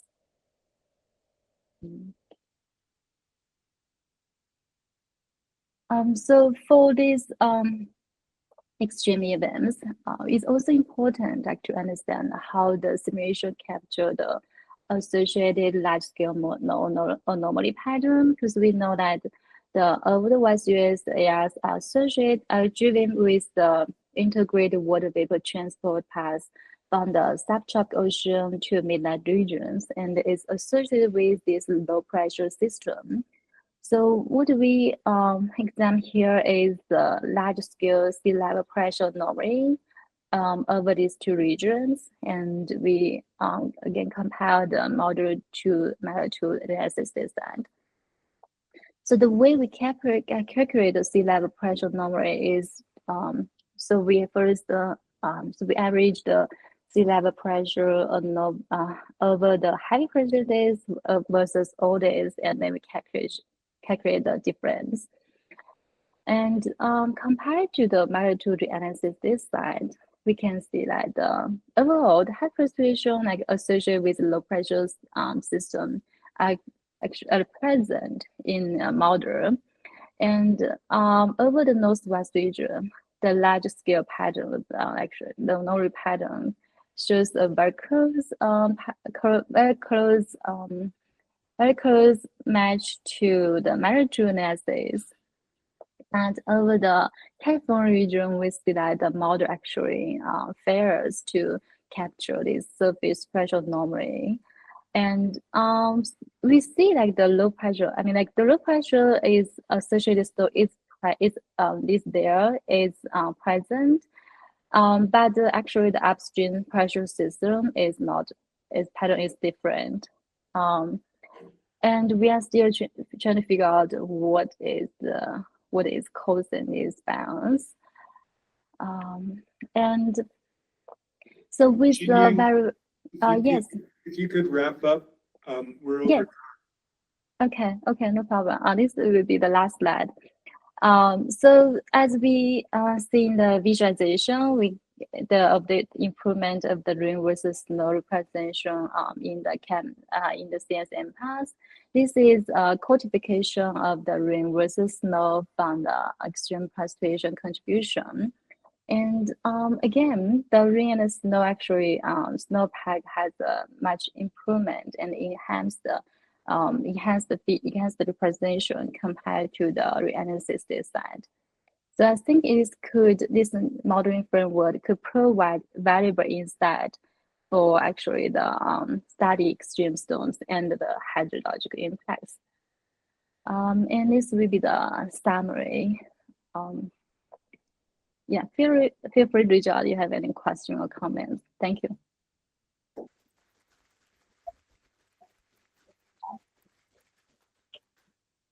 We do need to move on, so we'll go to our next speaker, Veronica Hargreaves.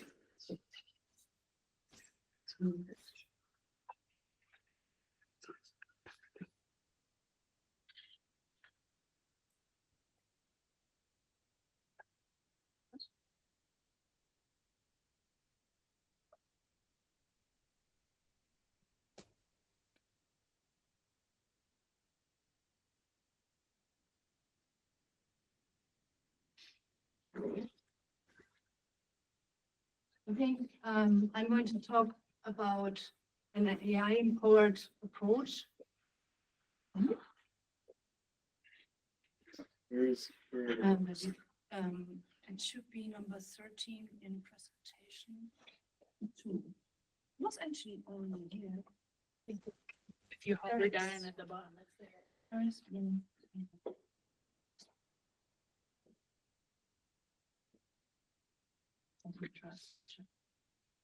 Is this presentation? It's not there at the bottom. 13, there it is. How do I?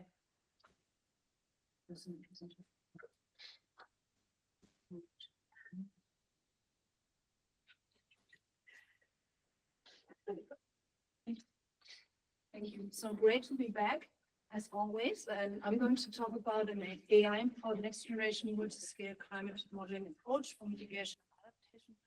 Or more concretely, the goal of our work that we are doing as part of the ESC Synergy Fund USPI, which is kind of a sister project to LEAP, is that we enhance Earth system models with machine learning with the goal to reduce systematic error.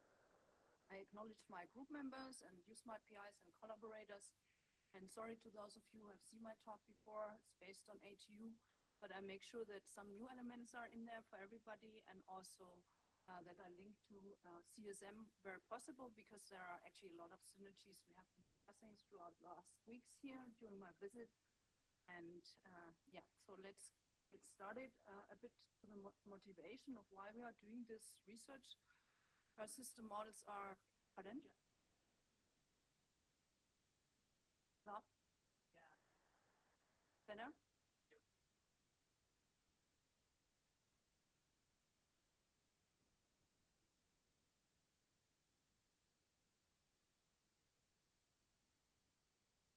Okay, it's better now. I just do it like this. Okay, so it's all right.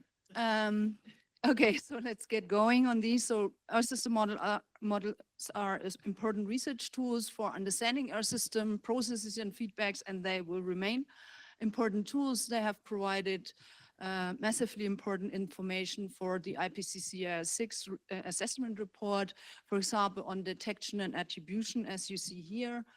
But also for like climate projections, as you see in the lower right panel. This is an animation that shows the 5 scenarios that we were running with CMIP6 models. And we could show that only in the very lowest emission scenario, climate warming stays below around 1.5 degrees by the end of the century. So this is all great, and we've also provided a lot of information for scientific understanding.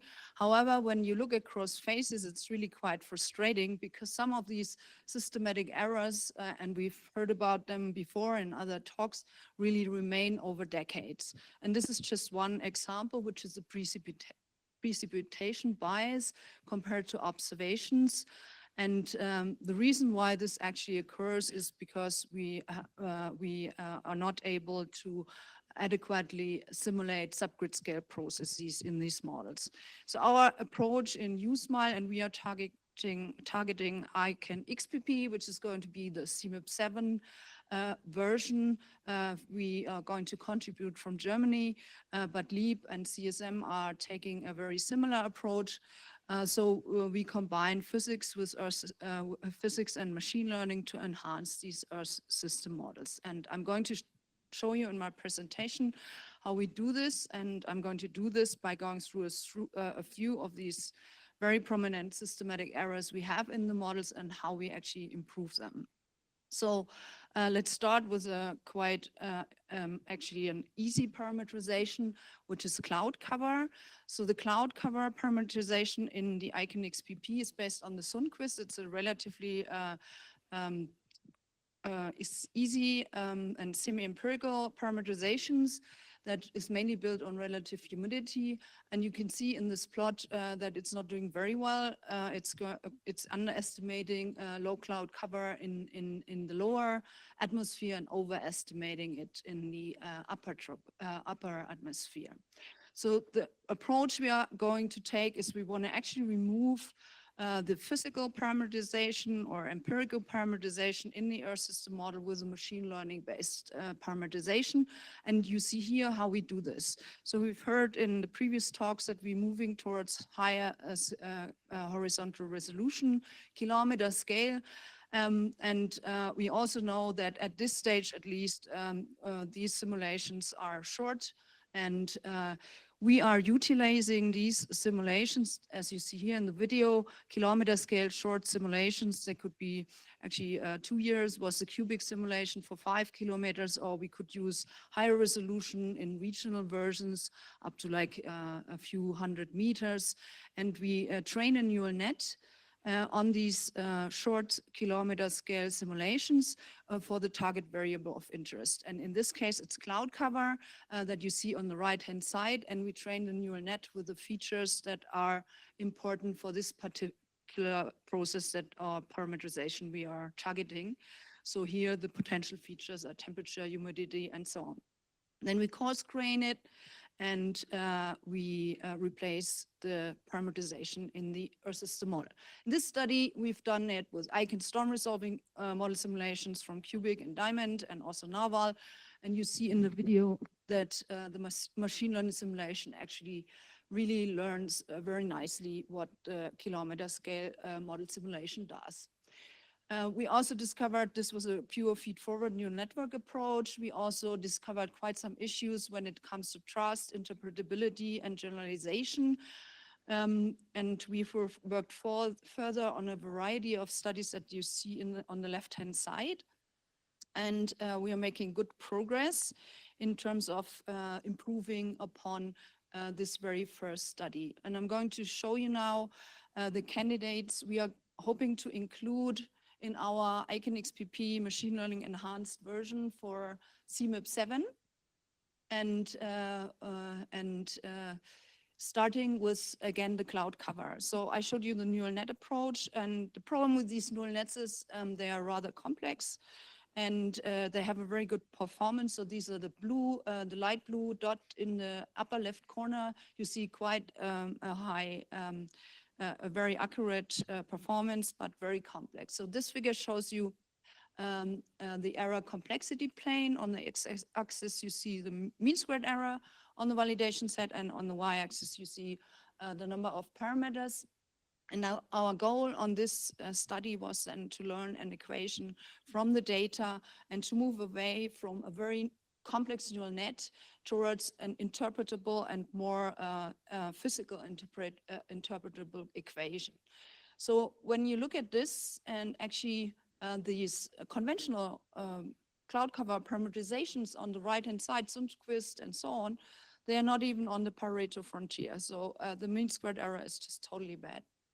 And so the Pareto frontier means the best performance at a particular complexity. So we can do better than this. That's actually quite easy in this case. And what we did is first sequential feature selection. That means you take a neural net and you take like 5 features, and then you go one by one and select the most important features that improve your performance. You go down, and then once we reach that, we know like 5 features, we put them into equation discovery, and we find an equation that is indicated with the arrow down here. And this equation we find here is really extremely promising. We get 3 terms. Let me just comment on term 3 and 2. The third term is very nonlinear. It's not something you would find with just regression. So this symbolic regression is really the way to go here. And what is really nice is, you know about this cloud cover biases in over like marine stratocumulus, and term 2 is actually creating these for us. So we have definitely enhanced over the Sundquist scheme, and this scheme is going to make it into our ICANN-XPP model. To move on, this is convection. It's a bit more tricky because it has more variables. It also has to consider the vertical. We started off with a unit in the vertical, not in time. And also we worked our way through SHAP values. That is when you interpret the features that your neural net actually finds. That's a very nice way of checking whether your neural net is actually doing something you physically understand. So I think everybody basically who's working on neural nets is using something similar to explainable AI, and that really can also enhance our system understanding.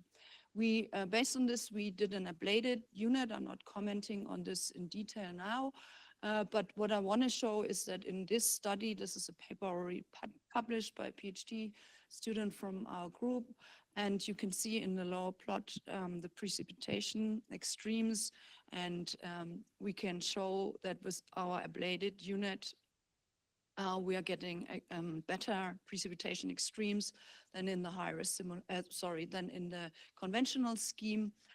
But it also shows when you look at the full unit, the non-ablated one, it's going to make things worse. So you really have to look into these carefully when you develop these schemes. The one thing we discovered here was, and that's a typical thing that happens in machine learning, it's getting to be blurry because you're just minimizing a deterministic function. So it's too blurry. We had to move further, and some of you might know the ClimSim data sets. It's actually a very nice data set where you can benchmark your machine learning developments developed by NVIDIA and with contributions from many groups.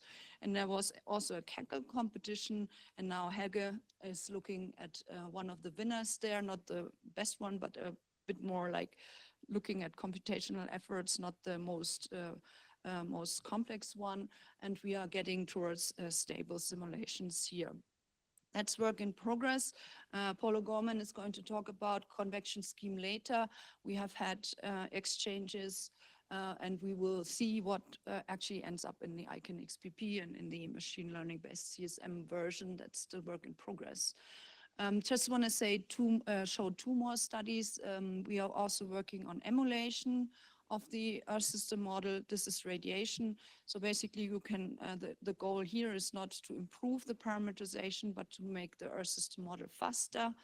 And then this is something where we made progress, and it will help making the Earth system models being run at higher resolution. So that's also important work.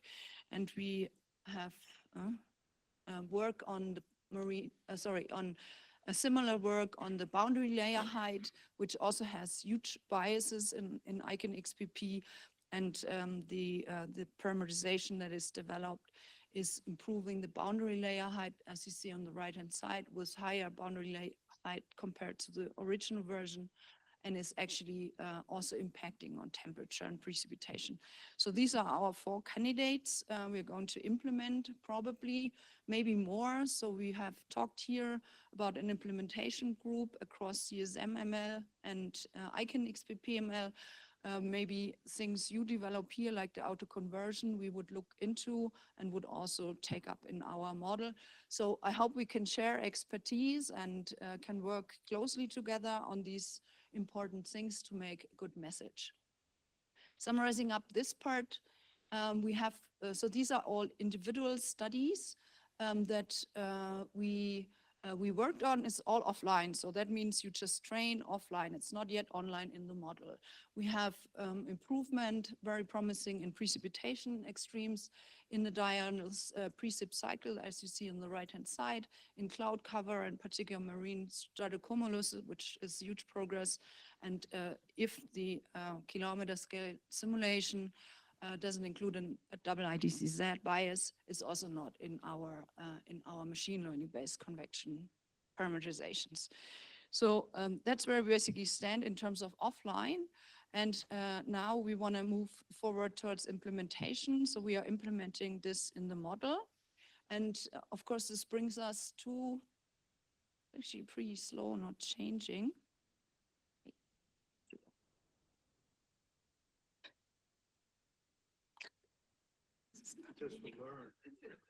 It's learning it. It's learning it. Yeah. Come on. But I'm not very patient. That's the problem. Let's see.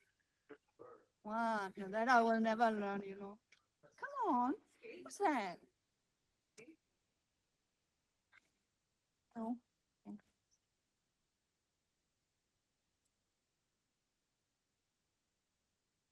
Okay, good.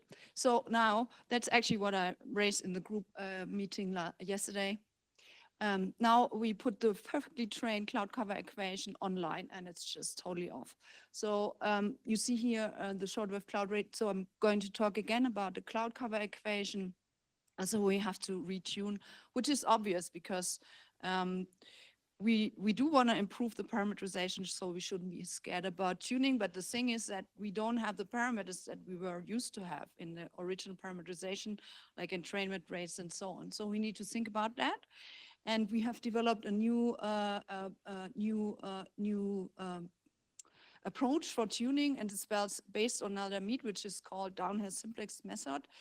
We are writing this up at the moment, and it's basically forms a triangle around a set of parameters. It evaluates the function that to be minimized, and it iteratively modifies the placement of the vertices until a kind of a stopping criteria is met. So you see here on the right lower panel how this is roughly going.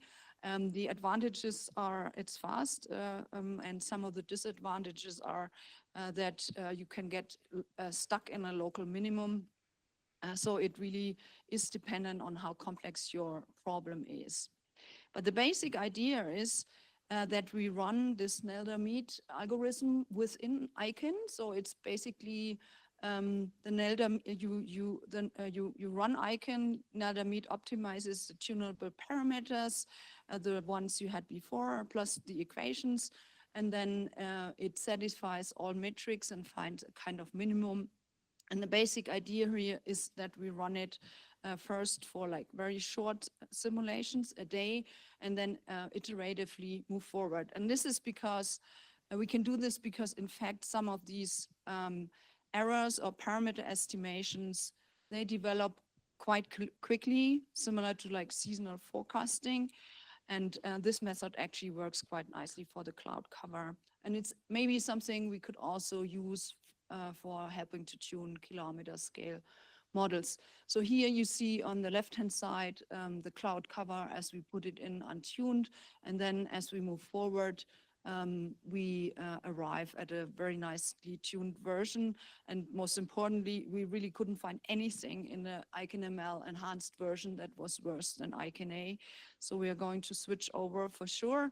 And we are also happy to share this with CSM and exchange other machine learning-based parameterizations or submodels. When it gets more complex, we are using a hierarchy, history matching approach.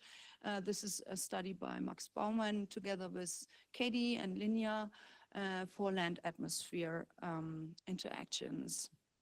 And we are also working on the ESML tool, as many of you know. We're still hoping we can join forces. It's just like so annoying to do these things twice. And we have had some exchanges, how we can align this with the ADF package, and maybe your land model evaluation, and also with Gökhan and Fred on the ocean, overcoming like some of the issues we have here, because basically one thing we are working on since more than 10 or 12 years on this, but we really shouldn't spend time of having to write new diagnostic codes. It should basically be a press and error, and then we have the plots, ideally with some expert knowledge on how they should look like, and then we do faster. Okay, so to come to a few other things, what we are aiming, I think I showed you that we are currently in the stage in machine learning-based parameterizations. We did make some progress compared to last year when I presented. It's slow as always, could always go faster. This would be nice, but it's just not. And but we are now really in the implementation phase, and so are you here. We are maybe developing a joint initiative here. And the goal is that we have a hybrid ICANN-MLE and CSMLE contributing to CMIP7 or whatever else project or on that time scale, ideally with AMIP, OMIP, LMIP, but sorry, minimum AMIP, OMIP, LMIP, but ideally coupled. And this is a perspective we have written from USmile together with Dave Lawrence. And we really think that this debate about should it be kilometer scale or Earth system models is just not the right way to go. It's a cross scale, so we're proposing a multi-scale approach We know that kilometer scale climate modeling is great, but it's not a silver bullet, and neither is hybrid modeling. So we are proposing that we enhance the Earth system models in a similar way as I have shown, but this also goes for kilometer scale, who still have parameterization like turbulence and shallow clouds, and all together with machine learning based downscaling and regional refinement that could lead to more actionable climate science. And here are my recommendations, working on this for 6 years, take it or leave it. Yeah, I recommend to fully embrace hybrid machine learning or system modeling because, and not to be scared, it's not taking away the physics. The goal is that it's just a model that you can take by improving it with system processes and components that has reduced errors that are just in the way for everything. To make it an integral part of your system modeling strategy with all the things I mentioned. To go with us for CMIP7 or whatever it will be on that time scale with hybrid models. We really need to send out a good message that we can do CMIP or these, like we will require course system models. And we really need to send out a message that we can do this with reduced biases. Yeah, to secure some of the AI funds in these times. These are usually quite large. And to move ML forward, we are going to organize a Gordon Research Conference and also planning an HCI workshop on machine learning for system predictability or machine learning for hazard management, however it should be called. And with this, I would like to thank you all for a really great visit. It has been amazing as always. I'll be back end of June and I really hope to see you all happy, healthy and productive in CGD. Thank you.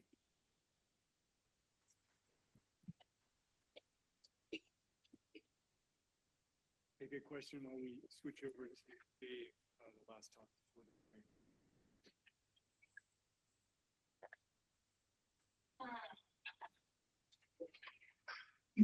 I was wondering, when you go to warmer climates or like paleoclimates, are these parameterizations all working? Yeah, so the way we check it, if we actually do generalization studies and we compare to like what we would expect, so we do plus 4K.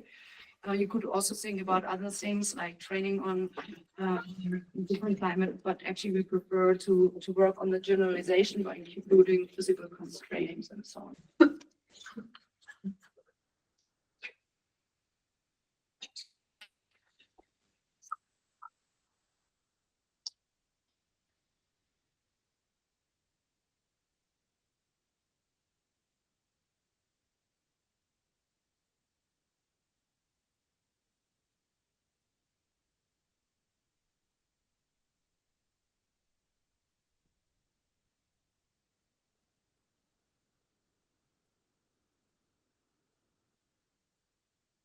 Okay, so I'm going to give the same talk as Veronica.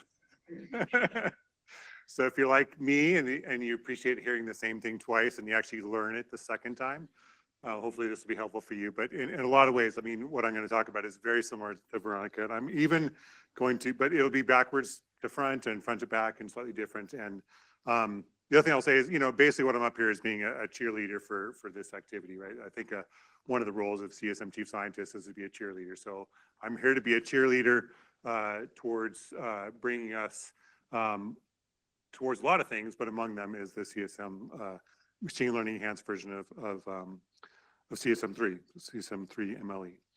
Okay, so I'm going to start with the figure that Veronica showed last, which is this perspective paper, the figure we came out of this perspective paper about, you know, the motivation why we'd want to do this. We need to really have a multi-scale activity, but really taking, you know, that the kilometer scale models are going to be very useful for lots of reasons, but one of them is to help us provide information that we can use to build hybrid physics models. It's obviously a huge wealth of Earth observations that we're not fully utilizing that we can use to develop machine learning based parameterizations. We can generate, you know, these low resolution models, which are hopefully with much more fidelity, you know, do all the things we've done before, large ensembles, you know, regional refinement, machine learning based downscaling if you want to really get down into high resolution configurations, and then forcing impact models. And you can also do that with kilometer scale models. So there's a lot of interactions here together. I think it makes a really powerful framework going forward. And then there's other things we need to do to, make the CMIP process move faster as well and more streamlined. And I include this figure also from Veronica's paper, which I think is really cool. Just thinking, we're going to need low resolution models to tackle, Earth system feedbacks. And this is just a figure kind of indicating that not only can we tackle specific machine learning based parameterizations that are focused on the physics, but there's a lot of processes we keep moving out that are like involved in the, feedback processes, permafrost, carbon, climate feedback, there's fire, there's hydrology that are all potentially amenable to these hybrid models as we go, once we start showing that we can do this, this can keep going further and further, hopefully going out in the future. Okay, so the good situation we're in within CSM is that we do have these two big projects that just happen to come along at roughly the same time, which are providing all the impetus really towards producing the potential to produce a CSM3 MLE. And those are LEAP. I'm sure you've heard about these. Learning the Earth with Artificial Intelligence and Physics, to NSF Science and Technology Center, $25 million project, which will hopefully get renewed for another $25 million this year. And then there's the M² Lines project supported by Schmitz Features. I don't know the size of it, but it's also quite a big project. And both these projects are trying to do exactly what, the vision that Veronica put forward in her paper, which is take high fidelity models, Earth observations, combine them to produce new machine learning based parameterizations and or machine learning enabled parameter optimization to produce the next generation CSM or any Earth model, and then hopefully more accurate projections. And this is the tagline of LEAP, leap forward in the reliability, utility, and reach of climate projection through synergistic innovations in data science and climate science. It really gets you charged up to go. So, the question is, can we do this and how are we going to get there? And that's what we're I'm going to try to, motivate us here about, we do potentially have a pathway to do this with CSM3. It will not be easy, but I think we have a chance. And I also got stuck on the, there we go. Okay, so as everyone knows, we're working towards CSM3. There's a huge amount of activity. It's taking everyone's attention.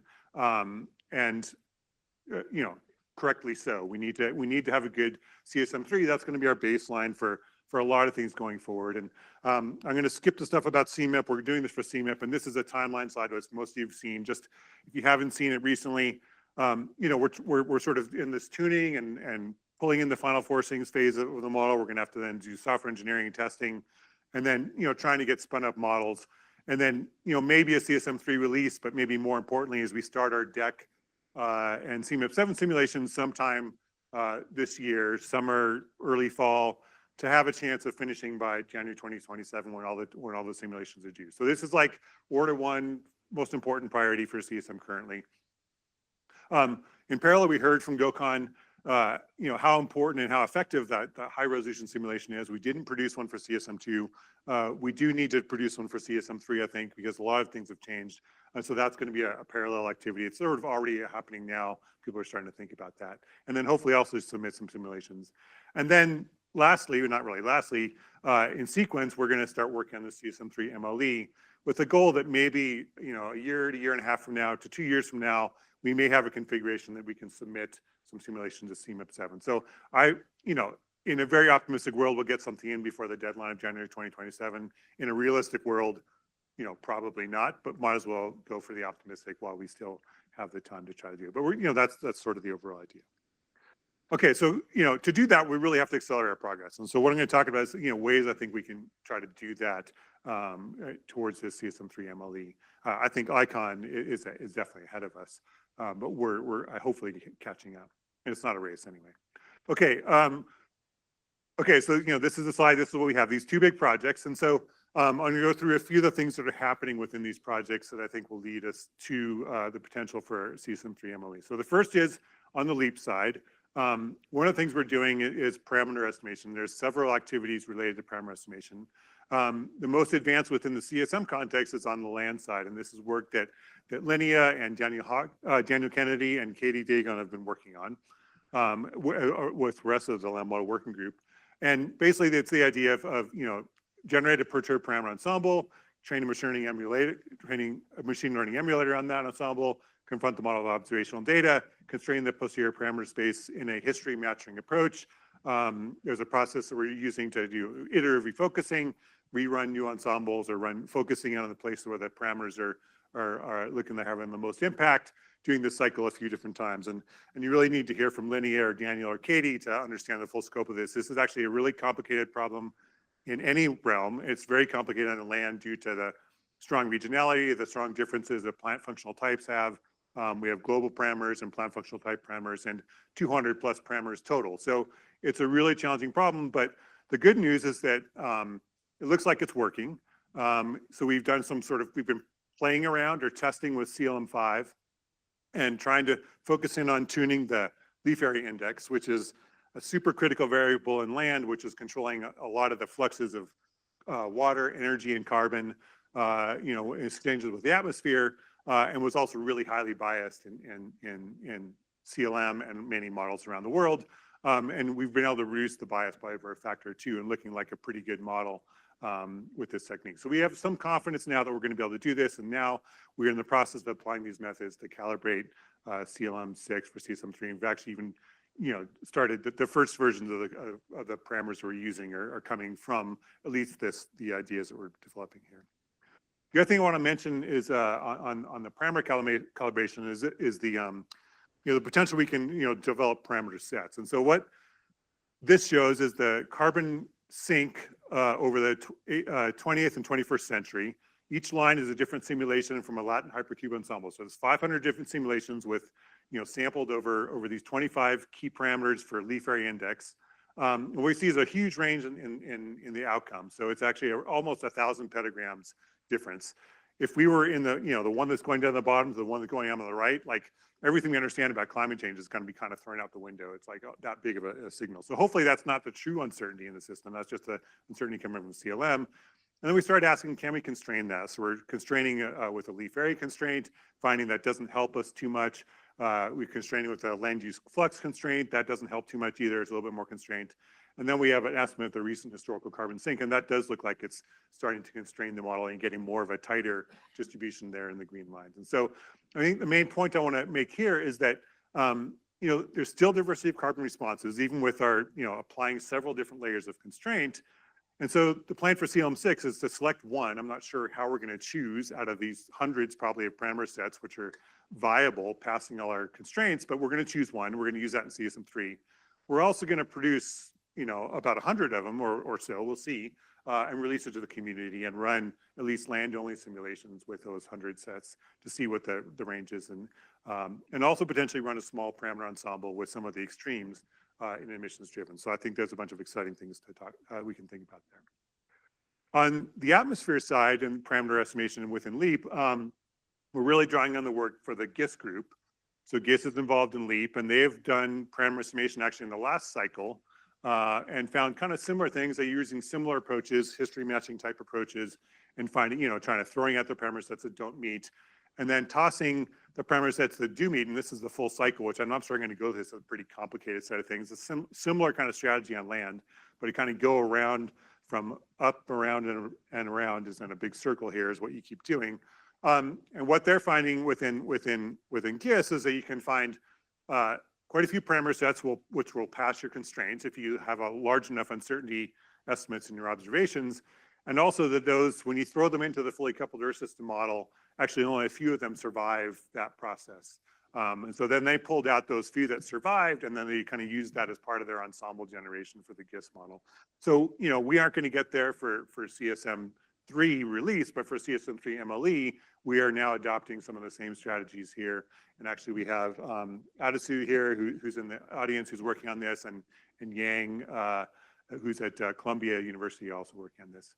Another interesting result that's coming out of this is that you've probably seen this result before. They've shown this result here in CGD seminar before, but as you get closer to the answer, the number of parameters that matter actually increases. So that basically this is on the left is some sort of diagnostic. On the bottom is parameters. Obviously you can't read any of this, but all the different parameters in the atmosphere model, in the GISS model. And in the first test, if you just do a simple parameter perturbation ensemble, you see that it looks like only a couple of parameters are really mattering. As you kind of focus in and get closer to the answer, and then you try that same kind of thing again, you're seeing that actually most of your parameters are mattering. So there's a decent chance that some of the parameters aren't mattering because we're too far off from the actually correct answer, which is an interesting result. It'll be interesting to see if that shows up in CSM. Okay, so that's parameter estimations. We have strong activities in both the land and the atmosphere on parameter estimation, which I think we can apply to the CSM3 MLE, hopefully. In terms of parameter physics parameterization, machine learning based parameterizations, both M-squared lines and LEAP have activities. And so these are some of the activities going on in the M-squared lines project. And so you can see it spans across a range of different things. There's a talk we're going to hear about, the moist convection talk in after the break. There's work that Will Chapman has done on DA increments, and that's actually more focused on sort of seasonal prediction applications. There's an activity on boundary layer turbulence. There's an activity in CS heterogeneity, ocean sub and meso scale buoyancy, ocean meso scale backscatter, ocean vertical mixing. Many of these things I don't even hardly can say the words, let alone understand what they're doing. But the point here is that there's activities across the Earth system going on within the M-squared lines activity. We'll hear a little bit more about them in a minute. And then on the LEAPS side, we've done the similar kind of exercise and said, what are the top candidates? And there's maybe 20 to 25 projects across LEAP that have been working on some aspect of this. But we've kind of identified a subset of about 6 to 8 that have some potential of making it towards a CSM3 MLE. And again, I'm not going to go into any details here, but the most advanced is a warm rain microphysics, what Andrew Gettleman has produced. I'll talk about that a little bit more. There's an activity on vegetation phenology on land. There's several other microphysics activities. There's an air sea flux activity. And then there's a super parameterization one, which is essentially a convection, largely convection activity as well. So, we've tried to, for one of our recent reviews, we tried to come up with a rough estimation of the readiness level of these different machine learning based parameterizations, with different levels of probability of making it into a CSM3 MLE. I'm going to go into this example, and this kind of ties in really very tightly with what Veronica just said, but I'll repeat this point. Here's what they did in this particular activity. They have this high resolution, it's called tau bin microphysics, where it's way more resolution in the bins of microphysics bins that you would actually be able to afford in a climate model. So that's sort of called the truth. And then there's you're able to emulate what's happening in that tau bin microphysics model and then plug it into CSM. And what you can basically, it shows us here is that the original rain rate is here on the left. The tau bin rain rate is in the middle, and on the right is the emulated version when you put it back in. And what you're showing is you're seeing that these distributions of rain rate are looking much more similar on the two right-hand figures there. So just an indication this could potentially work, within CAM. And so there were problems taking what Andrew had done and then pulling it into the actual CAM. I'm not going to go into it because I'm not sure I understood them all, but they had to rework it, retune. Veronica mentioned retuning. This is always a challenge when you try to come online. The model changed a little bit. There's some issues with this. There's, the neural nets are written in Fortran. We're reading in a file. It's not like a slick implementation, but it is working. And I think on the bottom here, this is not the cleanest diagram here, but the tau microphysics is the blue line here. So that's the high resolution tau microphysics, bin microphysics. The original microphysics is the red line. And there's two different versions of emulated, which we selected one of these. I'm not sure which one is the final solution, but both of those are replicating what was happening in the blue line. And I think the point I want to make here, this is now the tau total cloud liquid water path. The model, if we just put this in, is way different, right? The liquid water path is hugely different, which basically means the whole simulation is going to be hugely different. And this is essentially what Veronica was saying, is that, and we want that, right? We have biases. The model's wrong. We want it to be way different. We don't want it to be approximately the same as it used to be before. But if you take a difference this big, it's going to make all the tunings we've done over 20 years, 30 years, not work anymore.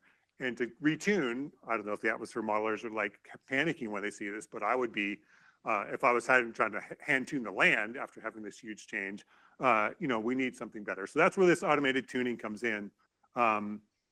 Oh, sorry, this slide comes up here, just says it's showing some improved agreement. So this is the idea here is that, we have a new machine learning based parameterization, you get improvement in the rainfall distribution.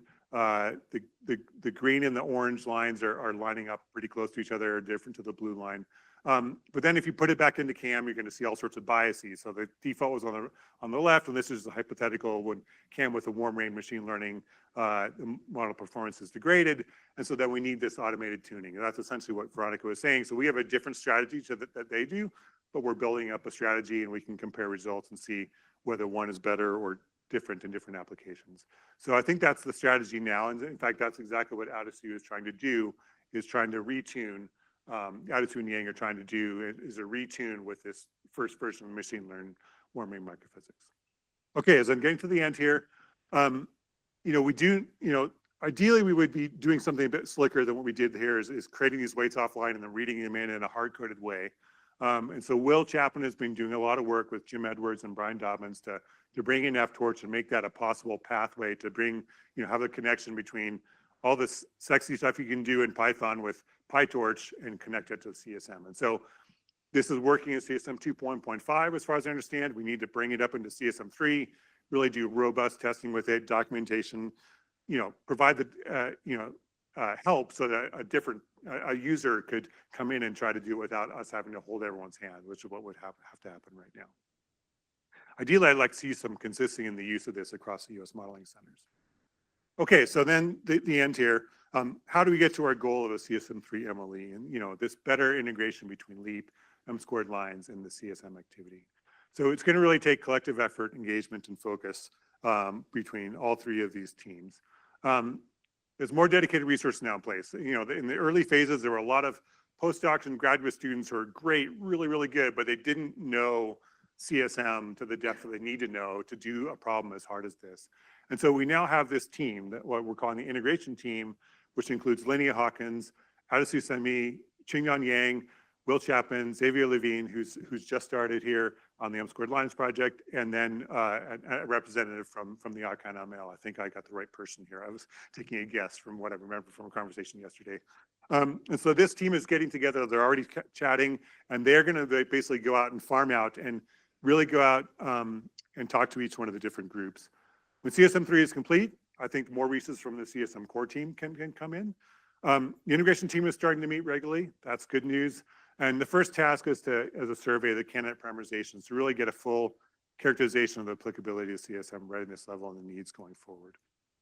And there's a GitHub page that we're going to track on. So I'm going to skip this as the kind of things we would need to get that understanding and finish with this slide and say, this is just a start. There's going to be tons of challenges. Veronica talked about them. There's all sorts of out of training problems, model instabilities, unanticipated interdependencies, the new climate that may degrade things. My proposal is we just set a low bar, right? CSM3 MLE success could be defined as with as low as 3 to 5 ML-based parameterizations, 1 to 2 in the atmosphere, 1 to 2 in the ocean, 1 in the land, 1 in the sea ice, along with the calibration, and we'll call that success. That's something, a platform to build from going forward. Sorry, I think I took all my time, so no questions. Thanks.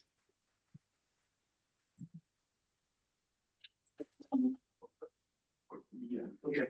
So I'm going to propose that we reconvene at 3:35 and get started on the machine learning session. If you have questions for Gabe, come up and here so everyone can have a chance for a break. Thanks.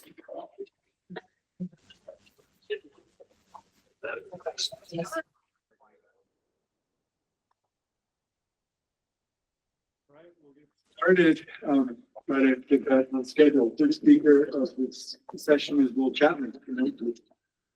Awesome. So thanks so much. In the last couple of talks, we heard about hybrid machine learning methods, in which you're taking some sort of dynamic Earth system model, CSM, ICON, and trying to augment it with some parameterizations that are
that we have is like, can we take and make this process completely AI based? So we're going to take an AI based prediction.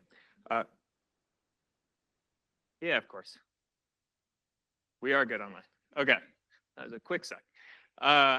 So we're going to hand this to some sort of machine learning system that then encodes some state of the atmosphere. We then decode that same state of the atmosphere.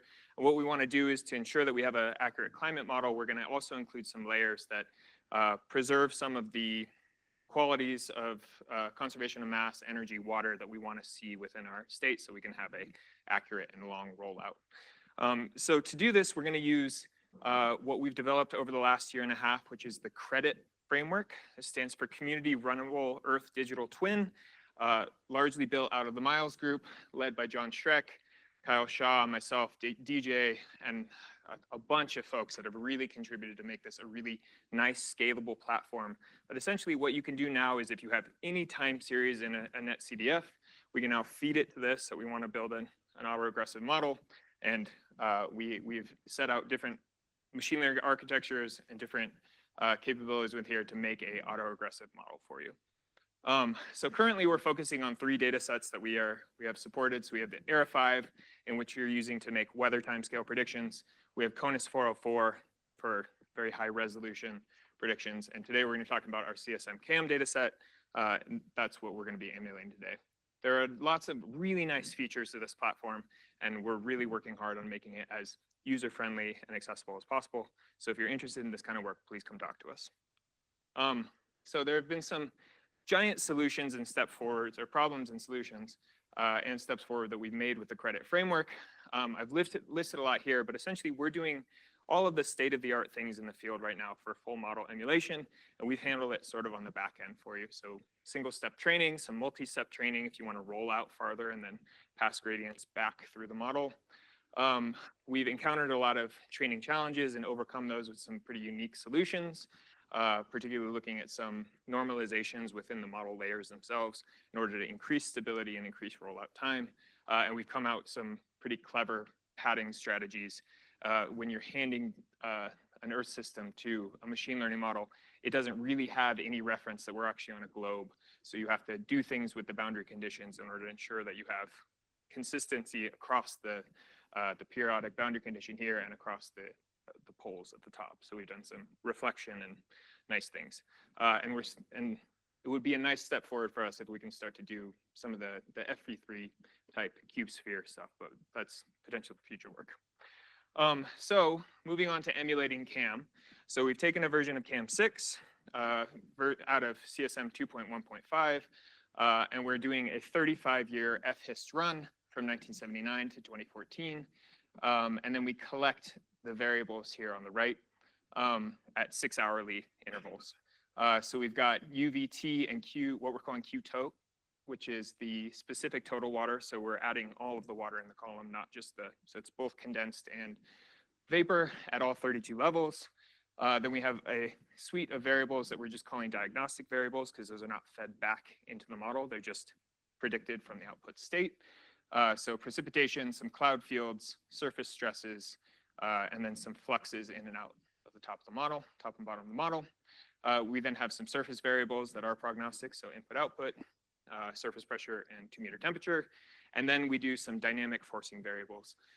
So solar in, and right now we're prescribing SSTs.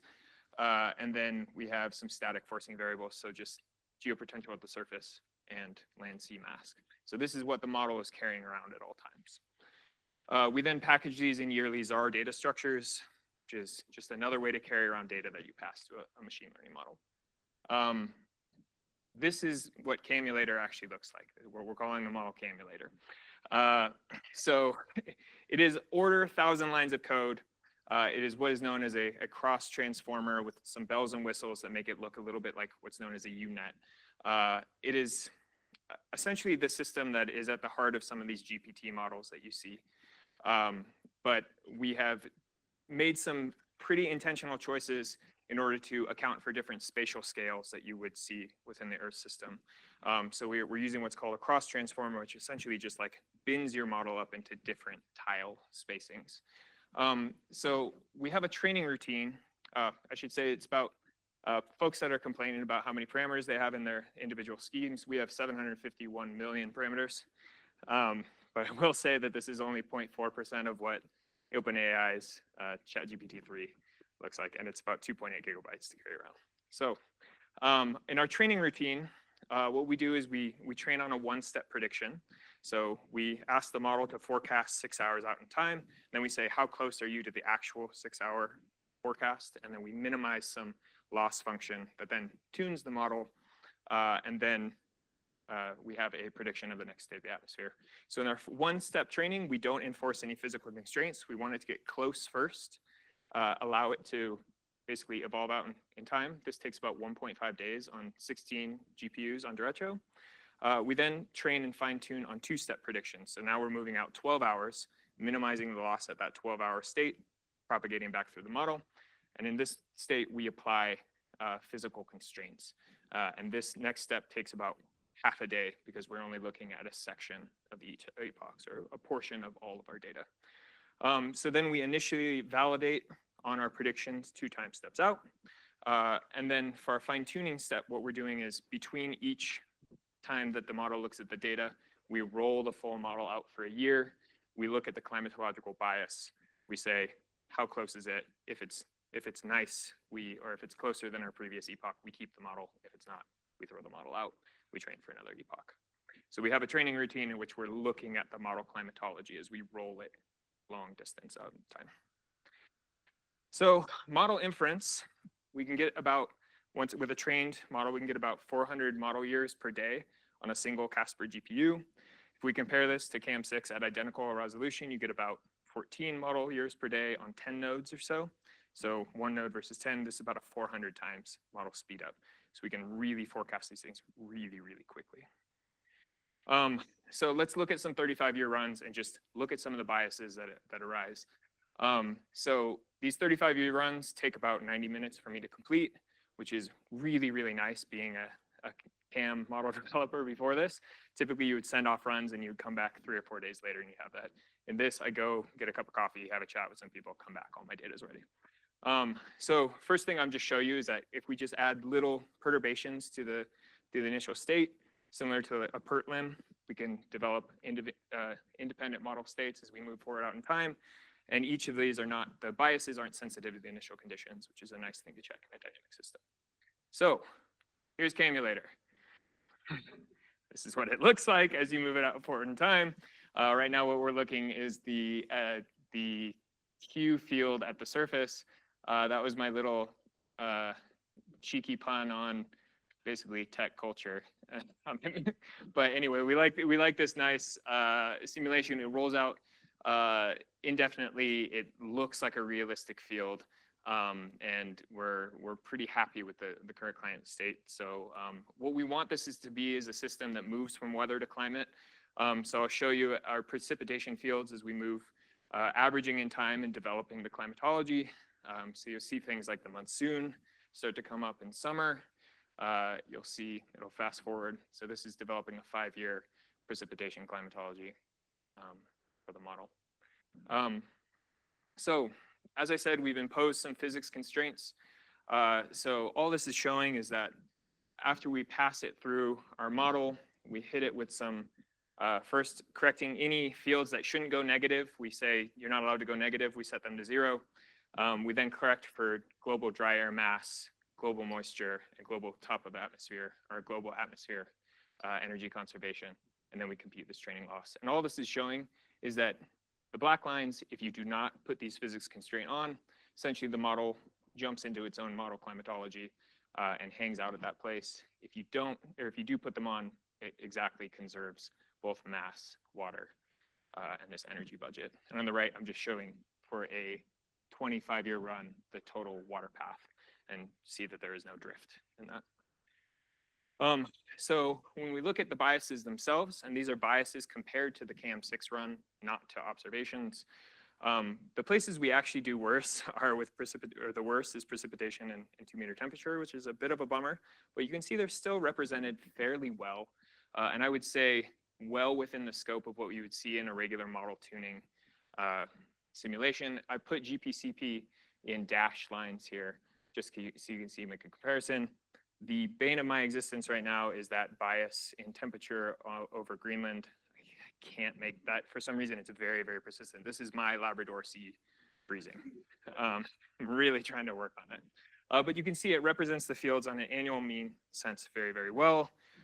Here are some upper level fields, and just notice the scale on the color bars. I know the colors are brighter now, but don't be too alarmed. So representing the fields fairly well, you can see this is the 2-meter temperature seasonal cycle as we roll out in time. It hits the places really, really well. My issue with Greenland can be seen by not getting us cold enough each year, and I can pinpoint that bias right there, and I'm really, really trying to work it down. And I think this is just going to come with better validation as I continue to train. So a lot of these models have a problem with smoothing. So what I'm showing here, the kinetic energy and potential temperature spectrums at 500 millibar. And you can see, if you are familiar with the literature at all, we are doing really well with the smoothing problem. You see at the higher frequencies, we are smoothing a little bit, but this is leaps and bounds ahead of what you're typically seeing in the models at these points. So when I say we get 400 times speed up, take into account that we are losing a little bit of resolution here. So there's a game that you need to play there in your head. So moving on to some longer timescale stuff. Here's a representation of CAM on the left in DJF ENSO precipitation. And this is just showing Nino minus Nina. Camulator on the right, fairly similar across the space. This is for a 30-year run, so you'd expect some internal variability. So I'm not too worried about the places where you see a little bit of difference. What was really amazing to me is that most of the large scale modes are represented fairly well. So we have camulator in the top row, CAM on the bottom row, PNA on the left column, NAO in wintertime, DJF. You can see the explained variance in the top right, so they're matching really, really well. I would say we have a little bit of a problem not getting a deep enough Aleutian low or a deep enough sort of Atlantic or Azores high there, but it does sit within if you do multiple 35-year runs of CAM, it sits within the spread there, but I consistently am low. So there is a bias. So Rich showed this plot yesterday, looking at the deficiency in CAM6 to be able to propagate over the MJO over the maritime continent. So this is the CAM6 firm training run. And what was like unbelievable to me is that like CAM must be learning something of the physics of the atmosphere. Just kidding, it has the same problem. It is an emulator. So it is not able to propagate the MJ over the maritime continent, but I think this is something that we can start to look at ERA 5, start to adjust and start to tune this, and we will be able to. And once we move to the coupled system, we expect it to be able to emulate that in the same way. So everybody asks, what if we move out a sample? What if we're going to this place where, you know, the model has never seen before? Are we going to have a problem? So I have configured different scenarios that we can run. So there's a climatological run that you can do in 1979, 2000, 2010 that will go on infinitely. We have a historical case as you move the model forward, and the historical case is where is the SSTs that the model has seen before. This is driven. There's coupled SSTs that we then force it with. And what we'll look at today is these CLIMO runs from year 2000, and then plus 2K and plus 4K runs. So this is a climatology that the SST that it's being forced with. The model has never seen this type of smoothing within the SST state. What I expect is the model to freak out and not be able to handle this, especially when I then hit it outside of distribution things with 2 degrees Kelvin or 4 degrees Kelvin in the future. What we actually see is the model handles it fine. I am showing you a plot of temperature, and I've inserted temperature, but it is not on the lowest model level. It's the second model level. And in the dashed lines, you see what CAM does when you force that climatology, and then I've run Camulator out for 10 years. And it just creates a stable climate, simply adjusted a little bit.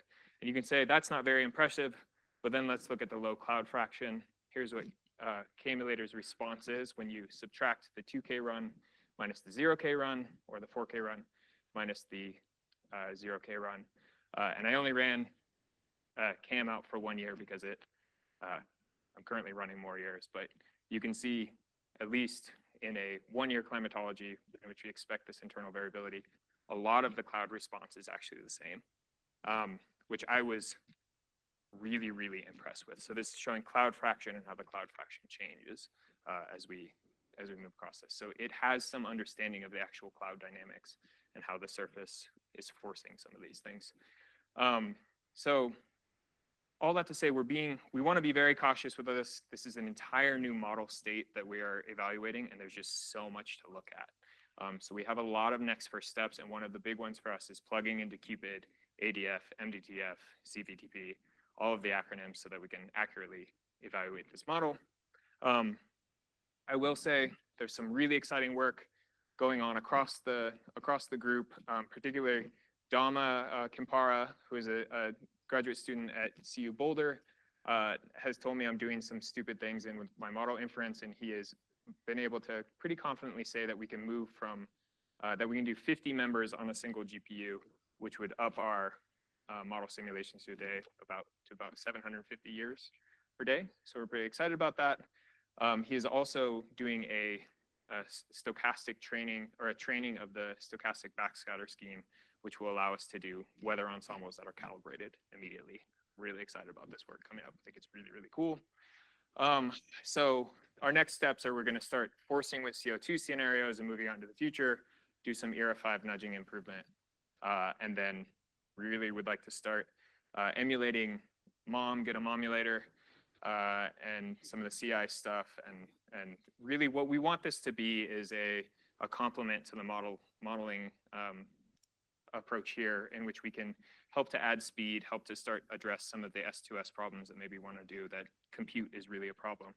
And really, if you saw something here and you're like, well, the biases were really bad like this, all we need is you to come and talk to us and say, you know, I don't think this field is represented really well. Can we check into it?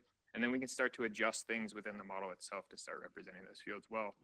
That's what's really nice about these systems, is the development is really rapid, and we want to be a resource for the community. So that would be nice if you could tell us what we're doing poorly. Yeah. So with that, I'll take questions.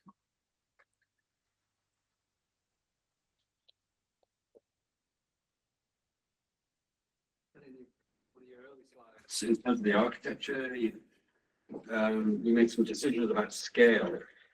And I'm wondering what kind of geophysical decisions do you make that you might say, well, I was potentially a little generous. Okay.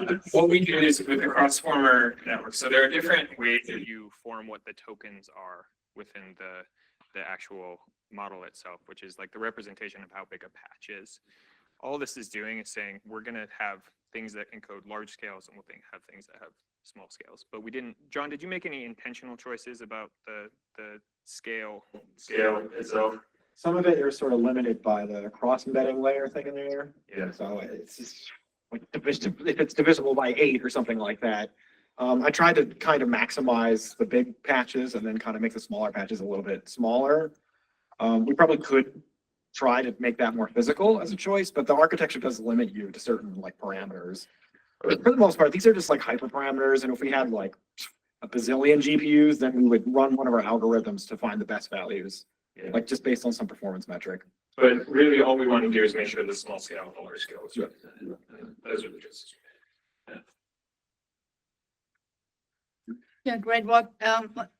My question is, or actually my dream is that the emulator is not running purely on post-processing. Do you see any chance that you basically run it within while CSM is running? That would give you the advantage that, for example, processes that are only occurring at later scale, let's say permafrost melting or whatever. So basically going alongside the ESM while it is running, that would be something I would be very interested in. Yeah, so I'm working with a group at University of Bergen that's doing what's known as super modeling, so which you're exchanging dynamic states as you move forward in time. And right now they're using Pangu, but with CAM 6 and in our framework that we built. And now they're switching over to Cannulator to do this because the states are the same, so there's no interpolation issues there. So it would be an easy switch to now just like turn on some we can do some learning, active learning. So that is So my CSM is running. yeah, we'll see. So. Okay, we should go on. Thanks. Next talk is online by Joseph Cove, roadmap for analysis of the ice microphysics. Hi, do you guys hear me? Okay, great. Yeah, I know it's the end of the day, so I'll be mindful of everyone's time and try to make this short and sweet. But my name is Joe. I'm a postdoc here at Columbia, also part of the LEAP Science and Technology Center.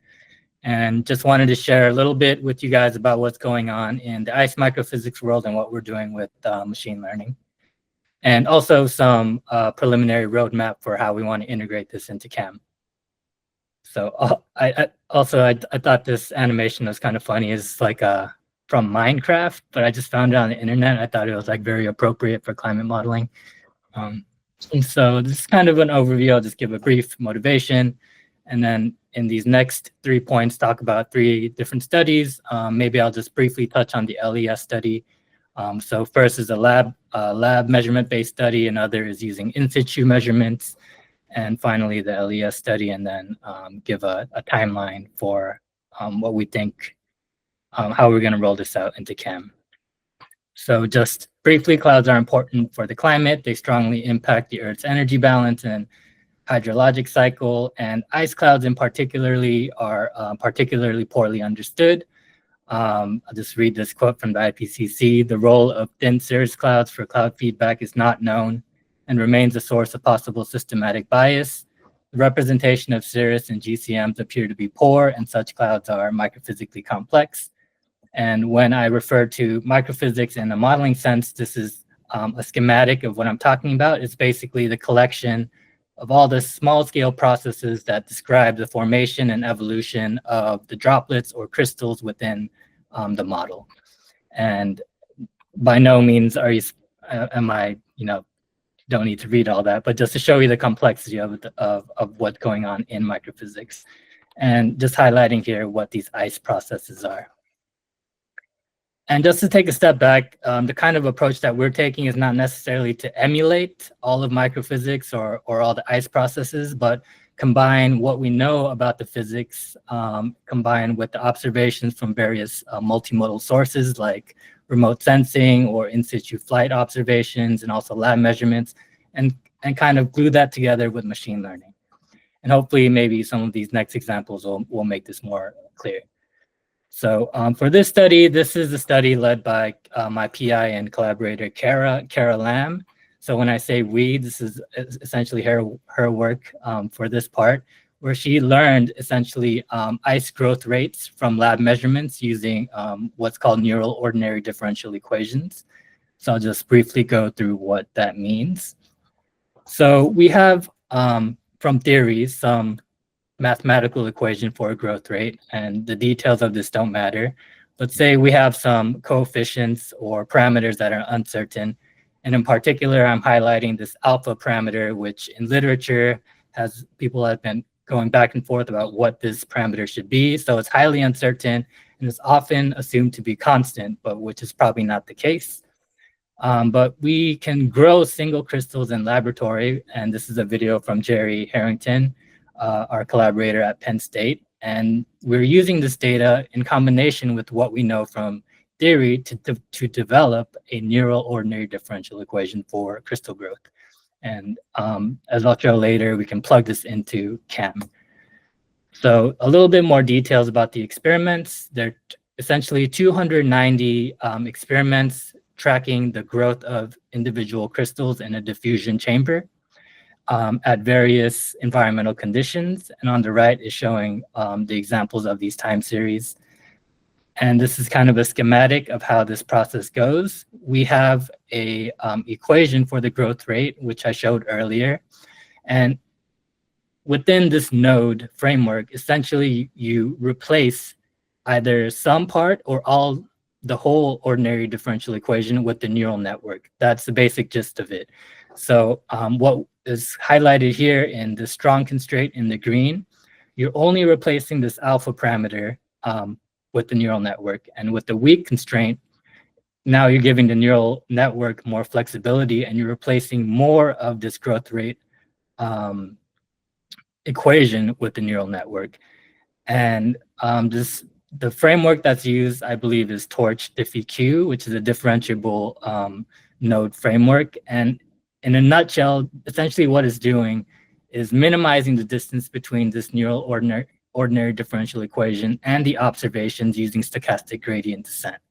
So at the end of the day, what you get is a neural network for either alpha or a neural network for G. And the really cool thing that Kara did is essentially she didn't just stop there, but use symbolic regression so that we can get a functional form that could be easily integrated in something like a climate model. And these are just some results showing, yeah, there's a lot going on, but the bottom line is that the weakly constrained node model performed the best for 154 out of the 290 experiments and overall had the lowest error. So we think this is a promising first thing that we can implement into CAM because of essentially we have a functional form for this. We don't need a Python to Fortran bridge. We don't need to implement like something from PyTorch into Fortran. So essentially we just code this up in a mathematical expression and let it rip and see what happens. And there's some implementation challenges because this is for a single particle and we have to make this compatible with the bulk formulation. But with our NCAR collaborators, Hugh Morrison and Trude Eidhammer, we have plans to do this in early spring. So that's one of the studies, which is pretty exciting for growth in cirrus clouds. And kind of switching gears now, this is a study I led where we're using ML with in situ optical imagery of ice crystals. And zooming out, the context is that ice shape matters, is what we call habit, and not just because they are cool to look at, which they are, but because they impact things like microphysical process rates. They, as you can imagine, affect how fast these particles settle and also their optical properties. And in the large scheme of the cloud macro scale features, this has a huge impact on the climate and also weather. So we have in situ optical imagery from instruments like this cloud particle imager, which is shown here on the right. Essentially, these are mounted onto planes and various field campaigns fly through clouds and we capture images of crystals. So we have some idea of what they look like and what kind of shapes they come in and in terms of like their diversity of shapes in the real cloud. But one important relationship that is used in microphysics parameterizations is something called a mass size relationship. And this is often simply just represented as a power law based on some previous measurements and assumptions. But one thing that would be great to have is with these thousands and millions of CPI images collected on planes, is that we can directly derive these from the CPI images. But as you can imagine, it's not easy to look at this 2D image and get something like a mass, right? And this is where we developed a framework to infer this with machine learning. So there's no ground truth, obviously, for these CPI images. In other words, we don't know what the mass is. So we use synthetic data that we create computationally. So we started off with the bullet rosette because they constitute a majority of crystals often in cirrus clouds, which are pure ice clouds that are high up in the atmosphere. So using some knowledge of what we know these crystals look like, we can generate essentially infinite variations of bullet rosettes. And with this infinite data set, essentially train in a supervised manner a machine learning model to infer relevant 3D properties from 2D projections. And just to show you real briefly, it does really great for surface area and mass, respectively on the left and right, even with the random forest. So not even touching deep learning yet. But of course, you can use deep learning, which is helpful because you can circumvent the feature engineering step. You don't need to pre-process the image to extract relevant features that you think might be helpful in predicting something like mass. So this is a study that's currently, we're prepping to submit soon. So something that we're wrapping up. And zooming out into the big picture again, the reason why this is important is because we want to inform and revisit the mass size relationship compared to what's currently being used in the lookup tables and the microphysics parameterizations in CAM, and update as necessary, working with folks at NCAR. So I'll just briefly touch on how we're using cloud scale large eddy simulations along with Bayesian inference to reduce parametric and structural uncertainties using reduced order modeling. And I'm running out of time, so I'll just show you these nice visualizations of these large eddy simulations. So this is on the order of about 10 kilometers by 10 kilometers in the horizontal domain. So this is really just like a single cloud scale.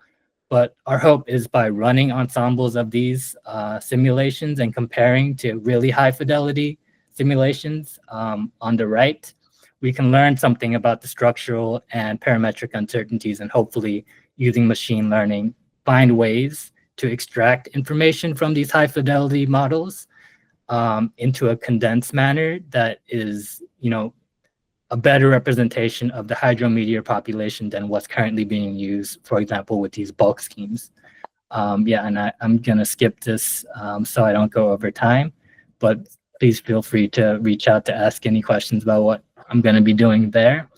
So this is just a timeline of the integration. In the fall, we plan to try to implement Kara's neural ODE model for crystal growth, and also regroup and run some more ensembles of large eddy simulations in addition to the ones that we've already ran.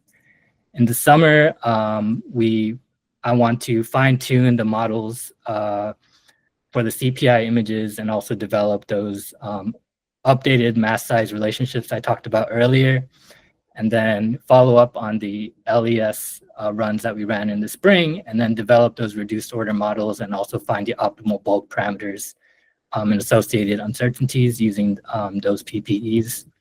And then finally in the winter, we hope to try to port this into a single column CAM model. That's kind of our reach goal for this year. So yeah, I'll just leave these. Thanks to all my collaborators and other people who've helped along the way. And I'll just leave this up for you guys to read, and that's my contact. Thank you.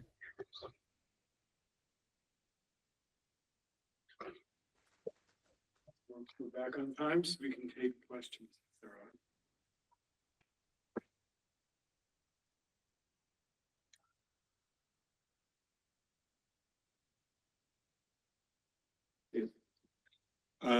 So as you translate into online, do you have any what do you anticipate the problems are going to be as you? Yeah, I think the biggest hurdle right now is like translating from that single particle parameterization to a bulk parameterization, but that's just because haven't done something like that before. But I think others at NCAR have definitely done that, so kind of relying on their expertise, like Hugh Morrison. But that will be a challenge.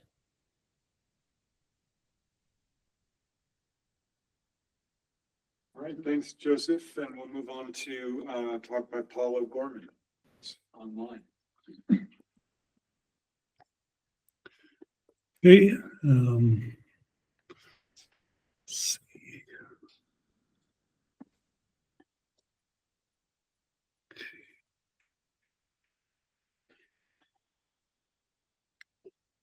Sorry, just one sec. Oh, there we go.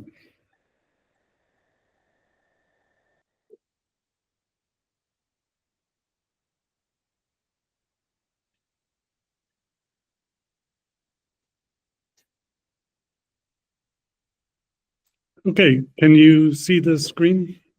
Looks good. Okay, great. Thanks so much. So yeah, I wanted to share some ongoing work where a large team of us are trying to implement a neural network convection scheme in CAM. And this is work in collaboration with Jack Atkinson, Judith Berner, Yanni Val, Xavier Levine, Griffin Moores and Murat Krudinov and some other people too. It's part of the M Squared Lines project. And so our motivation is manifold, but one is precipitation. So we know that conventional convection parameterizations have some success, but they face a very challenging problem. I'm thinking of things like precipitation-driven cold pools, multi-scale organization, ice processes, which we just heard about. And convection parameterizations then contribute to some of the biases we see in precipitation intensity and other variables. So this is just showing the RX one day, the heaviest day of rainfall in a year, and showing that there isn't much progress from CMET 5 to CMET 6, for example. So what we've been trying to do is learn from a high-resolution simulation of the atmosphere or different simulations and learn a machine learning convection scheme or a moist physics scheme. So I'll first show some results using a kind of a testbed we have been working on, which is, it's all based on the SAM model, which people are probably familiar with from SPCAM. In this case, it's a quasi-global domain. It's convection resolving with hypohydrostatic rescaling, if people know what that is, but it's a grid spacing of 12 kilometers, but you're still resolving convection, so no deep convection scheme. Later, I'll show some preliminary results from learning from a Diamond 2 simulation at about 2-kilometer resolution. The sea surface temperature distribution is prescribed and symmetric about the equator in this simulation. And then we coarse grain the output of SAM over blocks of 8x8 grid cells to get to about 100 kilometers. And that's illustrated up here. You can see what's happening to the column water vapor. So you might say, well, is this simulation any good? Well, for something we're interested in like precipitation and heavy precipitation, it does show some promise. Here I'm comparing in the tropics the precipitation rate distribution from CSM versus the high-resolution simulation and TRIM observations. And you can see that once you don't have a convection scheme, you tend to do much better on that kind of distribution. So what we do then is we calculate the subgrid terms, and we do that accurately by coarse graining the equations of SAM, the model SAM. And so that's kind of a laborious approach, but the advantage is we hope it'll increase the accuracy. And we do it process by process, which is helpful also because you can choose which processes you want to include in your parameterization. And lastly, we predict the fluxes and sources and sinks rather than net tendencies so as we can conserve water and energy. So in the version we've been using for SAM, we have 2 neural nets. One predicts things like temperature and energy tendencies or fluxes. And then a second one calculates turbulent diffusivities and corrections to surface fluxes. And we also predict the radiative cooling rate. So we won't do all of those when we come to CAM, but that's what we have for our kind of SAM version. And so here's an example of it working. So on the left, we've got the high resolution simulation. And with this SST distribution, it has a characteristic double ITCZ. If you go to coarse resolution in SAM without adding any parameterization, you get a single strong ITCZ, which is pretty common if you run at low resolution without parameterization. And then if we add in the neural net parameterization and we start with the coarse resolution state, I'll just press play. Hopefully you can see the neural net is now operating, and then the state is gradually converting back to what the high resolution simulation was, which in this case, as I said, is a double ITCZ. And then this runs for as long as you want. It's stable, and you can look at statistics of precipitation in other fields. So here's an example, the mean precipitation rate. Blue is the high res. Green is coarse by a factor of 8 without any parameterization. And then the orange is when you add in the neural net. And it's the same thing for extreme precipitation. Looks good. Okay, so the idea here, so far I've shown you if you take a SAM simulation, you coarse grain it appropriately, you can learn a really good ML parameterization. Now we want to say, well, can we take that parameterization and put it into CAM, which is a different model with different vertical grid and so on. So this is an interesting challenge. Ideally, you'd hope the improvements we get don't require exactly matching the model on the grid. And you'll see how we've tried to work on this. So our overall approach is to replace the Zhang-McFarlane deep convection scheme, but keep CLUB for turbulence and cloud microphysics and the MG2 microphysics scheme. So that's our general approach. You could imagine trying to replace more or less parameterizations, but this is what we're working on currently. We don't want to take over all moist physics and all subgrid physics in the model, just one part of it, convection. And when we work in CAM, we're simplifying things, so we're not predicting convective momentum fluxes, turbulent diffusivities, which CLUB will do. We're not doing radiative cooling because we want to be able to do a lot of different climates without having to train on all of them. And we don't do the surface flux corrections. Another difference is the microphysical conversions from condensate to precipitation. With SAM, we predicted the whole thing, whereas now we're only predicting the subgrid component with the idea that we're still keeping the CAM microphysics and CLUB in there. So we're not, again, doing everything. And then other obvious things like in SAM, we'd use distance from equator as an input as a proxy for radiative parameters, but we don't need that because we're not predicting radiation. Another issue, this is a little bit like SPCAM, there's an interaction between SAM and CAM. So the vertical grid is different and the variables are different. So for the vertical grid, I think it's pretty straightforward. We just regrid using a sigma coordinate. We use linear interpolation for the inputs.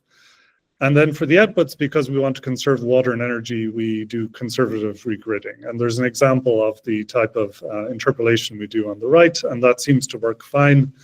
I've sometimes seen it expressed that with machine learning, if you change the vertical grid, you would have to retrain everything. But I personally think that just some simple interpolation or regridding should be able to handle that. The variables are also different, so we're a slightly different energy variable, and the water variables are different, so we just convert between them as the parameterization runs. In terms of the software implementation, this is thanks to Jack Atkinson and other members of the team at the Institute of Computing for Climate Science, ICCS, at Cambridge, UK, with help from Judith Berner and others at NCAR. So basically, they've set up a fork of CAM at the M² lines at GitHub called CAMML. Our neural network is coded in Fortran 90 and weights are read in as a netcdf file, so it's a very simple approach. We could use ftorch later. I think that would be great to try also. The parameterization, we're calling it from physics package because rather than say deep convection, because we think this could be used for replacing different levels of numbers of parameterization, so moist physics in general. And it uses the physics time step, which wasn't clear that would work initially. We were coarse graining in space, but not time, but it seems fine to just use the regular CAM time step for physics. And the computational cost is kind of eerily similar to Zhang and McFarlane, so we're not adding to the cost of running the model. So I'll just show you some of our initial tests and just emphasize this very much ongoing work. So first I'll show you test in single column mode using Toga core field data. So there's a picture of Toga core at the bottom left, which is in the worm pool region. And this is basically SCAM6 and the Toga core field data. So on the top, I'm showing the time series of precipitation. The blue thick line is the observed precipitation. The neural net, which is called here YOG for Yuval and O'Gorman, is in green, and then the run with CAM with the default with Zhang McFarlane is in red. Now, a single column run, you're prescribing vertical velocity, so the precipitation is pretty tightly constrained, but it's still a good sanity check for a machine learning parameterization, and it seems to work fine. And you can see even in some cases it's working better than the default. But a stronger or a much more stringent test is to look at the specific humidity, which is free to evolve, much more free to evolve. And so first I'll show you the time mean specific humidity. So again, the thick blue line is observations. The green is the neural network run, and Zhang McFarlane run is in red. And you can see basically it's doing, the neural net is doing well. It is doing a bit better than the default run in the mid-troposphere. In the upper troposphere, you can just see here that it is there is a bit of a dry bias. It's unclear how much that is just to the constraints of running a single column forcing and the uncertainties of observing humidity up there. But yeah, I do note that's something to watch out for the future, but basically overall this looks pretty good. It's getting the time mean specific humidity. If you look at the specific humidity anomalies, I think this is probably the best test of what I've shown you. So and this is the anomalies defined as deviations from the time mean over the 20 days shown. So you can see the anomalies from observations at the top. The neural network run looks very good, I think. And then with the original setup, it's a little bit worse. So I think actually we're seeing some improvement here from using the convection scheme, particularly in the lower troposphere, which is interesting. So yes, so that is quite promising. So that's as far as we've gone with the single column runs. And then we've now been running it in an aquaplanet simulation in CAM6, and it runs fine. We can run it as long as we've tried so far. I don't really have comprehensive results to show, but I'll just, I started with discussing in precipitation. So here's a plot of the precipitation PDF in the tropics again, somewhat compared to observations. This is comparing an aquaplanet to observations again, so it's not so clear cut. But if you compare the red line, which is the default run with Zhang McFarlane, to the neural net run, what you see is we're getting less weak precipitation and more heavy precipitation. So this is basically going in the right direction of what we'd like to see out of this neural network parameterization. If you compare it directly to the observations, it's a little bit difficult to do because in this location, the CAM run is actually giving higher precipitation overall, but you can see it's basically going towards the right shape of distribution. So we need to look at a lot more fields and experiment with how we're doing this implementation to see how well it can run, but that's where we are so far. So we want to do this, obviously, not just in aquaplanet. So Griffin Moores has been training a parameterization using Diamond 2 simulation that Murat Kurudinov has run with global SAM. So this has 2 kilometer to 4 kilometer horizontal resolution, includes land and topography. And Murat, when he was running this, worked with Yanni Yuval to output the coarse grain fields we would need, which was great. Thanks to Murat for that. And Griffin has trained a parameterization on this, which looks good in offline mode. And he's also, furthermore, he's doing that to run in GSAM at coarse resolution. Probably running it at about maybe 50 kilometer resolution in GSAM. But he's also coarse grained and retrained the parameterization to the CAM 1 degree grid. So then we think, and so basically we just have to try this out now in CAM and see how well it works. So that will allow us to do much more realistic runs with land and topography. So to conclude, we've been working on, for a number of years, moist physics parameterization using coarse grain of 3D high-resolution simulations and accurate calculation of subgrid terms for different processes. Our initial implementation as a convection scheme in CAM6 shows promising results, but more testing and development is needed. Good news is the computational cost is similar to conventional convection scheme and probably can be brought down. We didn't really actually aim to make it particularly efficient in our first go around, so we think we can probably make it faster. In M-squared lines, research scientist Xavier Levine has just started working with us. He's formerly at Columbia, but he'll be regularly visiting NCAR and is working on this CAM implementation, and will be working on other ML projects. So that'll be great to push this forward. I just want to say for the future, what about the bigger picture? Obviously, CAM is going to higher resolution, say 25 kilometers. Do these kind of ML schemes work well there? Our results so far suggest yes. In fact, they work best the smaller the coarse graining factor is. So the online skill is the highest when you're making small coarse graining, like a factor of 4 or so. So that's really good news. I think it can help at 25-kilometer resolution and even higher resolution. I mentioned earlier that we hadn't included convective momentum transport in what I showed you for CAM. We did include it in SAM.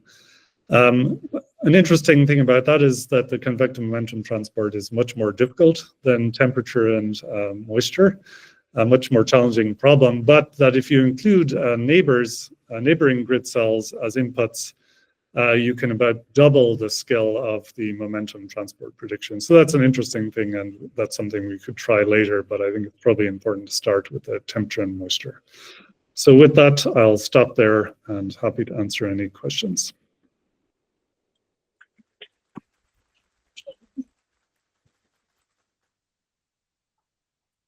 Any questions?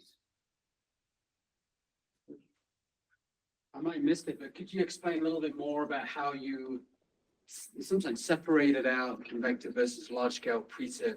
I can understand, I think, for the subgrid scale tendencies that you course grade. I don't know how you separated that out, that then you would be only emulating the convective precip, the subgrid scale convective precip.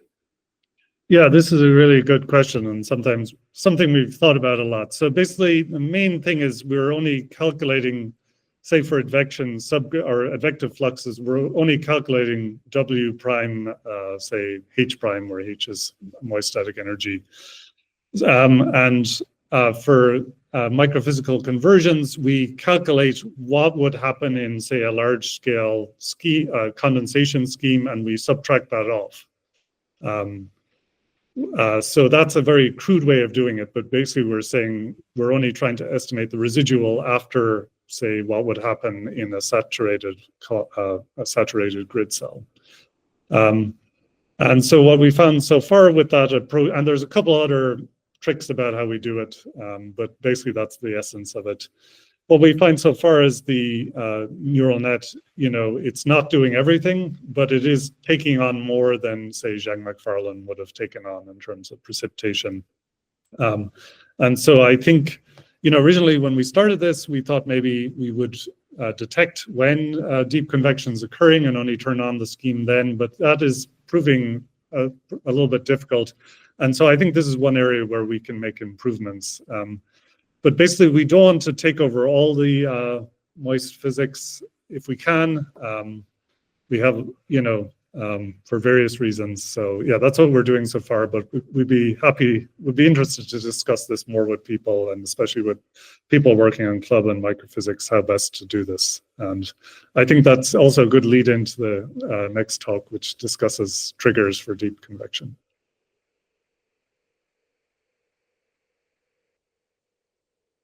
All right, thank you. We'll move on to the final speaker first.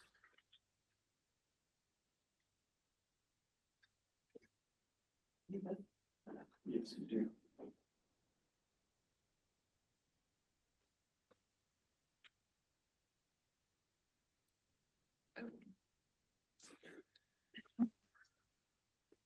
Okay, so I'm Greta Miller, grad student from the University of Oxford, advised by Hannah Christensen and Philip Steer. But the past several months, I've been a visitor here at NCAR, working with Judith Berner and Will Chapman on probabilistic machine learning for atmospheric convection triggering. So the goal is to ultimately try to improve the representation of convection in Sure.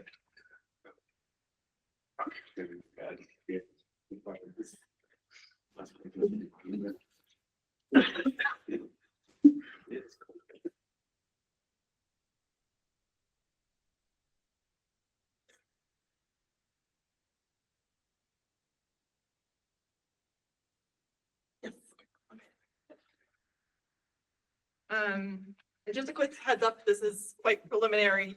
And so yeah, some towards the end, a lot of the stuff is still in progress. So just to briefly introduce the topic, I'm only focusing on one specific part of the convection parameterization called the convective trigger, which determines where and when the convection scheme is activated in the models. So if convection is triggered for a given grid cell, then the convection parameterization turns on and the tendencies are updated.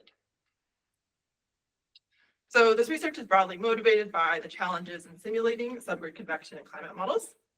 The convection trigger has been linked to model errors such as the drizzle problem and the double ITCC bias. Another example is the diurnal cycle, which is shown in this figure on the right here, comparing the diurnal peak amplitude of precipitation in observations to CAM. This is CAM 5.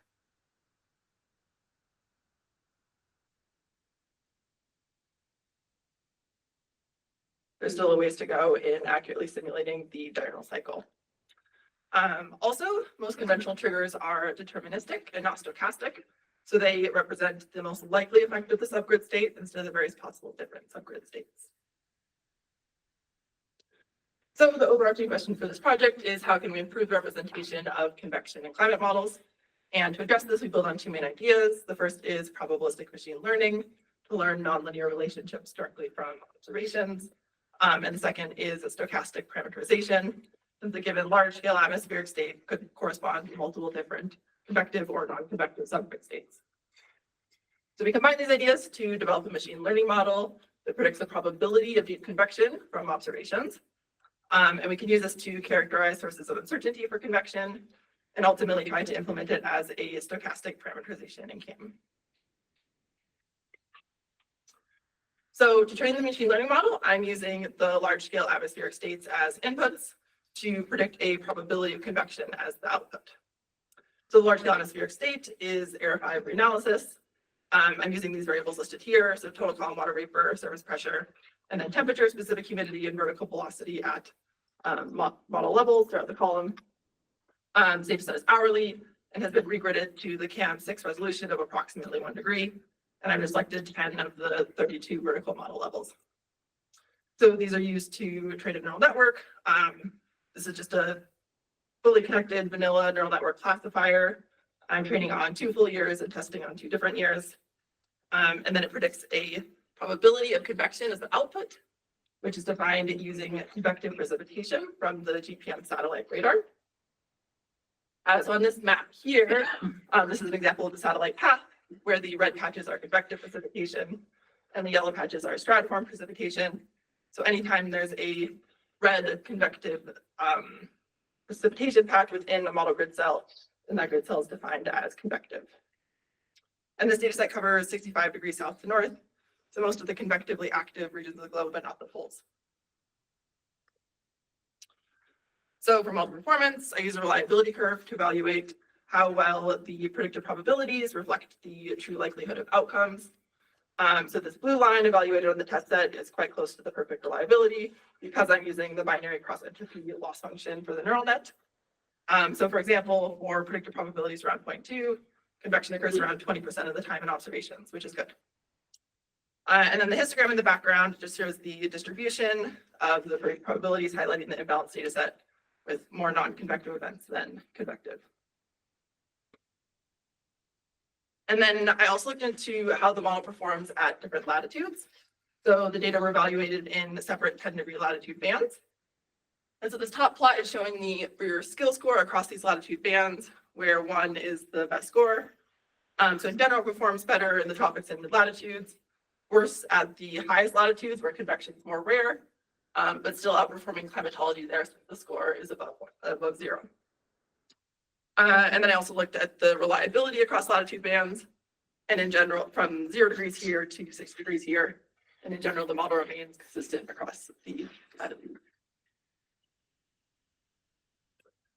So these are spatial prediction maps for 2 different times, with the neural net predicted probability on the left, the observed occurrence on the right, and then a optimized dilute K threshold, which is similar to the original convection triggering CAM. And so the machine learning trigger captures some of the events quite well, but still under and over predict sometimes. So like, for example, it's capturing this storm in the southern part of this map, but might be missing the storm further north. But since it's predicting a probability and not a binary deterministic outcome, it's highlighting the uncertainty in predicting the convection.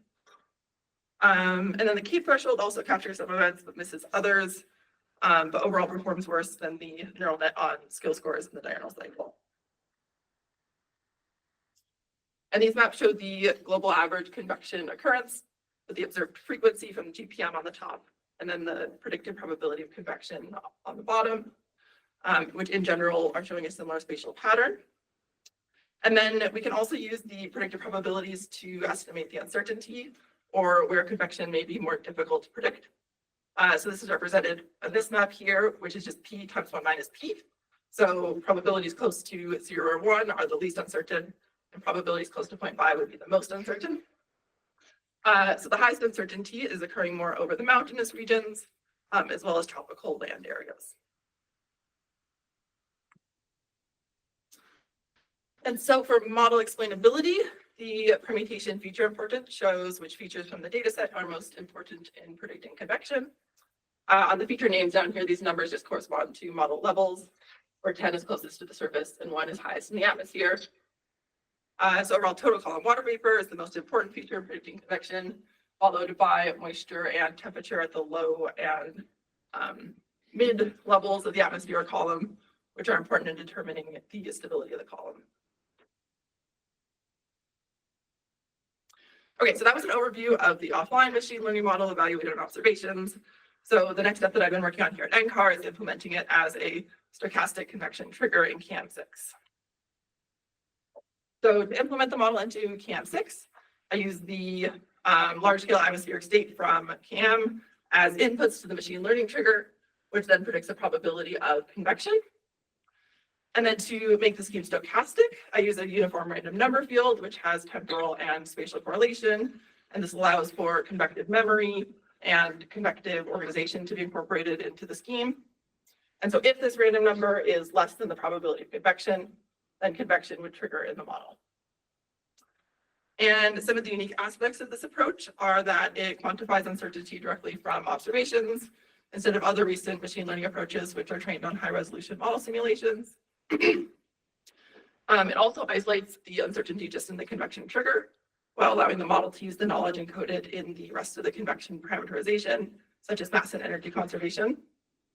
And also the predicted probabilities are bounded between 0 and 1, so that might make it less problematic when generalizing to warmer climates without the need to extrapolate. Okay, so just to implement it as a first try, I'm starting off with a simplified neural net with some of the more fundamental state variables. And I didn't use some of the less important inputs from the feature importance results. And then it's replacing the original trigger, which is just a K threshold of 70 joules per kilogram in CAM. And I used FTorch, which is developed by the ICCS team at Cambridge to bridge between the Python neural net and the CAM Fortran code.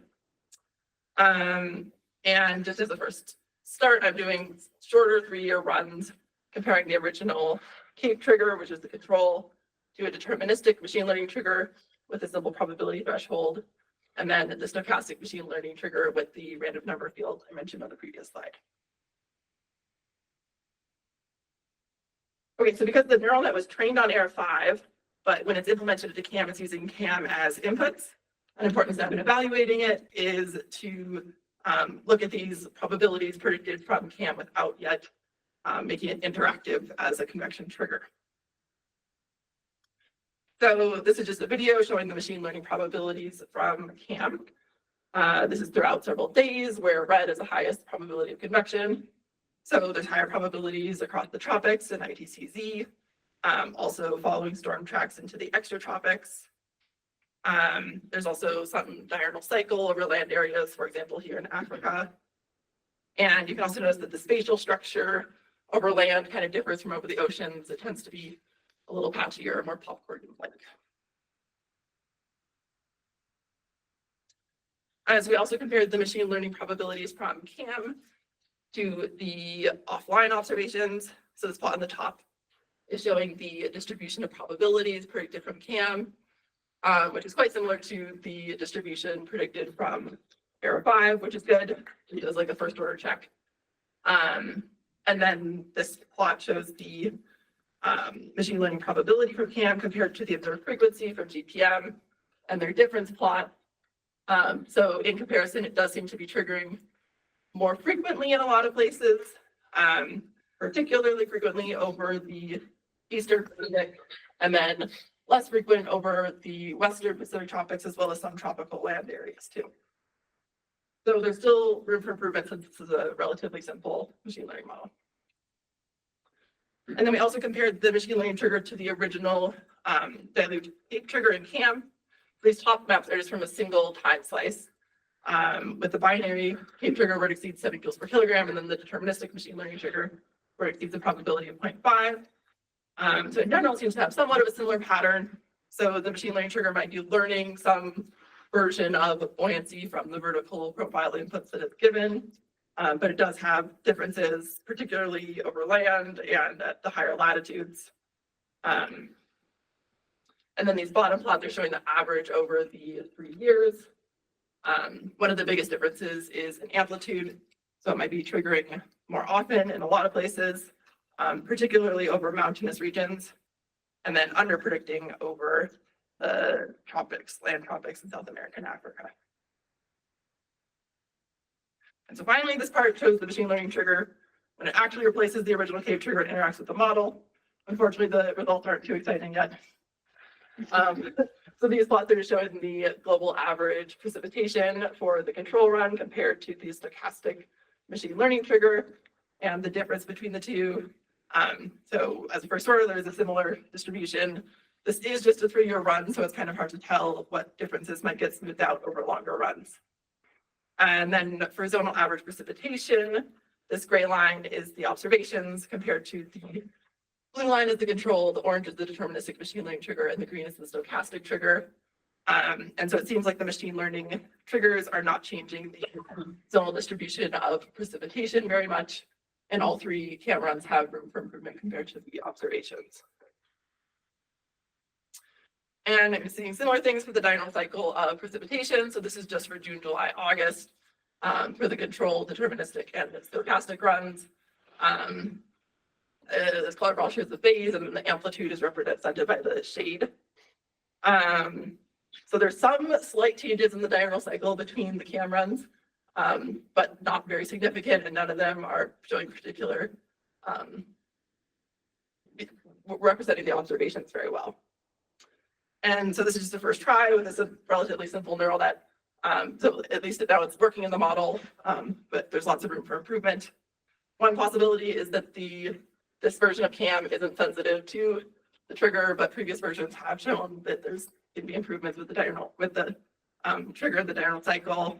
Another possibility that I'm looking into is since the machine learning triggers are triggering slightly more often than CAPE, they're still limited by CAPE in the mass flux closure, so they're behaving very similarly right now. So some of the things I'm working on at the moment are refining the machine learning trigger beyond the simple neural net shown today. Thinking about adding a dynamic, so UV and omega, which have been shown to improve the convection trigger, similar to dynamic CAPE improving the original CAPE trigger. Also looking at adding in a land sea mask to differentiate between land and oceanic convection. And then another interesting thing to explore is the differences between the deterministic and stochastic model, particularly if the stochastic model better represents weakly forced convection versus strongly forced convection. And it'll be also interesting to explore the spatial and temporal correlations of the stochastic field to see if certain scales better capture convective memory or convective organization. And then another thing I need to think about is how to generalize it to the polar region, since it's currently only trained up to 65 degrees latitude, and working on how to validate it up there as well. So just in summary, working on developing an observation-based machine learning convection trigger, which predicts reliable probabilities of convection occurrence across latitudes, and working to implement it to CAM to test if it has any impact on the precipitation biases. And that's it. I'm happy to answer questions.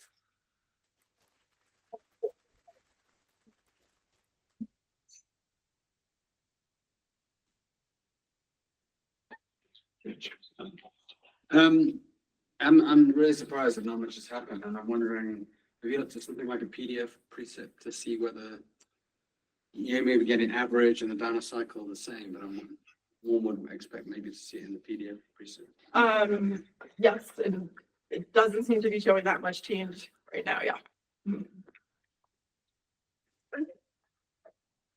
So the satellite observations have this popcorn quality, right? Even in the annual mean. At least from what I saw. I don't know if. Oh, just that they're more noisy. Yeah, they're more noisy. So is there high frequency noise in this stochastic pattern, or is that not needed?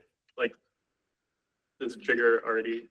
Okay, the only reason the observations kind of look like that is that it's satellite observations, so it's these like very small paths over just a few years of data. So if I had more of that, it would average out, which is why the model, I think, is looking smoother. Yeah. I see.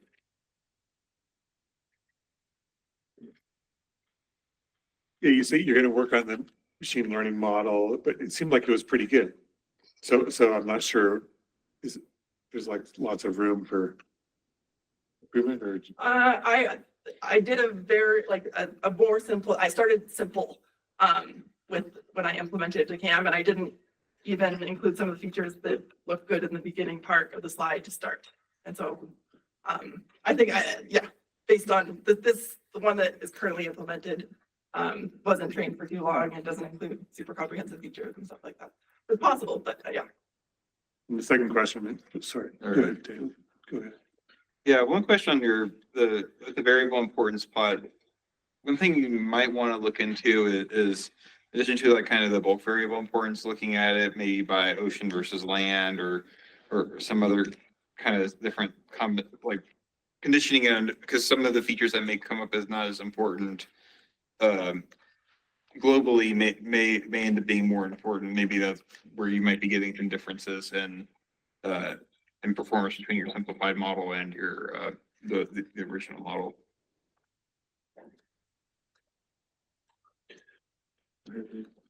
Someone else have a question? Bill's behind you.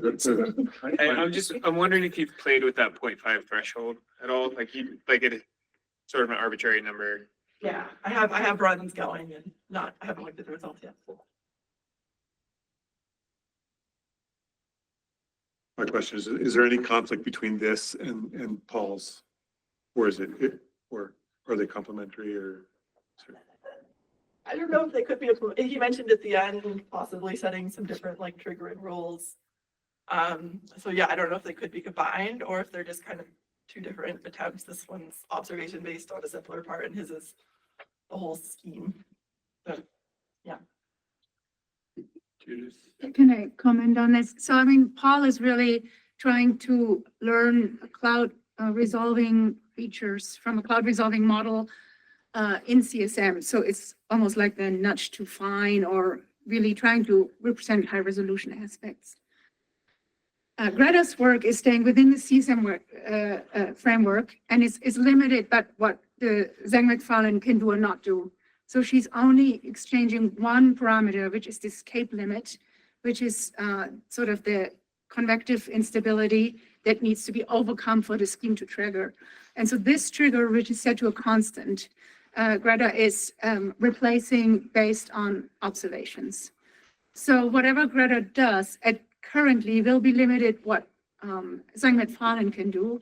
And as part of our future work is to see how sensitive are the simulations to changing this cape limiter, this parameter, just constant, make it higher or lower.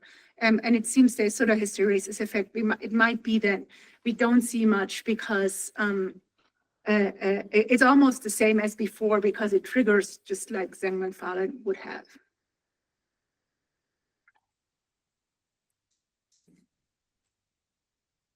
All right, well, thanks, Greta, and join me in thanking all the speakers this afternoon. A reminder that we'll start again at 9 a.m. System prediction working group and with a change here. Atmosphere model working group.